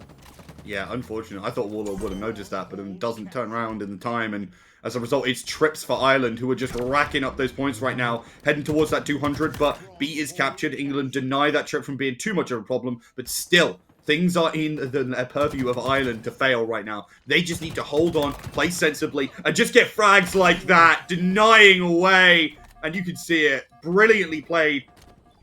Having a bit of an issue here. Hopefully Suicide Angel does not spawn in. Yeah. Hopefully they're not going to be coming in. If they are, then I'm sure the admins will sort that out. But as we can see, Ireland, they've got the active camo as well. So they can hide out themselves. The melee's coming on in, and it looks like we might be having a quick end. That is so unfortunate. What happened there, Rook? It looks like someone managed to join the lobby, and we will likely have to restart as a result of that. That's very unfortunate, honestly, if you're Ireland. You were in such confident control. Maybe you'll continue to be confident, but yeah, I mean, I don't know if there's a remake thing in Halo, unfortunately. I'm not particularly experienced, but we do have the score. It was 185 to 101 at that moment in time. And hopefully Ireland will be able to continue on from that. Otherwise, it'd be a bit unfortunate for them. But I'm sure with the way they were playing, they'll still be able to close it out. England, they were putting up a good fight, but they were still trailing, weren't they, Iko? Yeah, and it just felt like early on England had that advantage, just like we saw on Slayer as well, right? They had that little advantage in terms of kills, in terms of the map control as well, but over the time, Ireland just slowly, this slow force of nature, like a wave against the cliff, just slowly tearing away at, I mean, probably the mentals as well as the actual bodies on the battlefield. And Ireland just, like I said, so confident in the way they were playing. they were going for a lot of these frags, and we saw some beautiful stuff from Gloria, from a lot of the other players as well, kind of taking advantage of the different heights of this map. It's so vertical as a map, and that confidence is so important when you're playing around those different geometries of a map. Yeah, especially if you're kind of more confident on the map, you can really make good usage of it. And I think I kind of highlighted at the start that there's a lot of these kind of different angles, higher areas, as you said, but also closed off areas, a lot of little tunnels sneaking around the back. And I think it's a really important part of what makes that map so unique in Recharge, kind of because you can basically just get around, get on flanks so darn easy on this one as if someone isn't holding it. Luckily, we've been seeing a lot of people hold this. We've been seeing a lot of fights in those tunnels. And they've made for some ecstatic frags. They really have. The nades especially coming in so clutch there. But for now, whilst we try and get this fixed on the back end, we'll try and work out who Suicide Angel was. We're going to go to a quick break, and we'll be right back with at least some information as to what we're going to do moving forward for Ireland 1 versus England 1 in a bit.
Hello everyone and welcome back to the stream. Sorry about that little bit of a break there, but we are ready to jump back into the game. So, do you want to kind of run us through what happened there? Well, unfortunately, we had a player join via the custom game lobby because it wasn't set to private, presumably for some reason, and that ended up with there being 5 people on Ireland's team. So naturally, that's not very fair. So basically, we had to stop the game, make sure nothing else was happening, and then, well, resolve as the admins choose to. And I believe you have the admin ruling, don't you, Echo? Yeah, no, exactly. So the admins decided to do some clever maths. Maths is beyond me, but basically, so because of the advantage that Ireland had over the kind of the score by capping those strongholds, England, if they want to try and win this, have to get to 250, the normal score for stronghold. But Ireland, because of that advantage, they have to get to 171. So 171, that's the number you've got to look out for at the bottom of your screen. It sounds like I'm doing kind of a television advert there. But yeah, so watch out for 171 for Ireland. That's the score they've got to get to try and win on Stronghold. But look, we're going to head back in as soon as we can.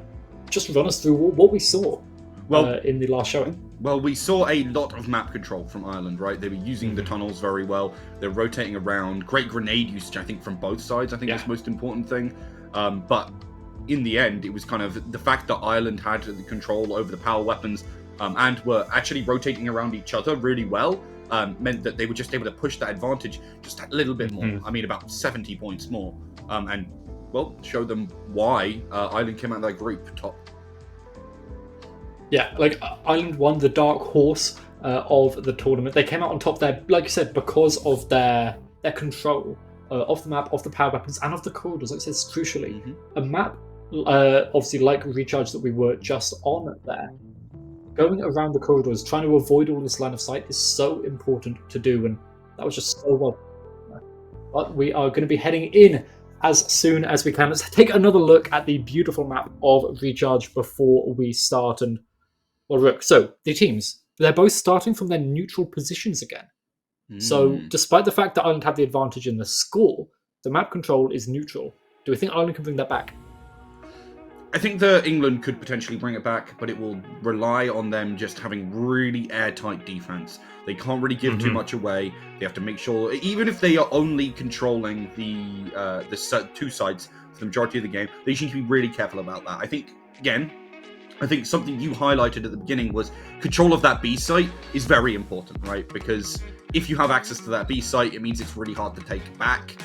There's just so much going on in terms of sight lines onto it, and it can make it a real problematic one. Even if you're sat at the back behind some of those poles, we were highlighting the grenades before, and I mean, they're especially important now. Yeah, no, you're exactly right. And as we are looking around here, we can see we're flying through these corridors, going now here out onto this wide open area of the site. And that's exactly how this map works. We talked before about how, I mean, this is where we saw Glory get that beautiful 2K as well. But how these corridors, if you can keep control of them with nades, kind of with your shots going down these longer corridors, that allows you so much more control, so much space over the map, because you can avoid these wide open spaces by running through these kind of these rat runs around the outside of the map. Absolutely can, and it makes for a fantastic way to get those flanks in, get those plays in, and I think Warlord, the player in particular, who was using them very effectively. So keep an eye on them, see how they do that, and the other player to keep an eye on is the one we're looking at right now. Glory has been on fire in all of this map, all of the prior 2 maps. I'm definitely looking to them for even more performance. Yeah, and they had to do a quick 180 there to try and get that headshot, but they ended up doing it. They got taken down. Obviously, the shots come out from the other team and be captured here by the side of England, but Ireland keeping that advantage in their favour. They're already going up. They're already building up towards that 171, but Marine with a beautiful shot, trying to take control, but they can't grab on. Oh, they fall just as their hand gets stuck, and, well, for now, Ireland still have the advantage. The nade, the flank coming in, but no kill from it. Yeah, really nice attempt to move on forward. Really want to hunt to that one. Finds it. Really well played by Glory. Nade goes up. Player comes down. Player goes back up with the repulsor, but unfortunately that's not enough. The melee was not there. Does actually trade in the end, and because of some backup, Ireland will look to try and gain control of that A site. Yeah, no, the A side, the A stronghold being taken down by Ireland again. They're still building up towards their advantage as much as they can. And Glory, as we can see here on the screen. Sam Shots as well, looking for something. Meatsy just dead on the floor, and Jo, first person to fall in a while. And England building up that advantage. It's just Sam left alive from them right now, and the Stronghold's going in the way of England. They're trying to build up towards a trip cap if they can take control of the sea. Oh, it doesn't quite land, but the nades certainly do. Send them a packing. You see the pressure coming through here. Marine gets some good shots, but, well, Glory's all too happy to refrag there. Really well played by Ireland in some of these fights, and it makes it really hard for England to get a word in edgeways. They've got control right now, so every fight they take is positive for them, but it's all down to Ireland to kind of convert any of wins that they find properly into an advantage in terms of points. Yeah, no, that's exactly right. And we can see that by the map control they're taking. You can see they are playing together, playing as these duos. They broke the shields there, but can't get the actual final blow. And the parkour were almost there, but Jo does eventually get taken down. And Glory, again, keeping on the board themselves. And Ireland, they're slowly building up. The trade comes through, but the trade doesn't matter too much for Ireland because they're taking control of the site. No, they're not. Kama is there to try and keep it themselves, and the trades, it keeps England with the strongholds, but B is being taken. Jo solo 1 versus 1 right now, but everyone is there. The melee comes through from Warlord, and Ireland, they can't get back in this. No, they can't. They just can't find the controls they desperately need here. Good shots coming through. Jo does mean that they can get something there. They've got a player advantage on the map. It's time to use it, and they absolutely do. Taking down Marine, trying to take control. They want to get this A site, but look at that. Kame just jumping around the corner. And honestly, the players of England dishing out way more frags than they were before. Marine was kind of the head of this this team in this map earlier. Now Warlord is stepping up as well. It's a fantastic look for them.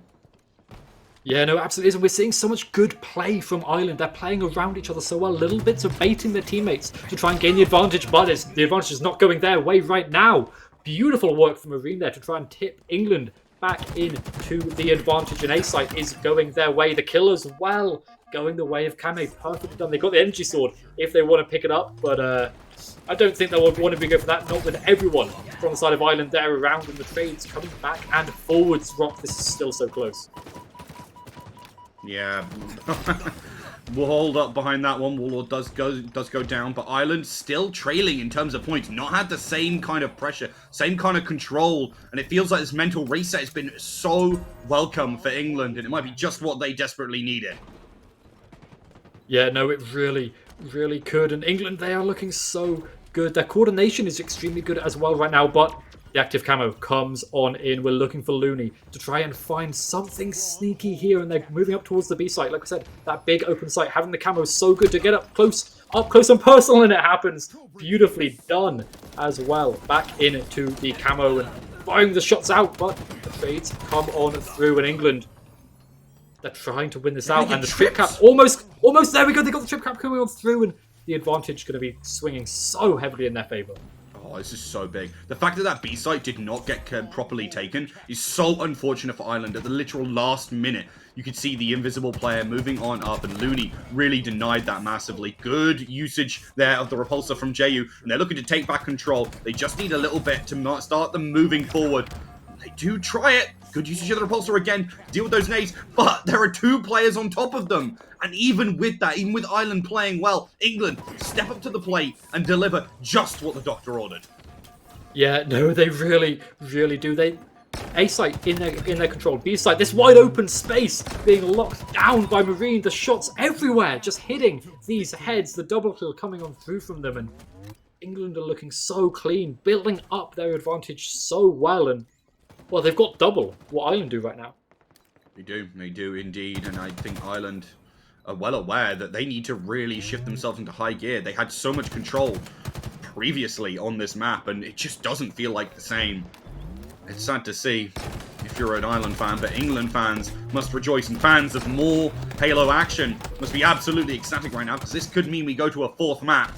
That'll be exactly what I want, at the very least, but the A site is open. There's a chance for them to move on in. Jeyu looking to do exactly that. Wants to slip on in, but gets caught. Even though they take down Marine, it's not enough.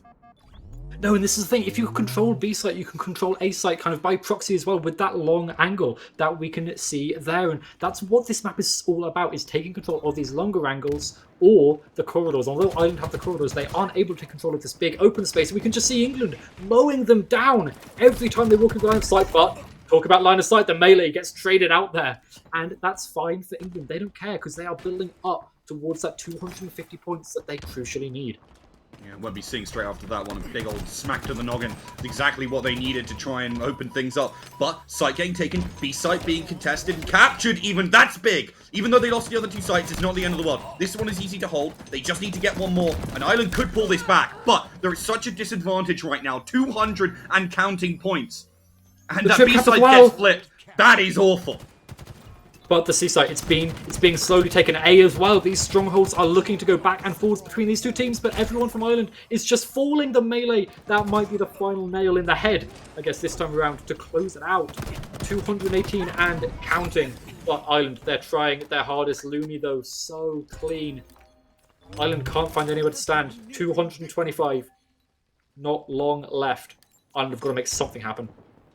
They really do. You can see it there. Kame trying to land the shots, but it's just not happening. Oh. England just need to hold out. 40s and counting. It's all ticking up, and Ireland, they had the pressure prior to the restart. They had the tempo, but it's been taken away from them. And England have thrust it upon themselves to take this map and take us to map 4. Yeah, England managing to come on back. That little break that they had, the technical pause because of that little bit of an issue, and they just came out so on top as soon as they came back in. And, well, England, they didn't want to be 3-0'd. They're not going to let the dark horse clean them out. Not yet, at the very least, but they are going to be wanting to bring it up to a reverse sweep. Let's take a quick look at how everything went down on that map, because there were some amazing plays from both sides.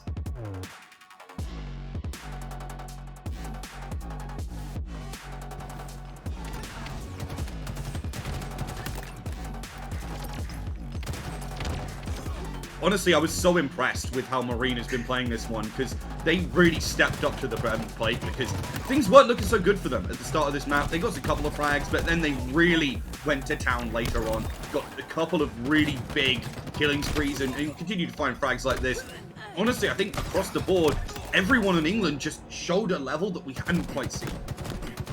No, it feels like they've really started to warm up, and they're going to need to be warmed up because they've got a long road ahead of them for this reverse sweep that they need to bring on in. Oddball is up next, and, well, that was a beautiful shot there, and we'll be seeing a lot more of that on Oddball. And still, Marine, they weren't totally online beforehand, but this time they are just so good. So many kills come out from them, and heading over to Oddball on live fire.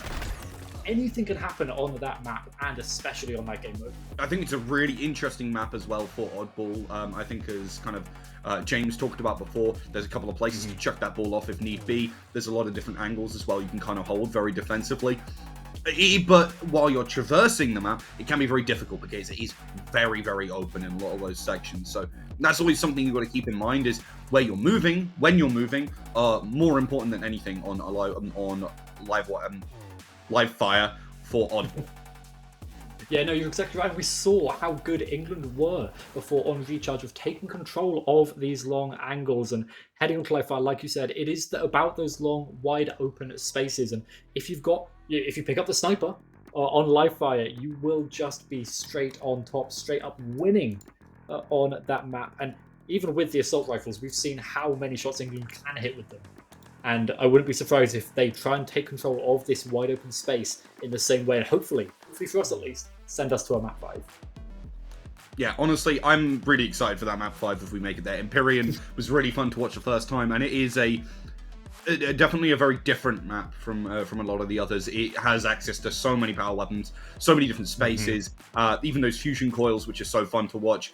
There's just a lot of flexibility and a lot of mayhem going down on that map. And the mayhem is what we want to see, but we're going to throw to a quick break, just get everyone from the player side set up and ready to go. So don't go anywhere. We're going to be here for map 4, potentially map 5, if England can keep this win streak going right after this break.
Good afternoon, everyone, and welcome back to the Halo Nations Europa. And we are in for a treat. We thought the island might just about get themselves a 3-0 victory over England 1, but it's not happened yet. England 1 the last map of Recharge, and they're sending us to live fire with Oddball. And well, this was what I was most excited for. This entire tournament was this map with this game mode. So I don't know about you, Rook, but I'm happy.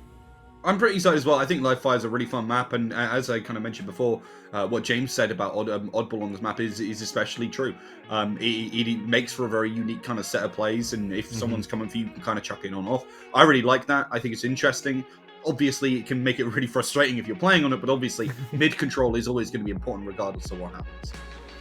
Yeah, and mid control is going to be important for that as well, right? For the kind of controlling the oddball, but also for controlling the sniper. The prized possession of a map like this, where, like we talked about before, all of these long open spaces where something like the sniper, we can really see the skill of these players come to play. We saw some amazing highlights earlier on in the day. I think you were casting it. Come up from players with that sniper rifle, and that's what I'm most excited for coming from things like Overwatch and Valorant.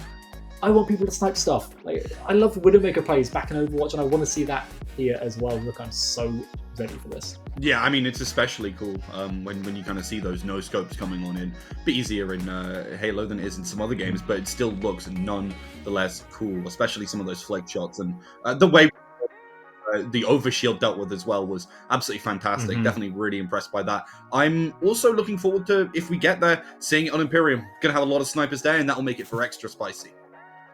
Yeah, we talked about the chaos of that map beforehand, and well, we're just trying to get the lobby set up and finalized. But so let's talk about what is at stake here. Obviously, Ireland 2-1 up right now, but that could all change. It really could. It could go 2-2. We could go to that final map, or it could just end so easily. And honestly, I think Ireland are looking at this right now, and they've got a fire lit under them. They lost that map that they were so close to picking up on the first time round. That's gotta sting. You've got to be going, okay, well, we should have won that, so let's win this one. Let's not let it get out of hand. Whereas if you're England, you're like, oh God, thank God, we actually managed to pick something up. Is this our chance? Is this our time to shine? And I think it really relies on kind of the aim. I think that's going to be the biggest kind of distinguisher here. I think both teams can play around the map, can play around each other quite well, but it comes to just who's better on the day. Yeah, and like you talked about, whether or not Ireland actually got that fire lit underneath them, right? That can change everything. Whether they are just frustrated and angry and kind of tilted at the fact that they lost the map that looked like they might have won, or whether that actually propels them to do better.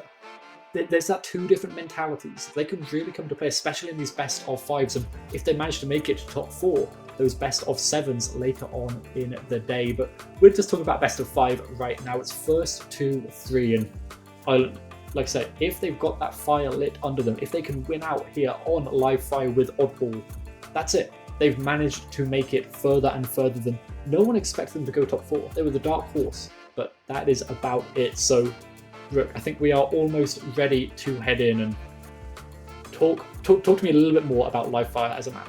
Well, it's got that big mid lane, it's got the tunnel underneath, it's got a lot of different ways to kind of drop away and out from that central area, which is so important for the sniper, but also for the weapons that are underneath, as you can see on your right now. And to your left, you see, and right, you see the exits and the drop down that can lead on into there. Other than that, there's a lot of wide open spaces kind of around these sort of more defensible positions, like these kind of over the top of these bridges.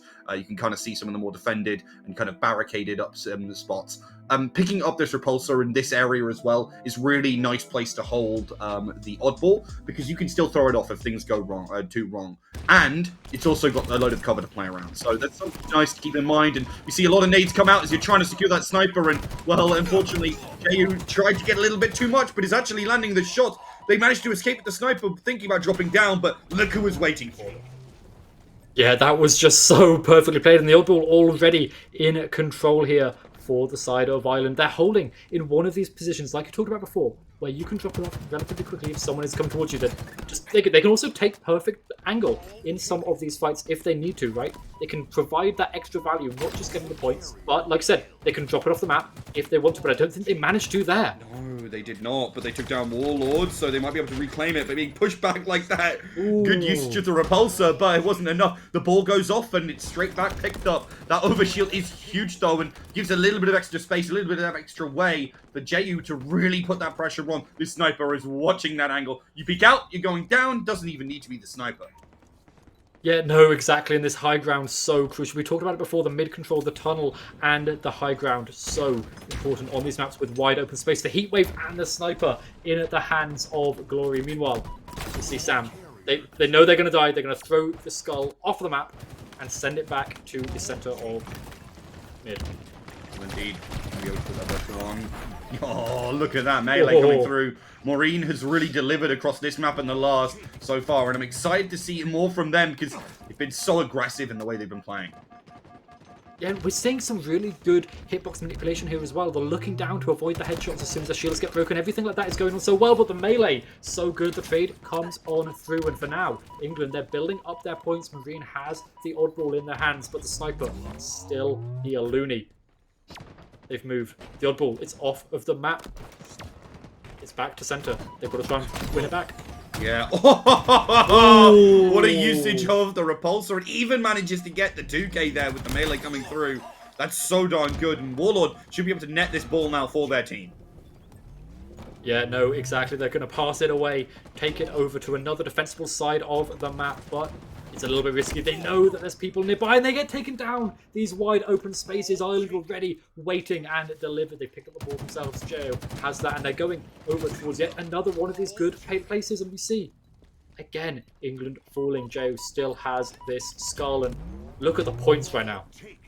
Yeah, so many points going the way of Ireland, and this time they've looked way more comfortable than they did in the previous one. They've got access to their commando potentially. Still got access to the repulsor as well, which can be absolutely brilliant.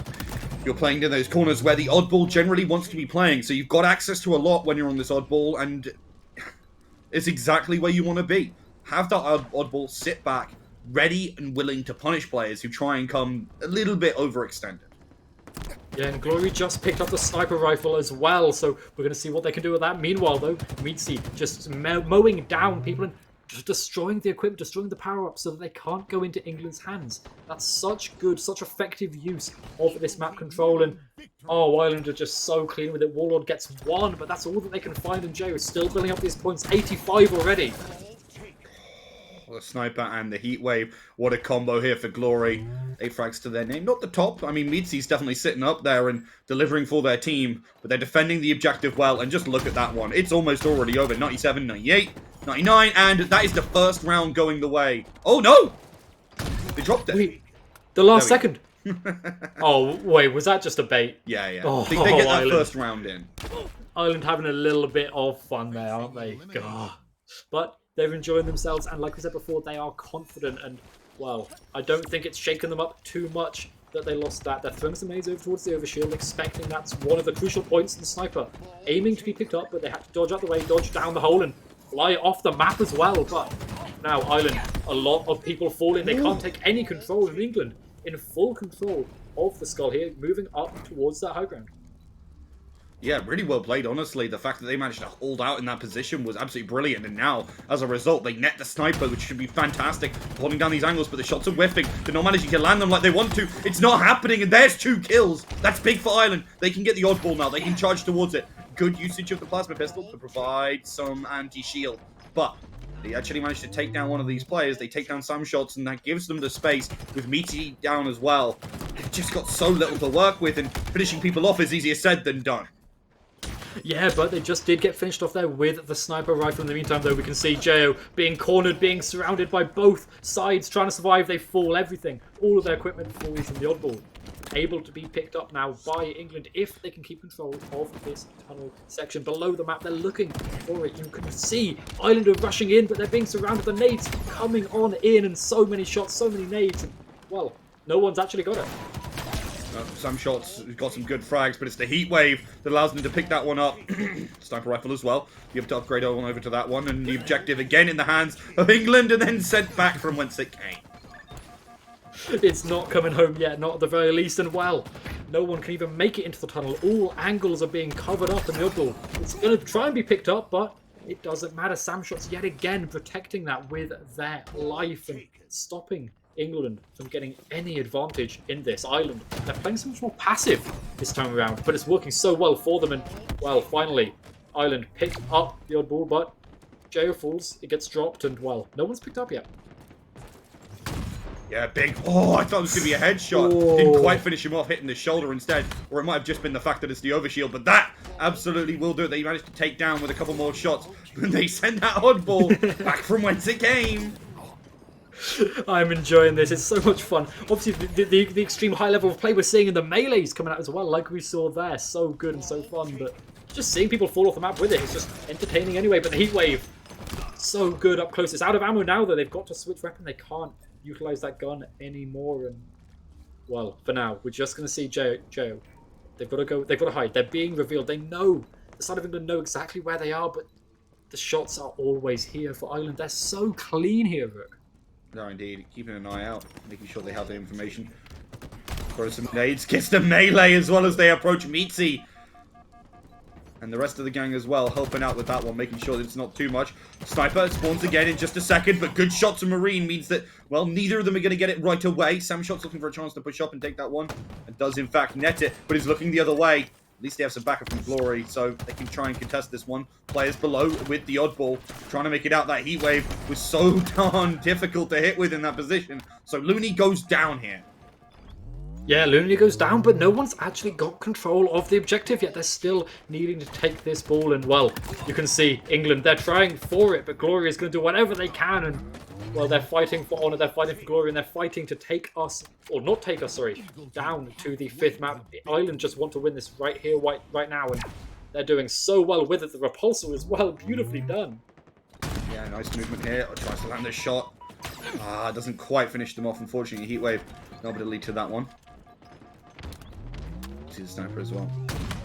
Oh, almost finds it, but does follow up with a little bit more. Warlord off the board, and then it's just Looney living alone. Will be for taken down here as well. England, they're hemorrhaging players here, and it's really difficult to keep up the pressure. You can see 80 points plus. And right now, Ireland are in that position again. They just need to finish it off. A nice shot, but doesn't quite land at the head. However, these will be more than enough as they're trying to finish off that player. Does do it! And Glory again flexing on these players as one shot from that sniper tries to make it count. But unfortunately, it doesn't add up just as they want it to. But with ball taken, 95 points in hand, they are marching towards. And unfortunately, there's no one close enough to really deny that one. It is 2-0 to make it 3-1 for Ireland 1 versus England 1. Yeah, Ireland 1 take that in. Again, we keep on seeing with Ireland such a dominant fashion. If they are winning, they are just winning so well every single time. And Rook, well, that's going to be it. Ireland 1 are proceeding further up into the top 8, where we will see them in the quarterfinals later on. But England 1, they played so well, especially on recharge. They really did. I'm very impressed with how they picked up recharge, but I think them winning that really lit the fire under Ireland. They stepped up to the plate and they knocked it out of the park. Yeah, no, they really, really did. And, I mean, Oddball, I love this game mode so much. It's really one of my favourite ones. And we saw on that map of Livefire so much good awareness of the map control and of controlling the Oddball as well. Able to throw it off at just the right moments. Able to keep control of it when they knew they were being pressured, so they drop it. But they didn't throw it off because they thought their teammates had their back. And that's really where Ireland came in. Their communication seems to be absolutely top-notch coming out from that squad. Yeah, really impressive performance from them as a whole. And definitely in those first 2 maps where they showed that they had a great understanding of the map and trusted their teammates. I think that what you highlight there in the communication, but also trust, is a big part of that. And it's so good to see from the team. I mean, when you've got a player like Glory, you can't not trust them, right? They were top of the board, I think, in almost every single map for that team, and they were on Oddball on Livefire. We just saw how good they would bring out the Heatwave and Sniper anyway. It's just a lethal combination on its own. And when it was in Glory's hands, it was just so much better and so consistent. Yeah, consistency is key, and even though they had that blip on the radar in a recharge, and did get taken down, it did look really, really solid from them. And speaking about solid, we've got some solid analysts ready and willing to give you the lowdown on how that went down. Welcome back, everyone. As always, my name is Captain James Force. I am joined here by Reed. Mate, 3-1 to Ireland 1 over England 1. How did you see that going down? Because I tell you what, it looked like it was going to be a 3-0 before we had to reset. Well, yeah, I was thinking it was going to be a 3-0, but they clearly heard me saying I wanted that live fire oddball game, so they threw that and we got a 3-1. But overall, I think it was some great games we got there. I mean, going off the scores, Glory was clearly MVP. He had the most kills across the board in every single game. I mean, 33 game 1, 23 game 4. Like that's pretty good. I mean, Warlord was doing pretty well on the other side, but just couldn't edge out that win. Yeah, and I mean, if we look back over some scores, it was 3-1 in CTF Aquarius, 50-46 in Street Slayer. It ended up being 250-64 in Strongholds Recharge, which wasn't really exactly how it went down, and obviously the 2-0 in Live Fire Oddball to finish it off. But we're going to go through some replays, but you're right. Glory was just the MVP there. I think, like I said on the other side, Warlord and Marine both doing some really good work, but multiple times there's beautiful rockets there from Meatsy. I know he's in Twitch chat, but that double kill as well from Glory, just excellent work. He looked so good. Popped a 30 bomb in the first game, had almost 20 in the Slayer as well, and then popping 23 kills as well in the oddball. No one really got close, which was incredibly impressive, as you see Marine getting a double there as well. Marine kept trying to go for that shock rifle. He got several really nice headshots. I'm not sure if they were all caught on stream, but some very good headshots, but he just couldn't keep up. Exactly, and look, Ireland won march on, as we say, and they will go into the quarterfinals. And yeah, I think they are a force to be reckoned with. I think the reason that they lost that Strongholds was just simply because of the reset. Like when that player joined and then having to kind of go back to it and really kind of disrupted the whole rhythm. But otherwise, it looked like it was going to be a quite nice 3-0. So they're going to move on to the quarterfinals. Quarterfinals are looking good. It is obviously another best of 5. We're going to have a look at some maps. It is going to be King of the Hill on Recharge. It is going to be Slayer on Livefire. It is going to be Pit CTF. Then Strongholds on Streets, and finishing with a Slayer on Aquarius. Which is your favorite map out of these? My favorite map, I'm probably going to have to go with probably Recharge King of the Hill, but I'm very excited to see CTF on the Pit. This will be the first CTF pit we've had this tournament, and it will be a lot of the pros are new to it. It's gonna be great, I think.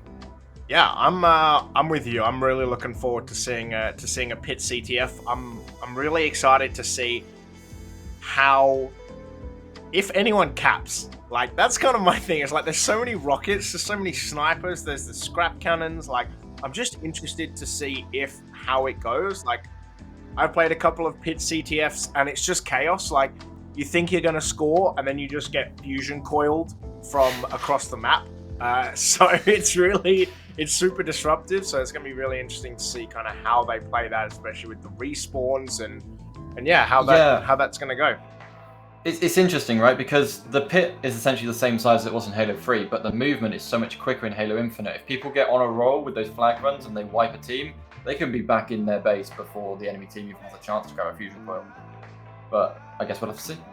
Yeah, I'm super excited, but we won't keep you too much longer. We are going to go to throw to a break, and then when we come back, it is quarterfinal of the Europa Halo Nations Cup time. Stick around.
Hello, everyone, and welcome back. Sorry about the long break there. Just had to get all the rest of the games ready, set up, and we are here now for the quarterfinals between Germany 2 and England 6. And although these numbers might be relatively high, both of these teams are absolutely stacked. My name is Echo. I'm going to be one of your casters for the rest of this evening, and with me is Rook.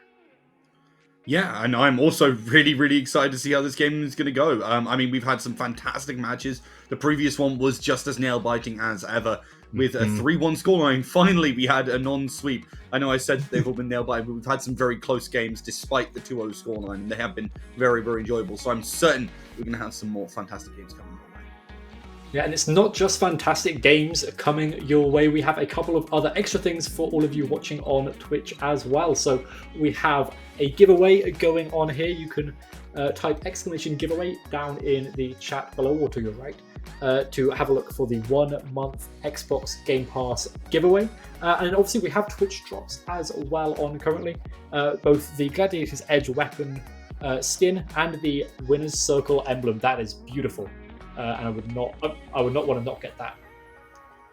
Yeah, absolutely. Got to get that swag for your Spartan, so you can have that one to go. And obviously, Xbox Game Pass would be nice. I mean, there's a bunch of fantastic games on there right now. Honestly, I'm always shocked about how much stuff there is on there. Genuinely, like I got it a couple of months ago, and every month I'm looking at it like, oh wow, I really get this for just $7.99 a month.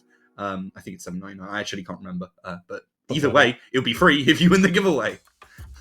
Yeah, no, exactly, it will. But what won't be free is this next game. A best of 5 is coming up very soon. As you can see here, we've been through a long day so far already, Rook, and we've got a good one coming up now for the quarterfinal. We do indeed. Germany 2 versus England 6. It's sure to be interesting. We had a couple of matches, but we haven't seen these guys, at least on this stream, just yet. I'm not sure about the other side, and whether they have had them on the other Europa Halo Nations Cup stream. But I'm excited. I was really enjoying watching some of the German players before on Dach 1. Obviously, they didn't manage to make it out of groups, which is unfortunate for them. But Germany 2, I'm definitely interested to see how they managed to perform. Yeah, Germany 2 they're looking obviously really good. They've made it up into the top 8 right now for the quarterfinals, and they've got some amazing players on their roster as well, Rook. I am so excited to see some of these people like Kimbo, people like Ebby. These are so well known in the Halo scene. I mean, Kimbo coming from Na'Vi and Ebby on Blackhand as well. Both of them are so well known. Yeah, it's good to see some of these squads come on through. And then obviously on the other side, we've got England 6, who are, you can see in front of you, Fluxes, Hollers, Sticker, and Sierra. Yeah, and Fluxus as well, very, very well known within the scene. I couldn't catch the team that they are on, but they're so well known. And both of these squads, as we've seen just by looking at those rosters there, are so stacked up. Like, Rook, this should be a nail biter. I really want to go to map 5.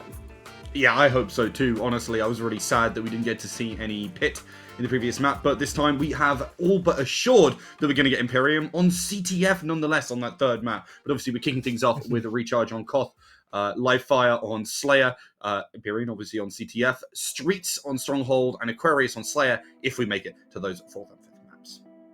Yeah, and we've seen most of these maps already today. I don't think I've actually casted on Pit before, so I'm very excited to see that, especially in the chaos that will be CTF. But we are going to start, obviously, on Recharge with King of the Hill, and we saw a beautiful round of Recharge in the last time around. And tell me a little bit more about this map. I mean, it's a map that's fantastic, honestly, for me in Stronghold, and I think in King of the Hill, it gets better because you get to move around the situations that you're already fighting on. I love the fact that the hill is just so kind of flexible in that.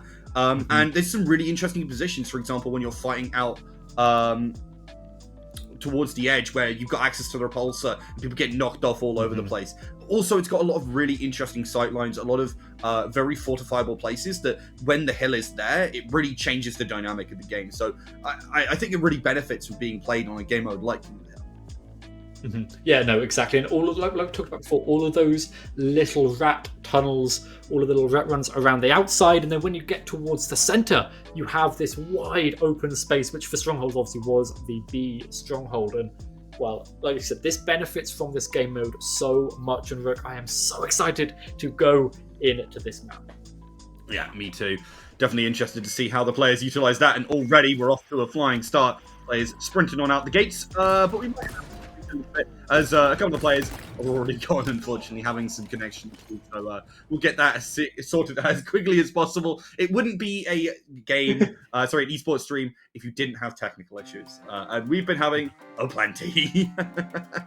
It's just part of the fun. It's part of getting everything working here. But our admins on the side of the game server will be trying to sort this out as quick as possible. And I mean, the last time we saw Recharge, well, it was a little bit messy there anyway, but hopefully this time around it will just be a quick restart. We'll get all the players set up, ready to go. And, well, King of the Hill, talk me through this game mode a little bit specifically.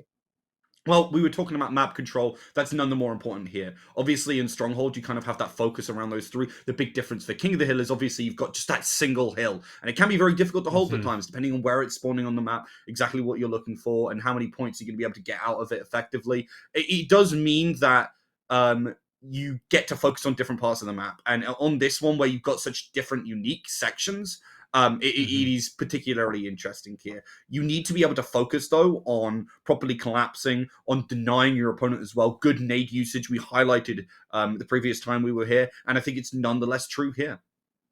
Yeah, no, I especially on, like I said, this map of Recharge. But let's take a quick look at the predictions, see where everyone was thinking all of these teams would stack up. And, well, we can see England 6 mentioned here quite a few times.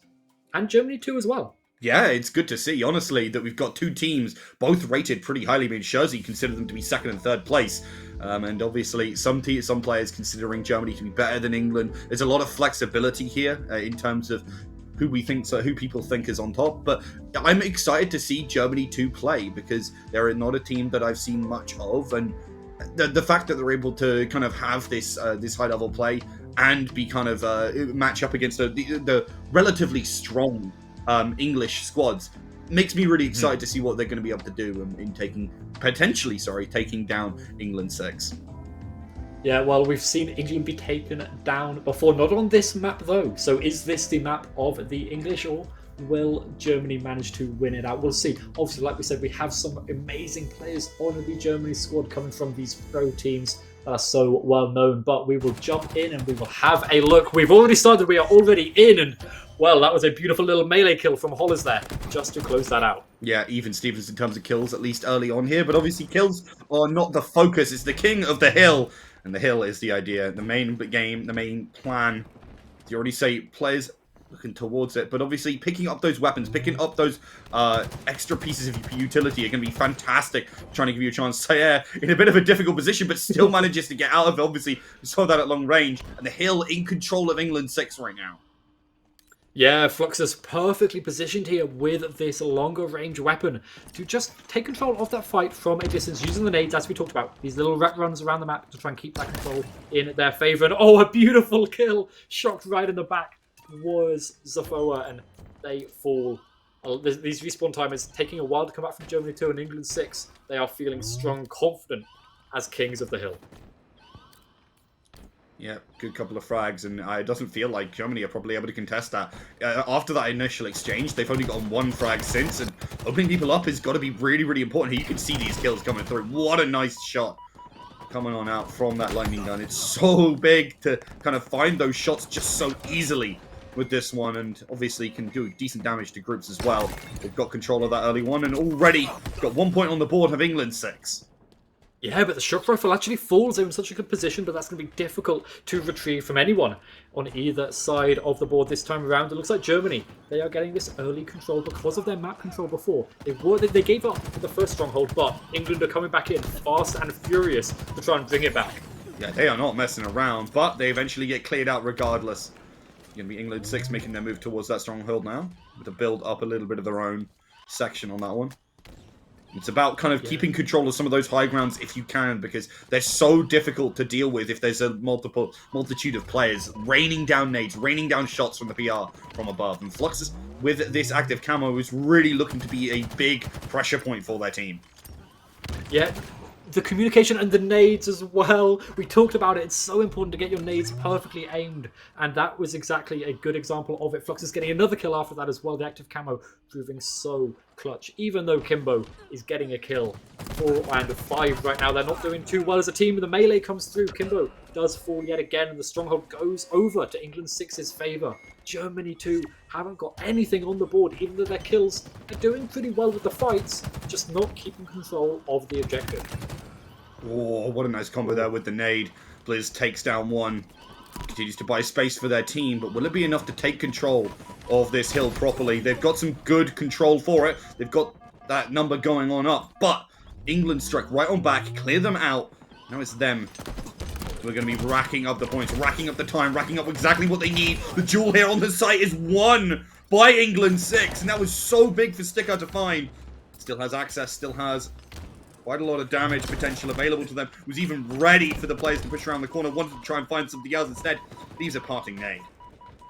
Yeah, the shock rifle not that good up close as it is on those longer ranges that we've seen before, but the stronghold, it's going to be so tricky for Germany to push back in. We can see here, they are looking for the final blow, the final kill. So much damage done to the shields and the grapple shot as well, trying to find something, and the headshot comes on through. Blizz falls to the ground, a double kill coming out for Sticker Rook. This England squad is nasty. Yeah, I love the fact that they were aware of exactly where they needed to go to try and pick up that kill, and even managed to get a double up there because of the positioning on the map. Does start to back away, knows when to cut their losses, and you can see this here. Sees it and goes, alright, I gotta catch this one. Loses track of them, but sees, oh, there's an easy one, and then goes back in for the kill. So good, so clean, and England 3-0 up on strongholds right now. One more. It has spawned in, and England are getting this early control. They're already building up towards their victory, and this could be an incredibly quick map here. Yeah, it could be a massive shutout, honestly. England 6 have really come out swinging, and Germany 2 struggling with this stronghold map right now. They get control a little bit in the early, but it just seems to end up with England get one chance to flip it over. They do so, and then from there on out, it's easy peasy pickings for them. Yeah, but for now, like I said, Germany are able to control it. They've got one person inside, but they are going to be getting ganged up on any time soon. There's so many people from England ready, waiting. They've got these good weapons. They've got the nades as well, which we know, especially with where that King of the Hill place is pointed, but Sticker does fall. They're going to get traded out eventually. No, they don't! Somehow they get the kill, and England 6 still at a disadvantage with this point, at the very least.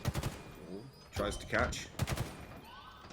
England 6 have control, but they lose out on Hollers, so it'll be easy flip over for Germany 2 here. And those nades aren't quite landing where they want to for England 6, so they're not able to force players off the hill, at least at the current moment.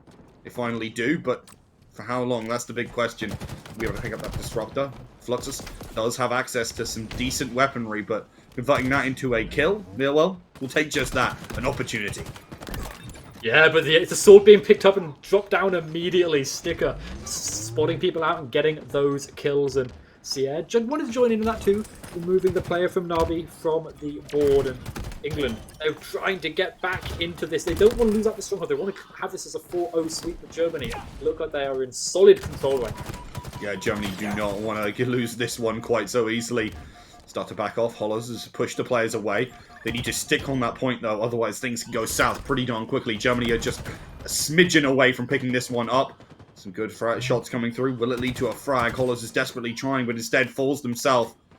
This active camera gives a lot of space over, but how can Fluxus turn that into something? There's a frag that they turn it into. Almost finds another, but doesn't quite manage to double up.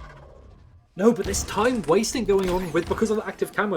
It's just giving more and more control over to England. They are building up this stronghold control slowly, but Sierra does fall. This is Blizz's chance to bring their team back into it towards the stronghold, but they can't. And the hill, it's so tricky to take back control of once it goes to England's command.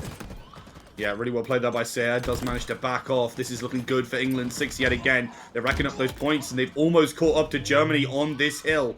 If they can pick this up, this is just it. This will be over. And you can see, in spite of their attempts, Germany too just struggling to really make it happen. Keeps themselves on it. Does Hollows have a little bit more information? There it comes. And England 6 pick up this first map in pretty short order. Yeah, that was a speedy run through coming out from England 6. You can see all of them there on that victory screen. Just, I don't know how else to call it. That was just quick, smooth, and beautifully done. It was actually really impressive to see how they were kind of maneuvering around, how they held their positions, and they had players running around on those flanks, picking up, denying chances to push on in. Don't give them the chance to spam those nades and spam those shots onto the point where otherwise they likely would have been able to push England 6 off. Yeah, well, I want to take another look at some of those kills because they were beautifully done, like I was saying, from so many of that England squad. And here are some right here. Like, look at that shot. I talked about it there, but Fluxus just, I think that won them that first point, honestly. Did indeed. And we saw fantastic plays with the shock rifle as you guys just got. And I mean, as well, usage of the active camo alongside a lot of other powerful tools in this game. It was honestly a real focal point for it of me. This one in particular was absolutely fantastic. Play of the game. It's so good. Like, that's honestly the play of the day for me. The grapple shot was perfect to get them into that position. It was just so good. It was absolutely fantastic. And in the end, I mean, Germany 2 put up some solid defenses. Did find some good frags, but unfortunately just ended up not quite being enough. Oh. No, and the drop down from the heavens. The high ground, it always gives you that advantage, and we saw it going so well into England's favour there. But that's only 1 point. We are in a best of 5, don't forget, Rook. And we're heading to, well, one of my favourite maps in the game. We're heading to Live Fire next, and it's going to be a Slayer map. Ooh, that's exciting. I mean, we got some live fire not too long ago, but that was oddball. I think live fire is fantastic for Slayer. When you can use the entirety of the map really effectively, I think it makes it much more interesting. Whereas other maps, other versions of this map, kind of force you to use certain areas. I think this and the rotations we see around, obviously, to try and pick up those power weapons, will make for a really interesting way for kind of Germany 2 and England 6 to really interact on this one. I think the big question for me is, how well did Germany do that rotating? Because when it came to holding points, I mean, it looked like England absolutely had them beat. Yeah, and if England can hold down the middle of this map whilst rotating around the outside or towards the building on the opposite end of this tower, utilising that sniper rifle, these power weapons that you were talking about, is exactly how they're going to try and win this. But we're going to jump straight into it. Already going, the nades, popping the booms happening in England, already even, actually, as I was about to say that. Yeah. Blizz goes down, Heatwave in hand, looking for a chance. There is Hollers, catches one fantastic double kill and sets them ahead. It sets them even yet again, as it was some brilliant play from Sir Ebby to set them just about in the same position. But keep an eye on these power weapons. That's going to be the real focus. Nades really do force Blizz back and they even get caught. Yeah, this nade usage is so good. We don't often see that being the primary example, or this map being the primary example, but the sniper, we are seeing it here in Sticker's hands. And they're going to be looking for something, looking for a pick. Obviously, the movement in this game is so good, so clean. And if they can keep on doing that, but melees, the trading out happening.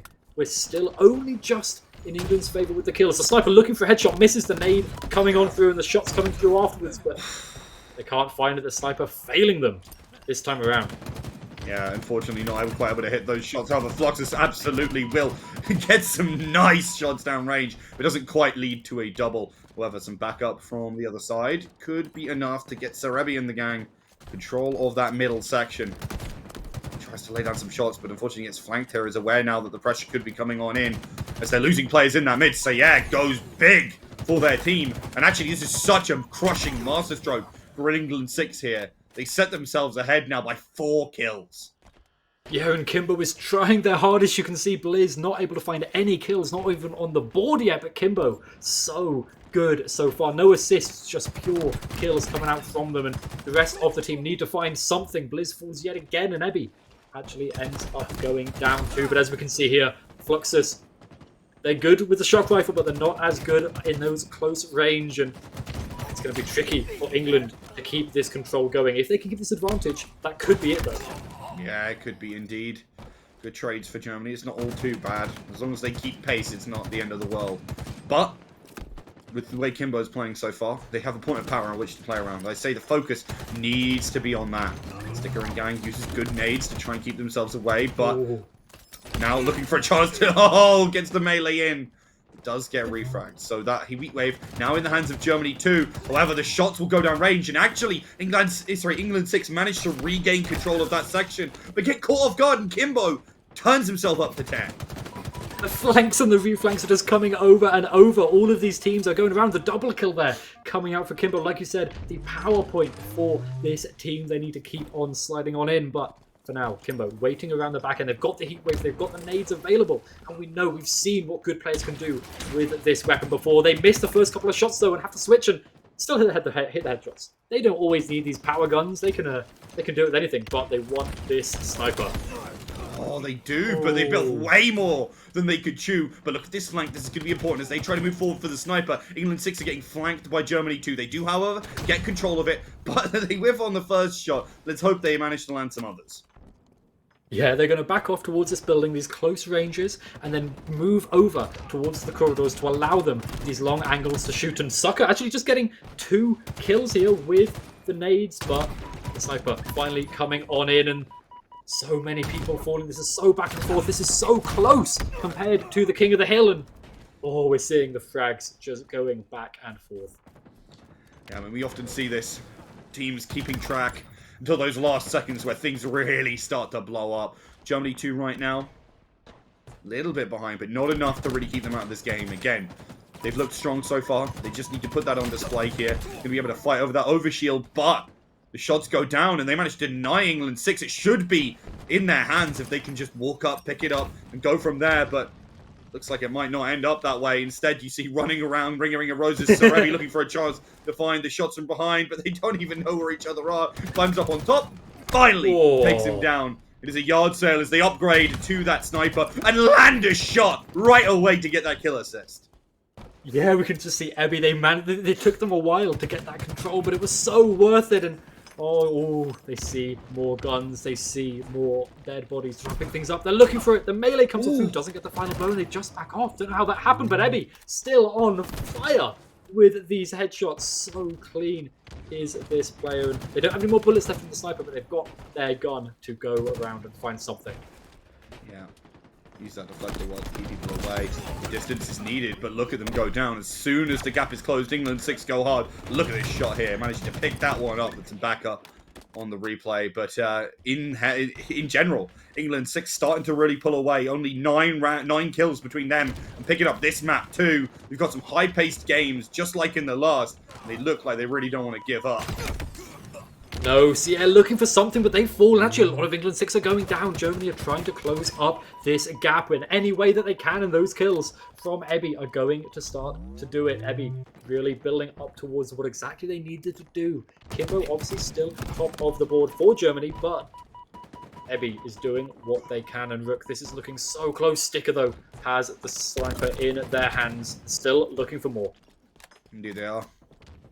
Zafoa's going to have to back off, has a slight repulsor, but wants to make sure that they don't get caught off guard away from the rest of their team, but also want to secure that sniper where they can. Bring down some shots, bring down some fire.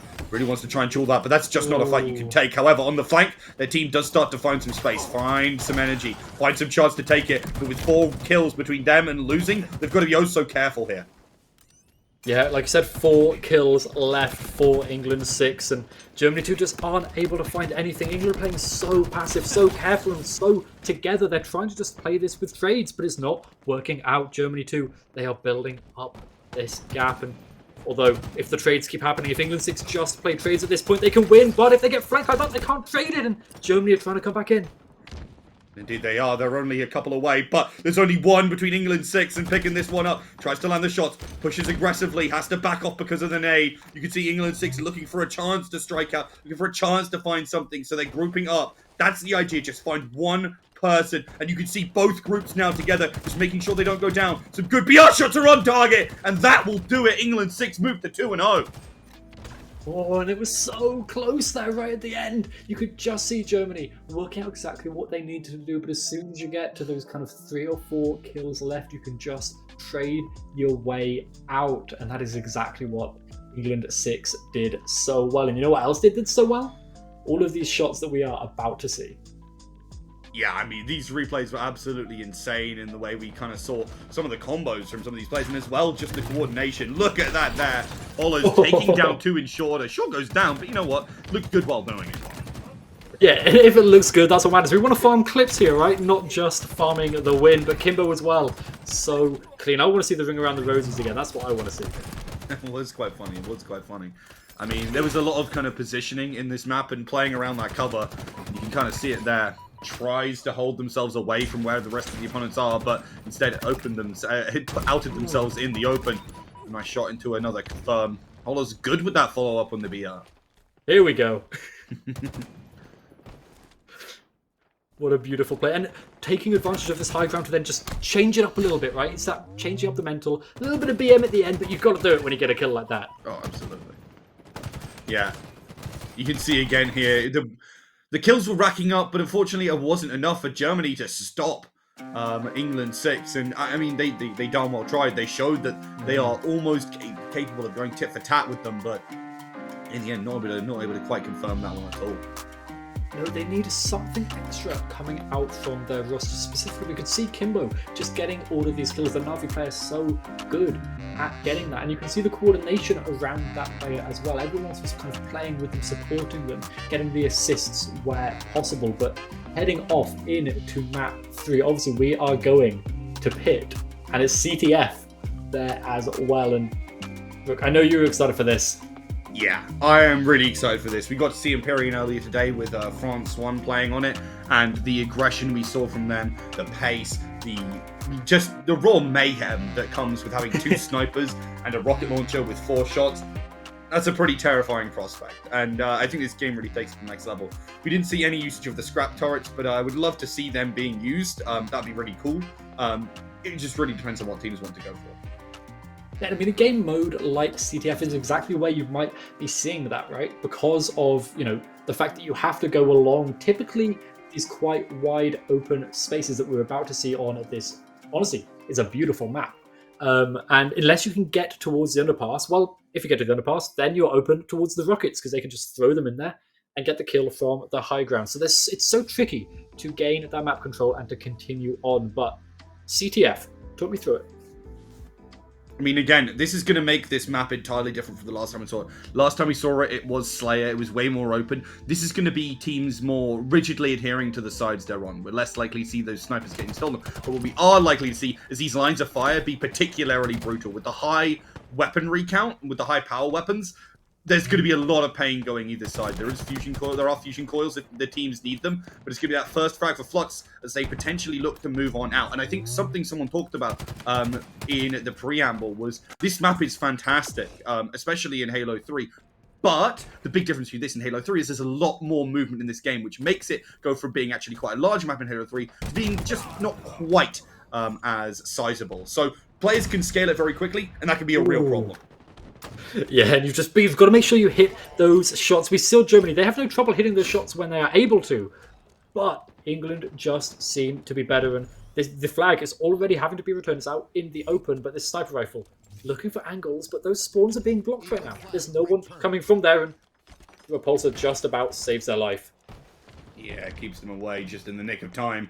Rocket launcher in hand, still one, but gets sniped away. Kimbo not able to have quite the impact they were looking to have as those snipers go to town. Out of nowhere, England 6 just pick it up. There was no action for the longest time, and then all of Germany 2 just fall to the ground. The flag's taken. It's going to be so tricky for Germany 2 to try and pick this back up again. The support is going to be here from Hollis. They're going to be supporting the teammate and getting the flag back. And Flux, as you can see, is just running it all the way back to their base. Right, indeed. And they get that first capture. England 6 already off to a good start for themselves. Wanting to keep that pace going. They do not let up. They picked up map 1, map 2, map 3. Maybe also in short order. Let's see if they can do that yet again. But Germany 2 certainly won't give up without a fight. Unfortunately, it seems like the fragging is going so heavily in favour of England 6. These duels are just being won left, right and centre. Yeah, no, they really are. And we can just see this control is so tricky for Germany to take. They are just struggling so much, but they're moving on over. Germany want to start to put on the aggression, but it's going to be so tricky. The flag already being picked up, but they're struggling. They're waiting. They know that it's dangerous. Yeah, they were looking for a chance to cross, but it doesn't quite end that way. Nade goes in, forces them into a difficult position. Their health is low, but they just want to get that flag further, trusting their teammates. But what they didn't trust was their ability to cross into that sniper, and as a result, they go down here. England 6 holding that angle so aggressively, so defensively. As they try to look to pick up that flag of their own. You can see they're so close to it. Sticker so far forward gets this shot. They don't expect the sniper shots to come from their own base. Sharpshooter indeed, as they take those heads and they take them down. Yeah, Sticker just proving why the sniper's so good on this map. Those flicks were so crazy, and the flag is now just traveling slowly. It's out in the open right now, but England will have no trouble. They have backup there, but no, maybe they will. Germany out of nowhere, the rocket now as well in the hands of Hollis, the last remaining person. 1 kill, defending their base for now, and they've got to push on forward. We can see in the replay as well, these shots. Oh, they're so nice. Honestly, the fact that they managed to hit stuff like this is dirty. With the rocket launcher in hand as well, England 6 have a lot of firepower available to them. Getting that flag, though, might be easier said than done. With Zafoa waiting here with all the power you could ask for. They're still only managing 1. Now that power is in another hand, and it might just do a lot of work. Yeah, a little bit too much risk with not much reward, and we see a beautiful melee kill coming in there as well. 1 more bullet left on this rocket launcher. The Spanker, what can they find with it for now? They're going to be playing passive. England know they don't need to go too aggressive yet, but you can tell they've got the confidence to. Okay, indeed. Hollers. Rest of the gang looking for a chance to get on that flank. As Blizz peeks forward, looks aggressively, but starts to see that actually we're getting flanked. We're getting pushed in. The rocket opens things right on up. And Zafoa is waiting on the opponent's flag. That's going to be a real spoiler for England 6. If they try and take this flag, if they get close back, they might have a real problem because their own flag is just mere seconds away from being taken itself. Yeah, no, it's a beautiful little bait play, right? Playing around your own flag, but the sniper here. Sticker was trying to find something, but they actually end up falling. The sniper gets dropped, and for now, Holler's just on top of everything. They rotate back around and get a beautiful double kill to clean that up and protect their base. The flag is so close to being returned, but the kills just keep on coming through for Hollers. Shout out to Sierra as well, giving backup to Hollers there for what was a pretty dirty sequence, if you ask me. England 6 managed to hold that flag, do actually return it, so it's all good for them. They're not under that pressure anymore. No, there's not much pressure across the map right now. The players, as I say that, Ebby falls to a beautiful shot. Coming out there with the sniper, you can see the power and the crosshair placement, the shots, the headshot, beautiful from Hollers, so clean. This player's been on fire today, so far, double kill. They're looking for the third, but it ends up being an assist. Still pretty good, I'm sure they're happy enough with that, and they're gonna be looking for more still. Protecting their base in England 6. Well, Hollers, kill streak cancelled. Yeah, we're looking for a chance there, but just solid play, honestly. And the remainder of Germany 2, just manages to hold it out. And this here was so big from Hollows on this replay. Impressive performance. Sticker now has access to that sniper rifle, though, and that's something to keep in mind if you're from Germany, because, I mean, they've had many an experience that is not exactly positive with that one, but finally, they get very positive with that one, taking him down, taking that sniper off the board, and England 6 don't quite have the firepower necessarily to try and puncture that defense again. No, but they still don't need to. They've got, don't get me wrong, they still have that 4 rocket launcher, and they know someone's in on the pass. They can fire it as soon as they see someone there, and it comes through. It doesn't get the first blow, but the second one takes them out. The reload coming on through, and England 6, they are just defending so solidly. And now with that kill, you know, with Eddie gone, they can start to push forward, especially with Zafon out of the game. Oh, from the grave, they at least get something out of that one, but that Spanker now on the other side of the map. So it means it could go down, but again, these long ranges, these BRs are seeming particularly deadly. Sure, the snipers have been snapshot after snapshot, but the way they've been playing with the BRs as well has been none the less impressive. Yeah, no, we saw a little bit of an attempt there to try and get to the flag, but nothing found from it yet. So yeah, still over there, still wanting to find it. But for now, they're just going to be playing a little bit more passive, and a beautiful shot from Sticker to bring them back in to this game. And the aggression is now going to start to come out for England 6. Flag returned. Looking for a chance to get the snipe here, but team clears it up. So just no dice to Sticker there. However, with 3 players dead, this is a chance for England 6 to really strike into the heart of enemy territory here. Want to try and find something. They finish off Zafora as well, so that means that there's only players in spawn right now. There's a chance to really break through if they can find this frag, but the shot's at range. Germany 2 are certainly no slouches either. No, and the nades coming on through. Germany 2 falling 1 by 1. This is England 6.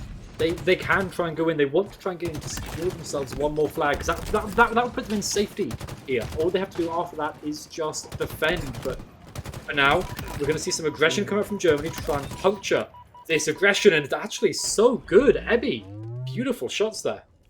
Indeed, some nice sandwiches on the road. I'm going to get hungry. Don't do that. Oh, shot goes in. They do take down Sayer.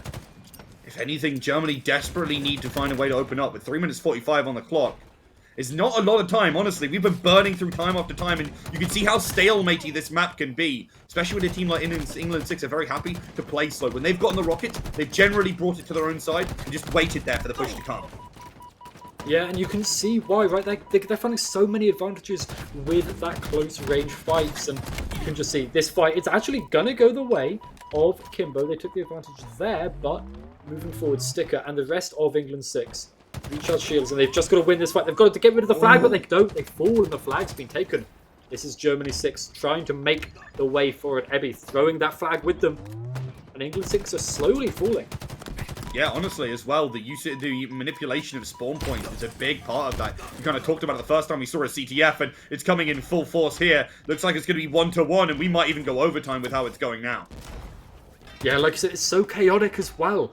Being able to just get the flag in the first place is difficult enough. Getting it back to your base, it's even more so. But like I said, 1-2-1. This is the chance. And now with people falling on both sides, these teams are going to take a second, try and find that advantage in the players. Try and find some kills with the nades, with the shots. And for now, it's still a little bit stalematey, like you were saying. It is indeed.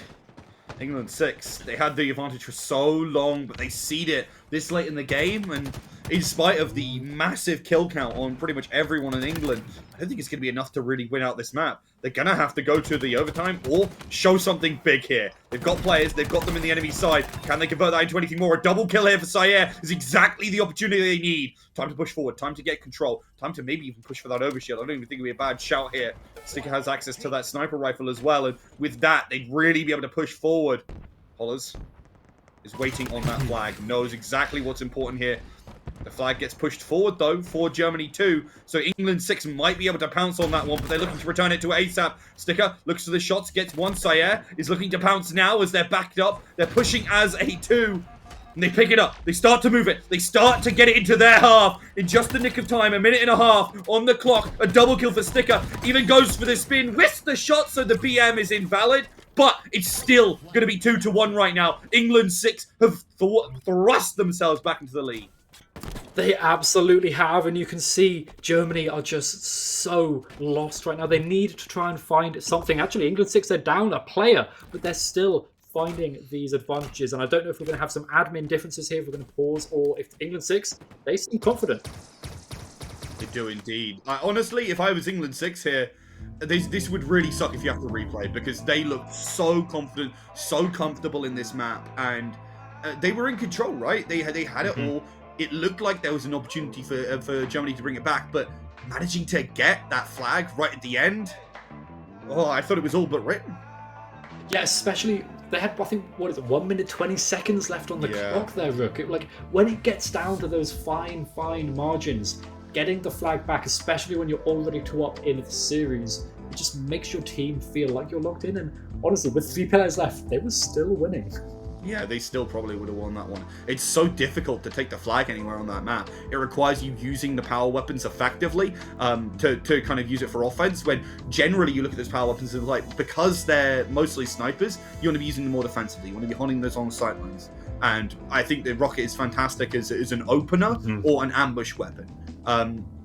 And it can be difficult to use them effectively for offense. I think you have to really be waiting for things like the overshield, things like sort of those armor abilities that can be absolutely fantastic in opening up just by raw force.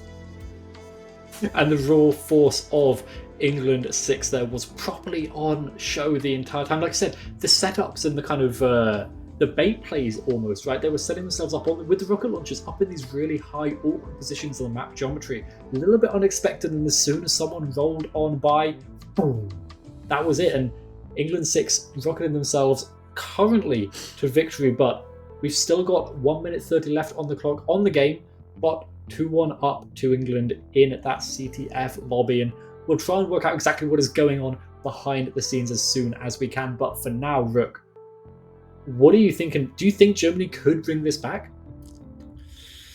I'm not saying there's no chance, but I don't really think they can. I think, honestly, with the way they were playing, England were playing very clean, very consistent. They had the lockdown. They're very happy to play slow. They're happy to play patient when they were even in terms of flags. They didn't need to overextend. That's why they were at 1-0 for so long. As soon as they made that slip up, they were like, oh, okay, we got to go offensive. And you saw what happened. In relatively short order, they managed to flip the script back on Germany and find themselves with that one flag lead. And honestly, I don't think Germany have it in them in terms of the power weapons, in terms of everything else, to really make that push happen, because it relied on some really nice shots, I think, and rocket launchers to really open it up. And I just don't think they're going to be able to do it without that. Yeah, no, but so we've just got it through officially. We are going to have a... so we're going to restart the lobby with 4 minutes left. And I think it's going to be 1-1, actually. So there was obviously some other stuff going on behind the scenes, but we'll get back into the lobby as soon as we can. And like we're saying, those rocket launchers, not always, the kind of mechanically skillful shots that we're seeing from the snipers, but they were just as explosive, and we saw how impactful they can be. Although, I mean, the sniper shots were just good. They were so good. Yeah. So I'm looking forward to seeing the replays at the end of this map, regardless of what happens, because they will be sick. That I have no doubt. And that's the thing I really like about Pit, is you get a lot of those highlight moments. You get a lot of those rocket launcher moments when you have things obviously exploding everywhere, but also just clip after clip after clip of sniper shot into sniper shot. And that's always sick to see, honestly. Yeah, and actually, you know what? Let's take a look at some of those clips right now, because the players, they're going to be feeling hype about these shots that they were making. Honestly, so am I. So let's get them onto your screens and have a quick look. I mean, look at some of these. I mean, that kill there, just so beautiful. The little headshots coming on through as well. And sniper, boom. Oh, I love this gun so much. I will say the Halo Sniper has always made some of the best sounds in gaming. When you hit that headshot, it's so cathartic. It's one of the most satisfying sounds I think I've ever casted. And that kill there as well, the movement, the awareness to go around the back and still get some of these kills here. Just so good from the England squad. It was big. The patience as well here from Hollows, knowing that they have to let some of those players pass, then they can get the flank, then they can get the play, they can get the shots in. And that was such a big way for them to be able to pick that up. Again, highlighting these snipes. You see them come time and time and time again. Has to stop away from that one as Soxus actually misses as soon as I say that. But you can kind of see the power that these players hold in their hands. Yeah, no, you really, really can. We talked about it before. Even though England are winning right now, Germany still have such a good squad behind them, and they're going to need to try and harness some of that firepower to end up winning this CTF map on the pit, because they want to take us to map 4. But let's head back into it here, and we'll see what they have to do. And like I said, 4 minutes on the clock. 4 minutes on the clock already. Hollers has got that flag in hand, and they're like, okay, well, you managed to cheat us out of that one.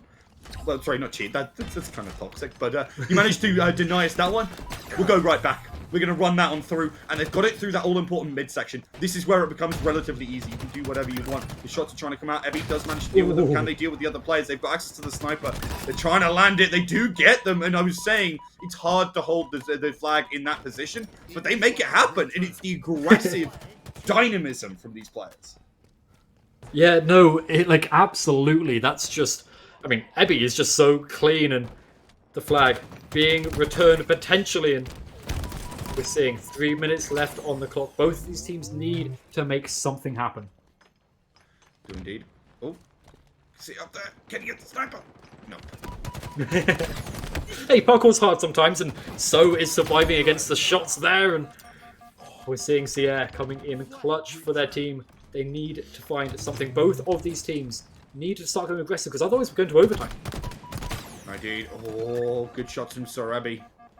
Allow them to take it down with a little bit of backup from Blizz. They're waiting in the ambush. These players, they just didn't check the corner. This is so big. This is such an easy chance for them. With 4 players still alive, this is go time. They even take down another, but the nade does mean it's only 3. But they've got to move fast. They've got to really get on top of that capture as soon as they possibly can. You can see players covering the angles. You can see the spawn points denied. And this could be exactly what Germany needs. Can they pick it up? The shots are being landed, but, oh, it's the backup from Kimbo that does it. Yeah, and they're rotating back into the enemy spawn, and you can see Holler's looking for the kill, finding where they are, and the headshot comes on through, and there is one more player ready, lurking. You can see them there through the walls, but I don't think Hollers knows. Hollers does get the kill, though. Yeah. Brilliantly done. Actually, I think Sayer got that. Yeah, it must have been shooting with. Didn't quite see where they were coming from, but hey, still managed to get it, and they get access to that drop wall as well. Player waiting right here, trying to get that reload sticker. Has it stuck to him? Yeah, that just feels bad, getting punched into a wall like that, and Germany 2 are falling like flies. England 6, they need to put in this aggression. You can see Germany, they are backing up to the base. Ebby, the one remaining player. We've seen them get multiple frags before, but it didn't work out this time, and the flag is... It didn't make it out. Sierra falls just at the end, and it's all down to Hollis to try and find something. Try and get the kills, and they get a headshot, but they get traded out. The frags and the refrags coming back and forth. Do indeed. Nade goes back, trying to buy some space for their team. Sliding on into it. Sayer needs to get out of this one with the backup of Sticker. But Sayer will start to move into position to get something. The rocket launch is here for Sarebi, though, and that's got to be such a problem. Sticker is not given a chance. And now you can see that Sarebi is looking at it and going, okay, we need to get something. There's like no time left. We got to go for that flag, and this rocket is just the ticket.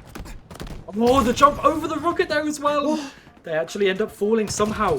England 6 are just dodging every single rocket just by jumping. It's that simple. Who knew? But Tufoa didn't know that. They get traded out, and coming back and forwards, England 6, all of the kills in their favour. You can see it's just down to Sarebi again to defend this flag. They have to try and find this person, but they're bailing out. Ebby's down. The flag is in the hands of England 6, and 15 seconds left on the clock here, Brooke.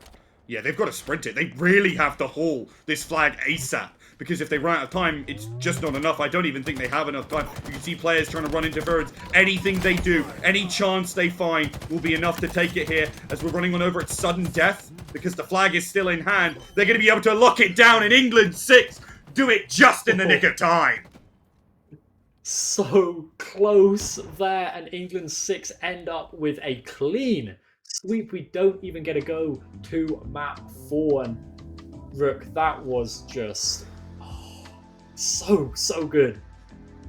Yeah, it was awesome. I love to see that map, and I think especially in the way the players were looking for a chance to kind of go for an offense, which was really, really hard to get going if you didn't have access to those power weapons. Made it really dynamic, I think, in the way it was kind of back and forth and back. Wherever we saw those snipers, you were bound to see action.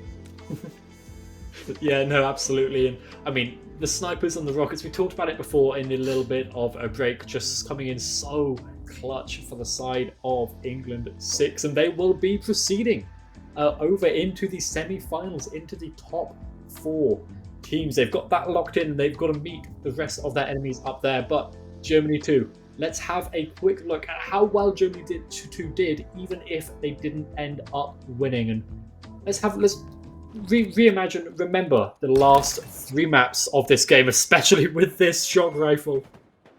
Yeah, Ebby hitting some really nice shots to try and lead that one up. Honestly, using the grappling hook here, this was such a fantastic way to open things up and kind of emphasized how brilliant England 6 were using the map and using space. Yeah, utilizing that space, we talked about before, is how important it is, and even when there's no space, you can still get the kills with a gun like the Heatwave and Kimbo. Just so clean. We saw Kimbo before, looking so good, but just unable to drag Germany to victory. And I mean, this was one of my favorite bits of this map, honestly. Yeah, it was very, very funny, and especially because you get access to that sniper rifle here. 4-star Rebby set up for such a nice shot after that one. It's going to be brilliant. And again, we were talking about these power weapons. It's going to be the rocket from so many players, which led to frags that opened up for opportunities like this, where you have players playing around that flag, playing around that base, looking for a chance to just get it out. And in fact, this was so important because it denied that flag capture away from Germany too. Yeah, no, absolutely. And well, I think honestly, we need reinforcements in here, just like Germany could have done with some. Oh, trying to get the sniper, not able to do it. But we need reinforcements. We need some analysts to talk us through how that went. Let's go over to James and Reed. Welcome back, everyone. My name is Captain James Force. I am here with Reed. What a series! And England 6 going to be moving on. Mate, what a cracker that was, including a few game resets, but a sudden death win in CTF to clinch it 3-0. Yeah, Mate. it was just insane. I didn't expect the CTF game to be that close, really. I thought it was going to be a lot harder, especially after that first 4-0 we saw with the ranked King of the Hill game. But yeah, it was exciting. Lots of funny clips in that quick game as well. Yeah, and mate, I'm super excited. England 6 gonna move on to face Ireland 1 in the semi-final, as we saw the Irish team earlier. We're gonna have a quick look at the maps of what that semi-final is going to be. The last of the best of 5s. It is gonna be Oddball on Streets. It is gonna be Slayer on Pit. It is gonna be King of the Hill on Recharge. CTF Argyle if we get there. That's super exciting. I'm keen to see Argyle today. And a live fire Slayer to finish it off. We will discuss a little bit about Argyle when we come back, but first of all, we are going to throw to a break. But yeah, great, absolutely great series. I was excited for England 6; they managed to get it done. But we will come back after this break. Don't go anywhere, guys, and we will see you for a cracking semi-final.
Good afternoon, everyone. My name is Captain James Force. We are not going to make you wait any longer. It is the Europa Halo Nations Cup semi-finals, and I am here with Echo. How you doing? You excited? Oh, I am so excited. The last few maps have been, or the last few series even, have been amazing. And like I said, we're heading to the semi-finals. This looks like it should be so good, so close, and so exciting. Sweet. Well, we're not going to keep people very much longer. We're going to go have a look at maps real quick. It is the last best of 5 before we get to the final. England 3 already waiting in the final. We are going to start on Oddball Streets, then go to Slayer Pit, then go to King of the Hill Recharge. And if we need more than 3 games, it is going to be CTF on Argyle and then Slayer on Livefire, which is going to wrap it up. We got 2 teams that we have covered before in this very stream. It is going to be Ireland 1 versus England 6. We're going to take a quick look, remind you of the rosters. It is ZJO, Meetsy, or Metazy, I think it's Meetsy, Sam Shots, and Glory GGs. That is the side of Ireland 1.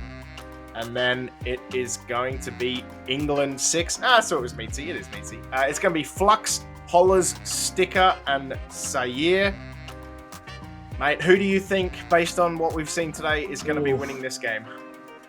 Well, of course, over both of these teams today, and they're so close, right? Both of these teams have so much prowess in the way that they play and in the individual players as well. Just looking at both of these rosters, you can see how good all of them are, but with the numbers that Glory was putting up earlier on today on Ireland, I can't count them out.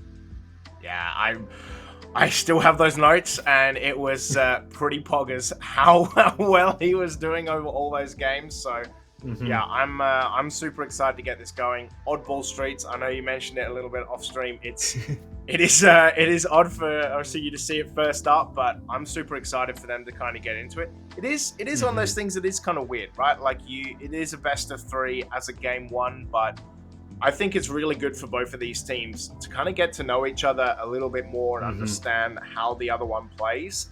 And you have that best of 3, so there's a lot of time that you can kind of spend going through streets, which is such a different map to the other 2 oddball maps in that there's no real way for you to play the ball, right? So you're going to have to pick your places, whether it's Subway, whether it's police station.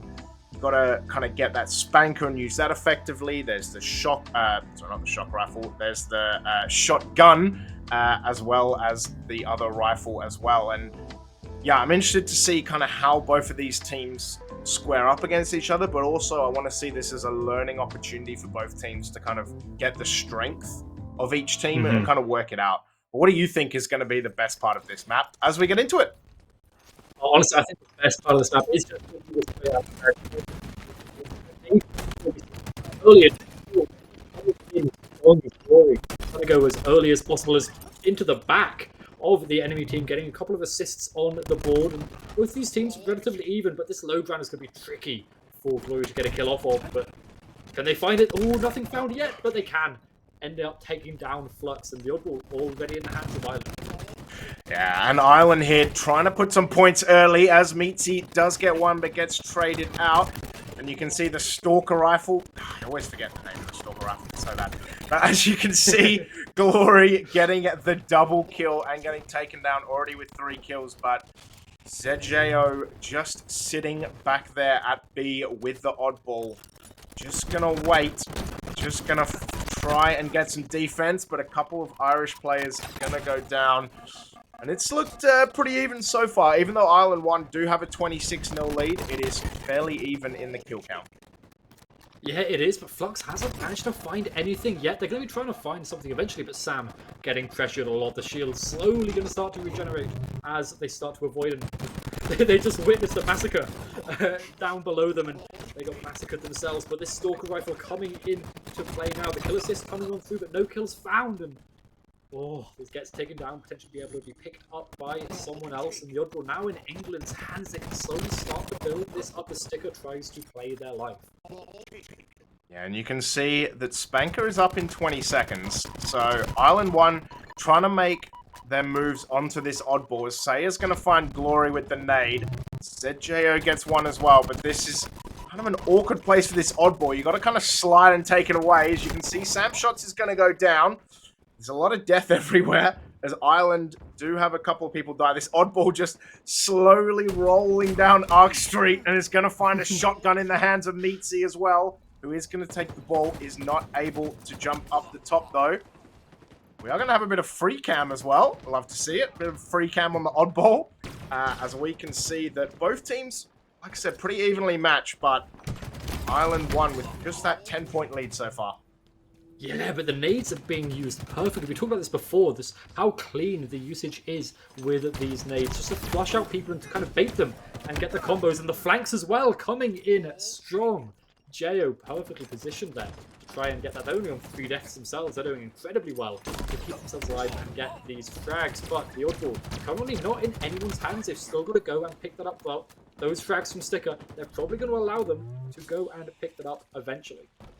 Yeah, and a beautiful double assist from Hollers as well. And this is really what you like to see, and why, you know, these kind of teams have made it this far. And we were talking about it earlier with Gas, when Gas got, what, 10, 11 assists in the game and still almost topped the kill count, is that if you're providing a lot of assists, it's also about the damage. It's not only about your kills, it's about how you can help your team. What was that? A Sticker just getting it done. It's also about how you can help your team and how you can lay down that damage to make it easier for your teammates. And we can see that England 6 are going to take the lead, as Meatsy's going to get a perfect before getting traded out. Sam Shots is going to find Sierra, and it's almost halfway to round 1 for England 6. But Flux with the stick as well. And this is looking really, really good so far for England 6. Is this going to be an all-England final? Or can Ireland 1 be better than that? As it looks like... Okay, we're back. That wasn't only me that was freezing, right? No, I got that too, but they were fighting there over the spanker. Did you see that they want control of this rocket launch? You talked before about how important it is, and actually, just guns work. You can see what everyone else is doing up with just the guns. The marksman there in the side of Flux, but the rocket, the spanker that we talked about, is so useful. If they can use this, they can get the kills, but they take themselves out. Sticker gets the melee, and the rocket, 1 bullet left, but Sticker can't find anything yet.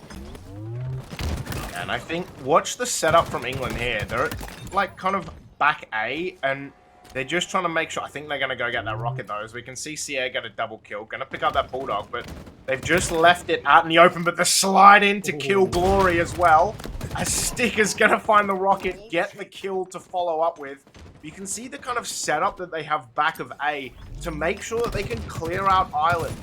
They funnel Ireland to their respawn points, and then they can just sit there with this ball, and wherever Ireland are coming from, England can spot them and make sure they can kill them, as Glory to find Hollers. But Glory with a double kill, and that setup is completely crushed as only Sticker is left alive. The setup was good, but Ireland just a bit better in shutting it down. This is where you can't count Ireland out whenever Glory is alive. You just know they are available to do that. But as I say that, Glory does fall in England. Rushing back in there as soon as they can. Sticker joining in on the fun from the English side. And it's just KO left. The Irishman not wanting to put themselves into a bad position. They're waiting for the team to respawn. But Flux has fallen. And Glory taking all of the kills for themselves. And oh, the backstab coming out from Sticker. Does get it eventually with the help of teammates. See, Sierra already has a wingman. We talked about it earlier, right? Like 10 assists already, and it is only 20 points away. But you can see this setup. Like, look at the way from Subway that they project across the map, and then just keep Sierra out the back in alley to make sure that no one can get to him. Now he's going to come into Subway, but now they know where Ireland is spawning. Flux gets 1, and it is 2 seconds, 1 second. Sticker with a double kill as well. Sticker ends with 10. There's a bit of BM right at the end. But it is going to be 1-0 to England 6. But some beautiful play. A great start from Ireland at the beginning, but I mean, I don't know where else you have a great start, if not at the beginning. But in the end, it was England 6 who had the setups and really made sure that Ireland couldn't really get to that oddball, as we're going to go into round number 2. Yeah, we start off relatively even, at least in the frags here, trying to bring their team back into it. And scoped in for a little bit. The rocket launcher in their hands, and they blow up the side of Meatsy, and the oddball gonna be going over to England here without a doubt. But eventually, there it does get picked up. Probably going to get thrown over as well, so that we can have Sierra make the most of their rocket launcher. But for now, like I said, the setup being so good, so clean from England, except that time, Jo cracking a hole in the setup, and hopefully we'll be looking for more. Yeah, and trying to 2v1, but not having much success with Sierra. But, you know, Glory's being traded again. But you can see Glory's 18 kills, leading the way for Team Ireland. But kind of everyone from Team England has been contributing. Sticker obviously ahead of everyone else, but Sierra with 11 assists. And this ball just in a state of flux, you might say. Team England, actually the ball's going to get reset. No one touching it in Subway for so long that it got reset. Glory was there waiting. He's going to kill Flux. It is going to be 2 dead on each side, though. What can Glory do here? He's going to get taken out by a headshot from Sierra and that Stalker rifle. But you can see here that Sam Shots is going to trade that out. It looks like... Wow. Wow. Great assist. Getting saved right there. But yeah, a lot of Team England are dead, but this ball is so out in the open outside Subway that it's very difficult for Team Ireland to do anything about it. They are trying to move it. Glory's gonna get at least 1, if not 2. The Stalker rifle! Oh my god, does do some work. Scary moment right there, but Spanker is up. Ball is in Subway. What can England do here? Yeah, we're seeing the same kind of setup to what we saw from England now this time around, right? They're spreading themselves around once they've got one person playing relatively safe. But now the ball has been thrown just so they can come pick it up when it's a little bit safer to do so when the rest of the team is there. But it's been picked up. England, it wasn't that safe, and the melee doesn't get the kill. Eventually they do fall, and England, they know where the ball is. They're going to be looking to pick it up. The nade comes in, the shots as well, but nothing happens. England falling 1 by 1, and the oddball Ireland, they've got the safe moment to pick it back up again. Yeah, and the crazy thing is Ireland only right then being able to pick up the ball once they'd completely wiped England. England have just been so good at kind of not only controlling the oddball, but just controlling the area and making it really hard. Sierra gets a double, by the way. Sam Shots kind of sitting in Subway, just having to hold onto this ball, try and get some points on the board. There is less than 3 minutes left. Obviously, only when the oddball is on the ground does that timer click down. So they are going to try pass it off. But you can see that England know where this oddball is. They are going to try and converge. Stickers is going to find 1. Stickers going to find 1. Hollers gets 2. And Sierra with the Stalker rifle going to wait for Ireland to spawn. Well, he knows they're here somewhere. He just can't quite find them. Sierra pinging Arc Street. Knows they're over there. Just missing a Sierra. Is going to go down eventually to Sam Shots. There's going to be a lot of damage and a lot of trading, but all this time the ball is not being picked up. This works for Team Ireland. For Team Ireland, having the ball on the ground with a 40-18 lead is exactly what they want. For England, they have to break this setup. They're doing it very effectively. It's only Sam Shots left, and that ball is right the other end of this map. The Spanker is up. Sticker's going to take that. Great. It's going to get shot in the ass from Sierra, but great use of the drop wall as well. That nade, that rocket's going to do excellent work, a double kill. And once again, Ireland won, almost totally wiped, and they are wiped, and England getting some points on the board. Yeah, Sticker with absolutely no fear. You can just see the confidence in this player, and they're evening up the top kills on the board right now, but with a ton of assists in the side as well. And the oddball, like you say, it was fine on the floor, but now it's in England's hands. That's a beautiful replay right there, but the ball is on the floor, but now England have the lead. And Ireland, although it's close, they've got to do something to bring it back, and that is not going to help. Yeah, beautiful, beautiful trade out there. I mean, JU with the sticker as well. With the sticker onto sticker, I must say. And kills Sayer as well. So it is going to be Team Ireland with the oddball. Halfway to victory. What can they do with this setup into Subway? Looks like Sticker just trying to find some bodies. Is going to be starting to get shot in the back, but is going to find one. Oh, whiffs completely. It does get traded. The ball falls out. And actually, Ireland only have 2 members left alive. Sam Shots there trying to defend this ball in Subway, but it is already dropped down. But luckily for Team Ireland, they are all spawning on the B side. So there is a chance for them to get back in. As long as they can just keep nading this Subway, they can push Flux back and try and pick up this ball. But look at this. 3 members of Team Ireland dead from 3 different members of Team England. Ball has been taken as well by Flux. I thought it was about to get reset. It did not, thankfully. But Hollers as well with this Stalker rifle. What can he find? Thrusters through. Does die to Sam Shots, though. Beautiful work as Glory's going to go down. Glory with 25 kills. Sierra has 15 assists and 24 kills. Ridiculous there. And Team England has taken a 3-4-5 point lead as Flux has 100 seconds of OBJ time. Yeah, just looking at this, England are just doing so well to keep this control now, and the setup looks so similar to how it was when they won out last time. But Holler's going down. That's the star player right now, although Sierra and Sticker both up there as well and trying to keep themselves in this. 10 more seconds left on this objective, and Ireland have got to do something. They have to make a play. They have to find this oddball. Yeah, and beautiful work from Flux as well. Just understanding that he's probably going to get mobbed right there. Throws the ball into the middle because, you know what? You can waste time when you've got such a lead. However, oh, look at this. All of Ireland are dead. This is going to be over. Their only glory's up. It is 4, 3, 2, and 1.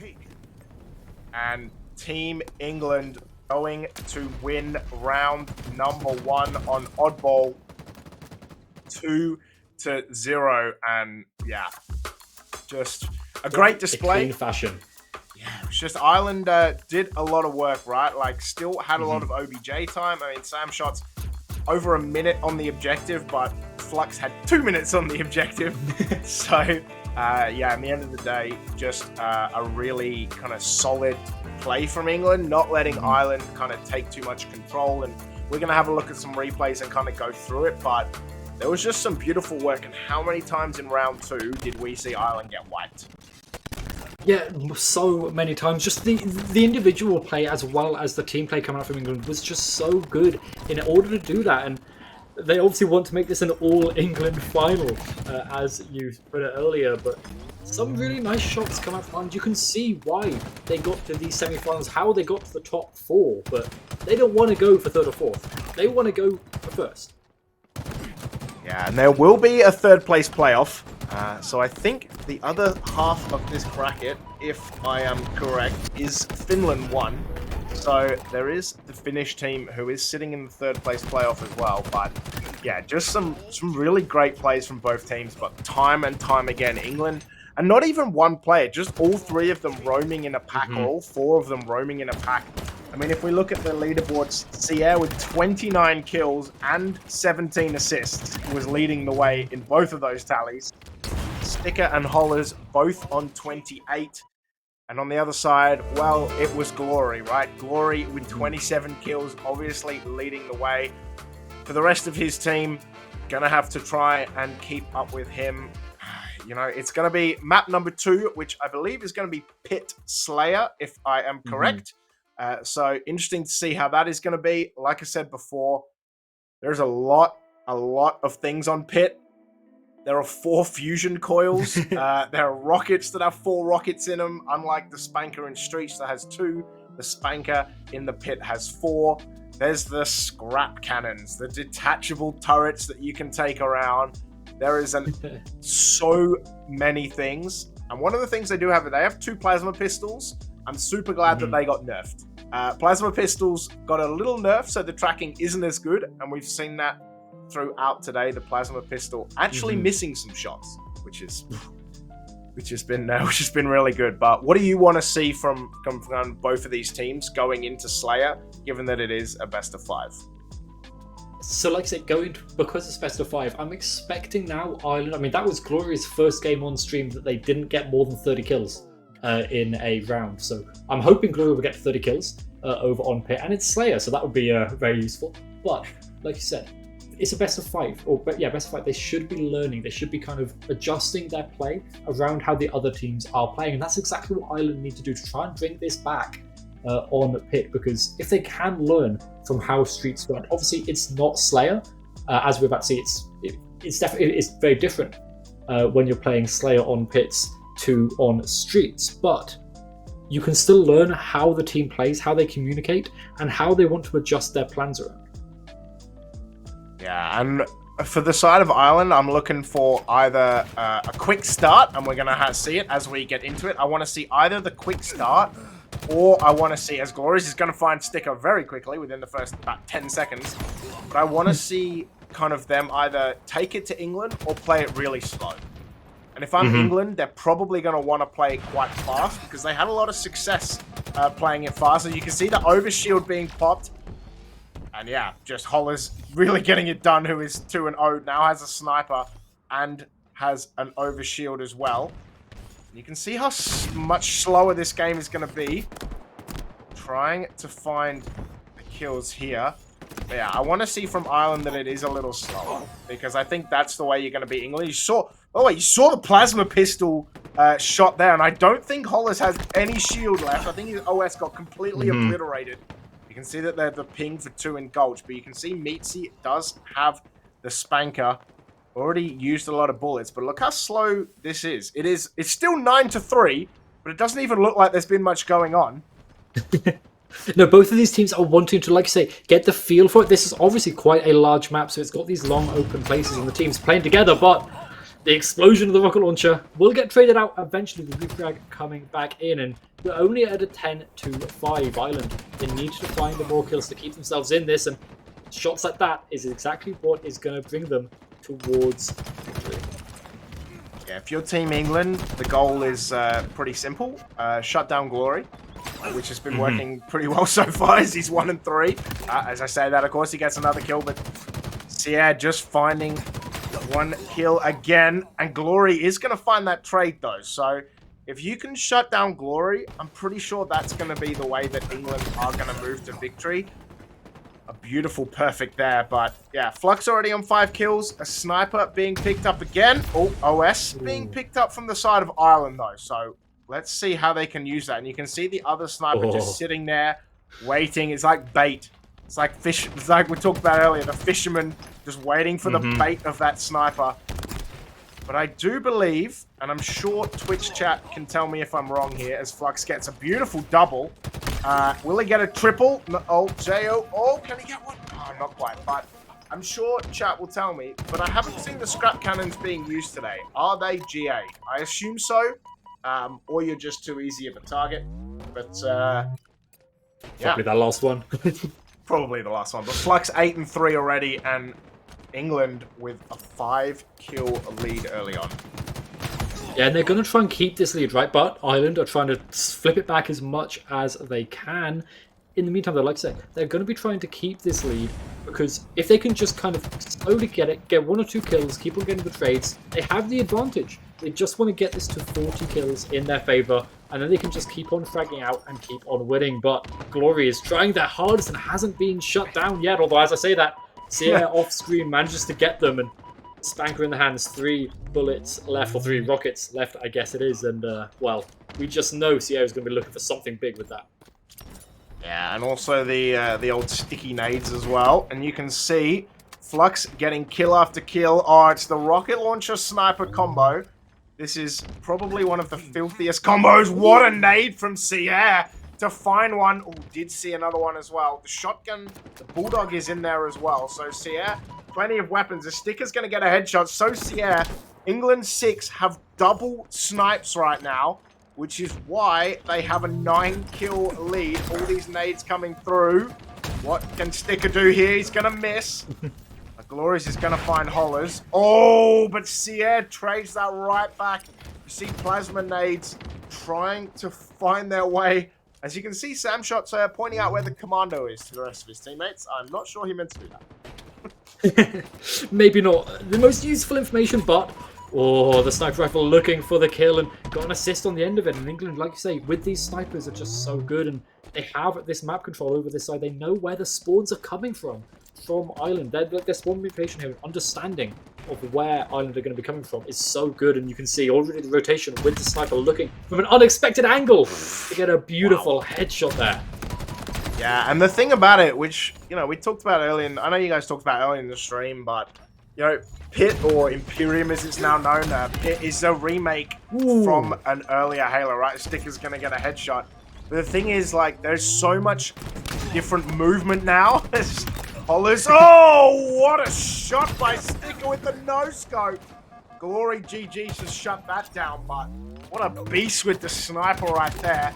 What I was going to say was that even though it's a slightly bigger map, the amount of movement that you have, as that's another hit shot from Sierra, makes this map a lot smaller than it felt like in earlier Halos. It's going to be the trade there. Sniper shots one another, but the amount of movement and the ability to, with the sliding and the grappling and all this kind of stuff, makes it so much easier to maneuver around this map. As Glory gets a double, they are 11 kills behind though. So Glory gonna need some dudes. We're gonna do a side-by-side replay. Yep, you can't sit there, my friend. You absolutely cannot wait, as that is gonna be another no-scope as well in the replay box. Beautifully done. Yeah, Sticker was just absolutely on fire right there. Gonna miss with the nade, though. It's only 6 kills to go before England 6 can wrap this up. Oh, my God. Oh. I think Sierra killed himself with the nade right there. And he's just gonna hang out because of it. Yeah, but as you say, they now need 4 more kills. At this point, they can just group up and trade, and I'm sure the England squad are calling for that exact thing. They just want to start to slowly group up, play together, and just stop Ireland from getting any 3 kills. But Flux could also just hit the headshots like that and drag them to victory. 1 more left, What? and it's a beautiful headshot from Flux to end it. Oh, wow, England 6. What? 2-0 up against Ireland. What was that ending there? Oh my God, man. That ending was insane. What was that? Just no scope headshot. Thank you very much. See you later. Take it out. England 6. Gonna be winning the Slayer as well. And hey, that was outrageous. I'm sure we'll see a replay, but I don't even know what to say about that. That was just filthy. A lot of the times, especially throughout the rest of the day, we've seen games be really hyped throughout the middle and then slowly start kind of peter down towards the end. But England, they could have played safe, but they were like, you know what, we've got the lead. Let's just play it. Let's play confident. Let's get Flux to hit those 2 headshots and just win them the entire game from there. And I don't even know what else to say. That was just so beautiful coming out from England. And like I say, 2-0 up now. Ireland have got to pull off a reverse sweep to take themselves up into the finals. Yeah, and I mean, we talk about Flux leading the way at 15 and 7, Sierra with 14, Sticker with 13. The other side, of course, it's Glories. Glories with 13 kills as well. No one else really getting past 7 or 8. So for these guys, for Ireland, it's pretty much do or die, right? It's going to be King of the Hill on recharge. And for these guys, it's boom or bust, or it's definitely coming home, because it's going to be 2 England teams. But yeah, I mean, first time we can say that in a while. Yeah, it's sad. Don't remind everyone. But yeah, it is one of those things that, man, that was just such a dominant display. And you're right, like the gap got bigger as the game went on. Yeah, and Ireland tried to keep a lid on it to begin with, but England just started racking it up and gaining momentum. And the problem with Pit, one of the problems with Pit, I guess, is that if one team controls 2 sniper rifles, it is so hard for the other team to do really anything, right? There's only 1 spanker and there's 2 sniper rifles. So there's only so many ways you can get outplayed. And at one time, England had both sniper rifles and the spanker. So then you're really just trying to work it out and trying to kind of work who's going to go through. But King of the Hill recharge, what are you kind of looking for? I guess from Ireland's perspective, what do you think their plan's going to be? So I think Ireland, they need to kind of regroup in this time that they've got right now between now and the next game. They need to try and regroup, right? Because they need to, whatever their plans are, it's not working. And England seem to be the one learning. You talked earlier about momentum. England are just building this momentum up, and they want to send it all the way into the grand finals and take it there as well, because they probably won't have much of a break between now and then. They'll just keep this momentum going the entire time. Ireland, they need to sit back, relax, and like I said, they need to play slow, but they need to kind of play more grouped, especially on a game like King of the Hill on Recharge. They need to be able to be available for the trades. Even if two people trade themselves out, that's not enough. They need that extra person there to then continue on to the objective. And then just start playing together just that little bit more, whether it's in duos or as a whole four. Yeah, and one thing I'm going to be looking for in Recharge is the shock rifle. We're going to look at some snipe highlights, because I know the shock rifle is going to play such a massive part in Recharge as well. We're going to look at all these snipe highlights, because some of them were pretty outrageous. This is one of the better ones from Sticker. There's the no-scope onto Glories. Then there's the whiff. Does get an assist there. Then gets the no-scope again on Sticker. And this was a beauty to finish it off. Flux finding one. And then, you know what? Does get shot by the sniper there. And then just no-scopes the headshot to absolutely finish it off. And that was just disgusting right there at the end. Also, like, gets cross-sniped and then still no-scopes down the stairs as well. So, yeah, just... It's the confidence, right? It all comes down to the confidence of these players. They know that they can hit those shots, and they're just going to keep on pushing through that. And like I said, the shock rifle coming in to Recharge is going to be the kind of... that is Recharge's version of the sniper rifle, right? They're going to be playing around it the same kind of way, especially along that big middle section of the map. But I mean, I know you said you wanted to see Argyle. Do you think we're even going to get that? You know, who knows? We didn't think that it was going to happen earlier in the day when it looked like it was going to be a 3-0, and then it was also on Recharge, right? There was a strong odds as well, I think. So, you know, it is possible to make it to Game 4. I would love to see Argyle. I think that it's kind of really busted, actually, the way it works. But yeah, we're gonna obviously there's camo, there's shock rifle here on Recharge. There's obviously an energy sword that nobody uses. But it's fun though. Yeah, that's true. It's true. But yeah, King of the Hill, I think on Recharge is so interesting because I believe it's the first hill is right where camo is, and that is such an open hill because it's right down at the bottom, which means nades from literally everywhere can get into that hill. So there's just like so many ways that you can get naded from that hill, and there's also a hill under this turbine, just at the bottom of this ramp. There's one in there as well in that tunnel, and that gets naded a lot. So there's just a lot of different places that you've really got to play strategically, and sometimes it's not even taking the hill, it's just a pure game of Slayer until you can kind of just murder everyone and then get some hill time. And you generally find that first hill is the one that takes the longest because it's so much time where it's neutral. It's so much time where it's like, can we kill each other? Can we get like half a second? Can we get 2 seconds and then the hill gets contested? We're going to get 1 second here. And then once kind of you get into the flow of it and you kind of get through turbines here and you find ways to get it done, then you are able to kind of take a hold and get it going. Guys, we are going to throw to a very, very quick break. We are just waiting on the lobby to ready up. We had some technical issues, I'm hearing. But guys, don't go anywhere. We'll be right back for Game 3 of this semi-final between Ireland 1 and Ireland 6.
Good evening, I guess, by now. We're back.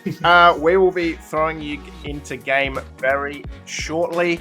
Hopefully, almost instantly. We will see. Game is just booting up, so hopefully we can get in there. But yeah, game 3, like I said, it is best of 5 semi-finals. Here we are. It is going to be King of the Hill on Recharge. Will this be the final game of the semi? As you can see, the camo out there. Ooh. Oh, and camo getting a couple of kills. Beautifully done there. As Ireland are kind of wiped from the map with just ZJO surviving. But Sticker is going to be sitting in the corner of this as he can see all the reloads come in. I was going to say, is this going to be the final game or are we going to push it to a CTF Argyle? Let's find out. Yeah, let's find out this camo in the ratty little corner, just trying to get as much time on there for England as possible. Although England lost out a lot of the early frags, they managed to build it back and building up that hill control. But the spam pushes away the camoed player, and they know where they are. They get the kill. Final blow there, and Ireland can start to build up towards it. Actually, a perfect double kill coming in there for Glory as well. You can see where this player is the star as such for Ireland. And well, talking about Ireland, they need to get back to the hill. They want to start building up this King of the Hill progress because they want to beat England, but England looking so good, so strong, and that slide takes out one of the England players. Yeah, beautifully done there, as you can see. Shock rifle coming on board with Hollers. Oh, that would have been an insane hit if he'd hit that. But this hill, pretty even, I would have to say, is... Yeah, gets a double kill, doesn't quite manage to make it a triple, but so far it is Ireland 1 with the slight advantage. However, England are the one on the hill. A Sticker's going to find Meatsy, and they are going to be coming down long haul with Glory and ZJO. What can they do here? Active camo's up in 15 seconds. Hollers is going to find one. England going to get back onto this hill. Actually, no, it's Ireland, but Hollers finds Sam shot. It is England who are so close to finishing this off. Sierra's going to go down to Sticker. Trying to find one with the Cloud9. Skin is not going to get it done.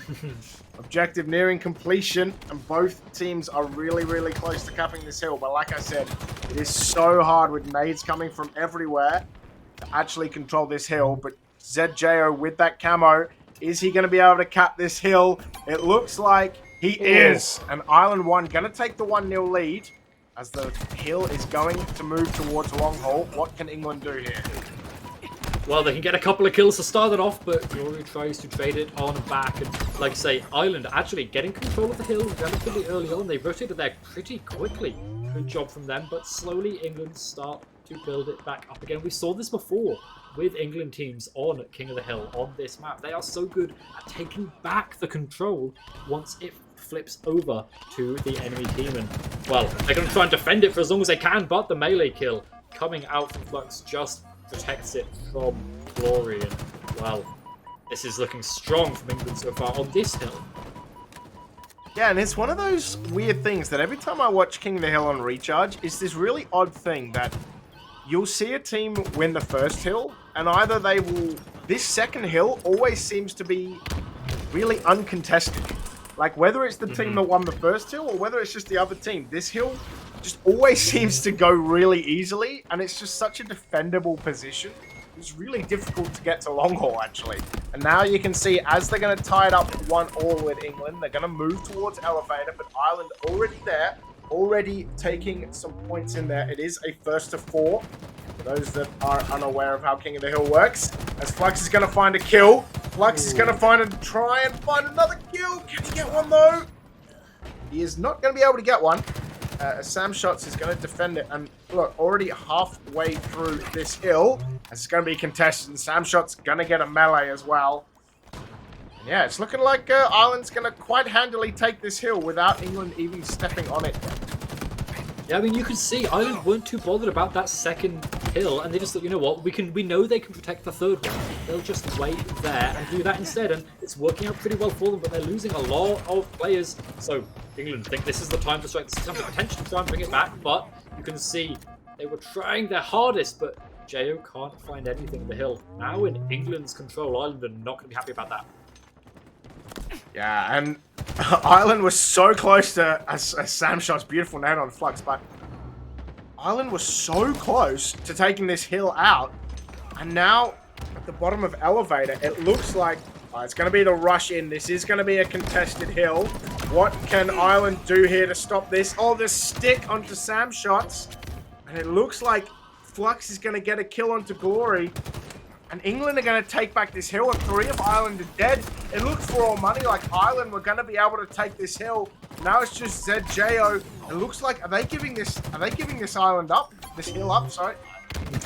Ireland are giving the island up. And, Ireland well, are giving the hill up, that is correct. And now it's going to be 2-1 to Team England as we go into pipes, blue pipes that is, for this hill. And this is, the 4th hill is another one that can just be nade spammed to death, so gotta be really careful. But so far, it's just Meatsy is going to be chilling here before he gets absolutely obliterated by a shock rifle. yeah, and that's what the shock rifle does. We talked about it a little bit before, but the double peak, the leg getting stuck as well in the ragdoll, but the double peak was so good. And that's what you want to see coming out from these players, right? You want to see that coordination. Ireland need to be doing that to try and bring the advantage back into their favour, but England have it under control, and they are sticking themselves there, dodging the nade spam that's probably coming their way, and playing aggressive. Look at this. Ireland have to fight for control so far away from the hill, they can't even get there once they get those kills.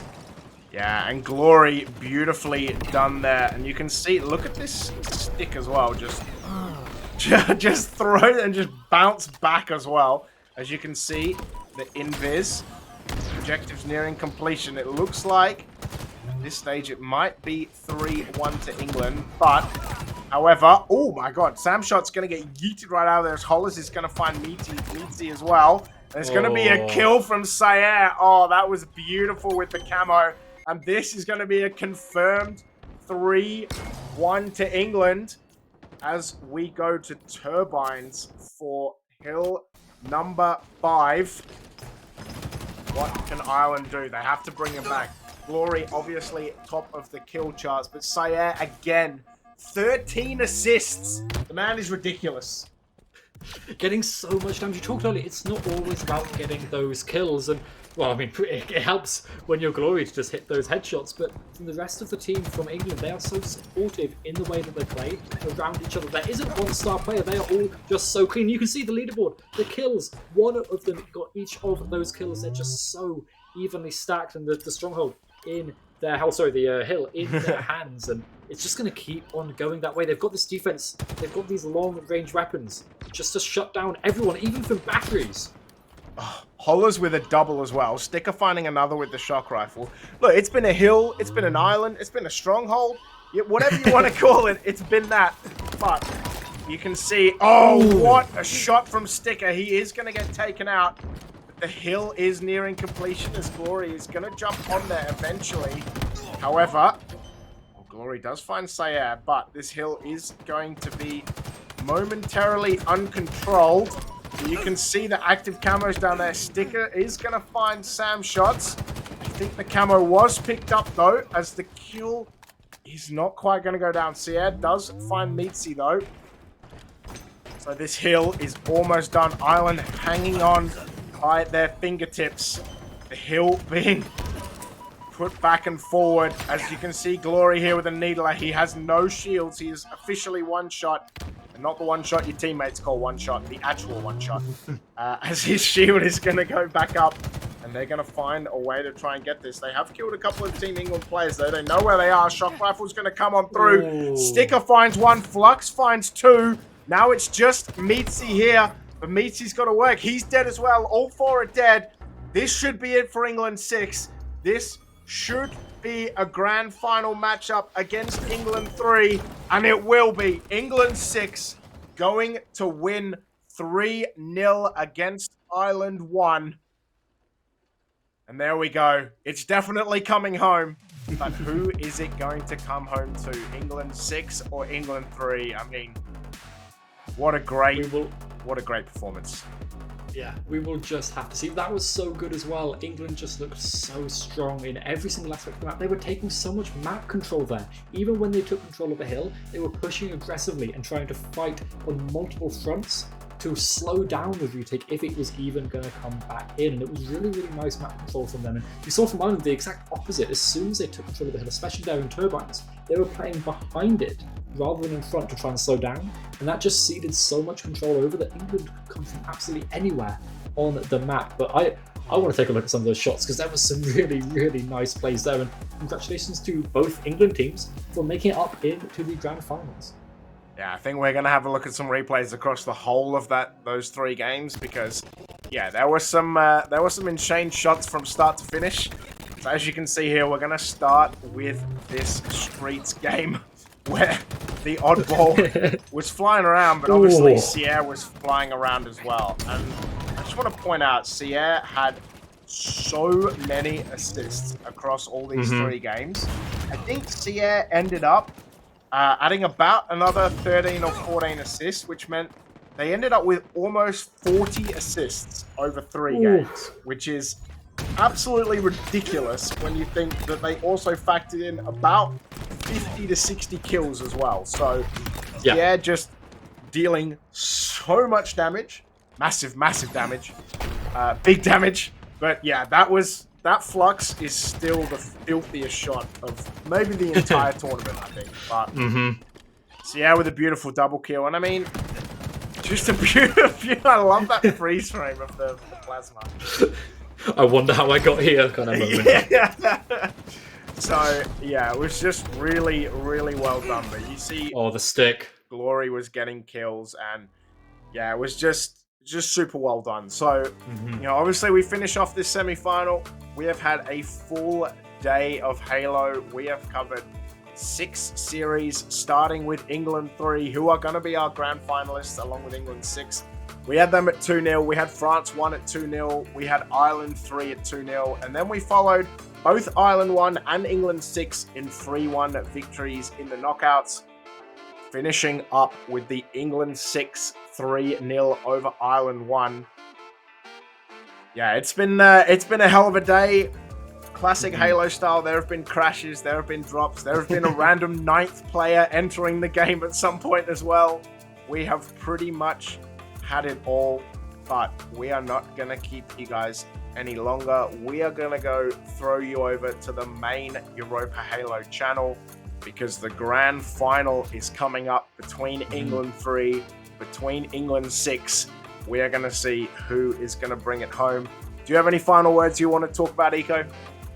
No, I just want to say thank you to everyone for watching on this stream. And I know we've had the other stream going on as well, but both of them have been so good. The production's been amazing here behind the scenes as well. And Halo is such a fun game is what I've learned today. And wow, I am so excited for these grand finals. Yeah, I'm super excited as well. Well, from me, from Eco, from Rock, from Reed, from all of the behind-the-scenes team, we want to thank you guys for sticking with us. Hopefully, everyone got their drops. If you haven't, the drops are still on the Europa Halo channel, so you can go and check them out. But from all of us here, thank you so much for watching. I hope you guys have a wonderful rest of your Saturday. And until next time, peace out, guys.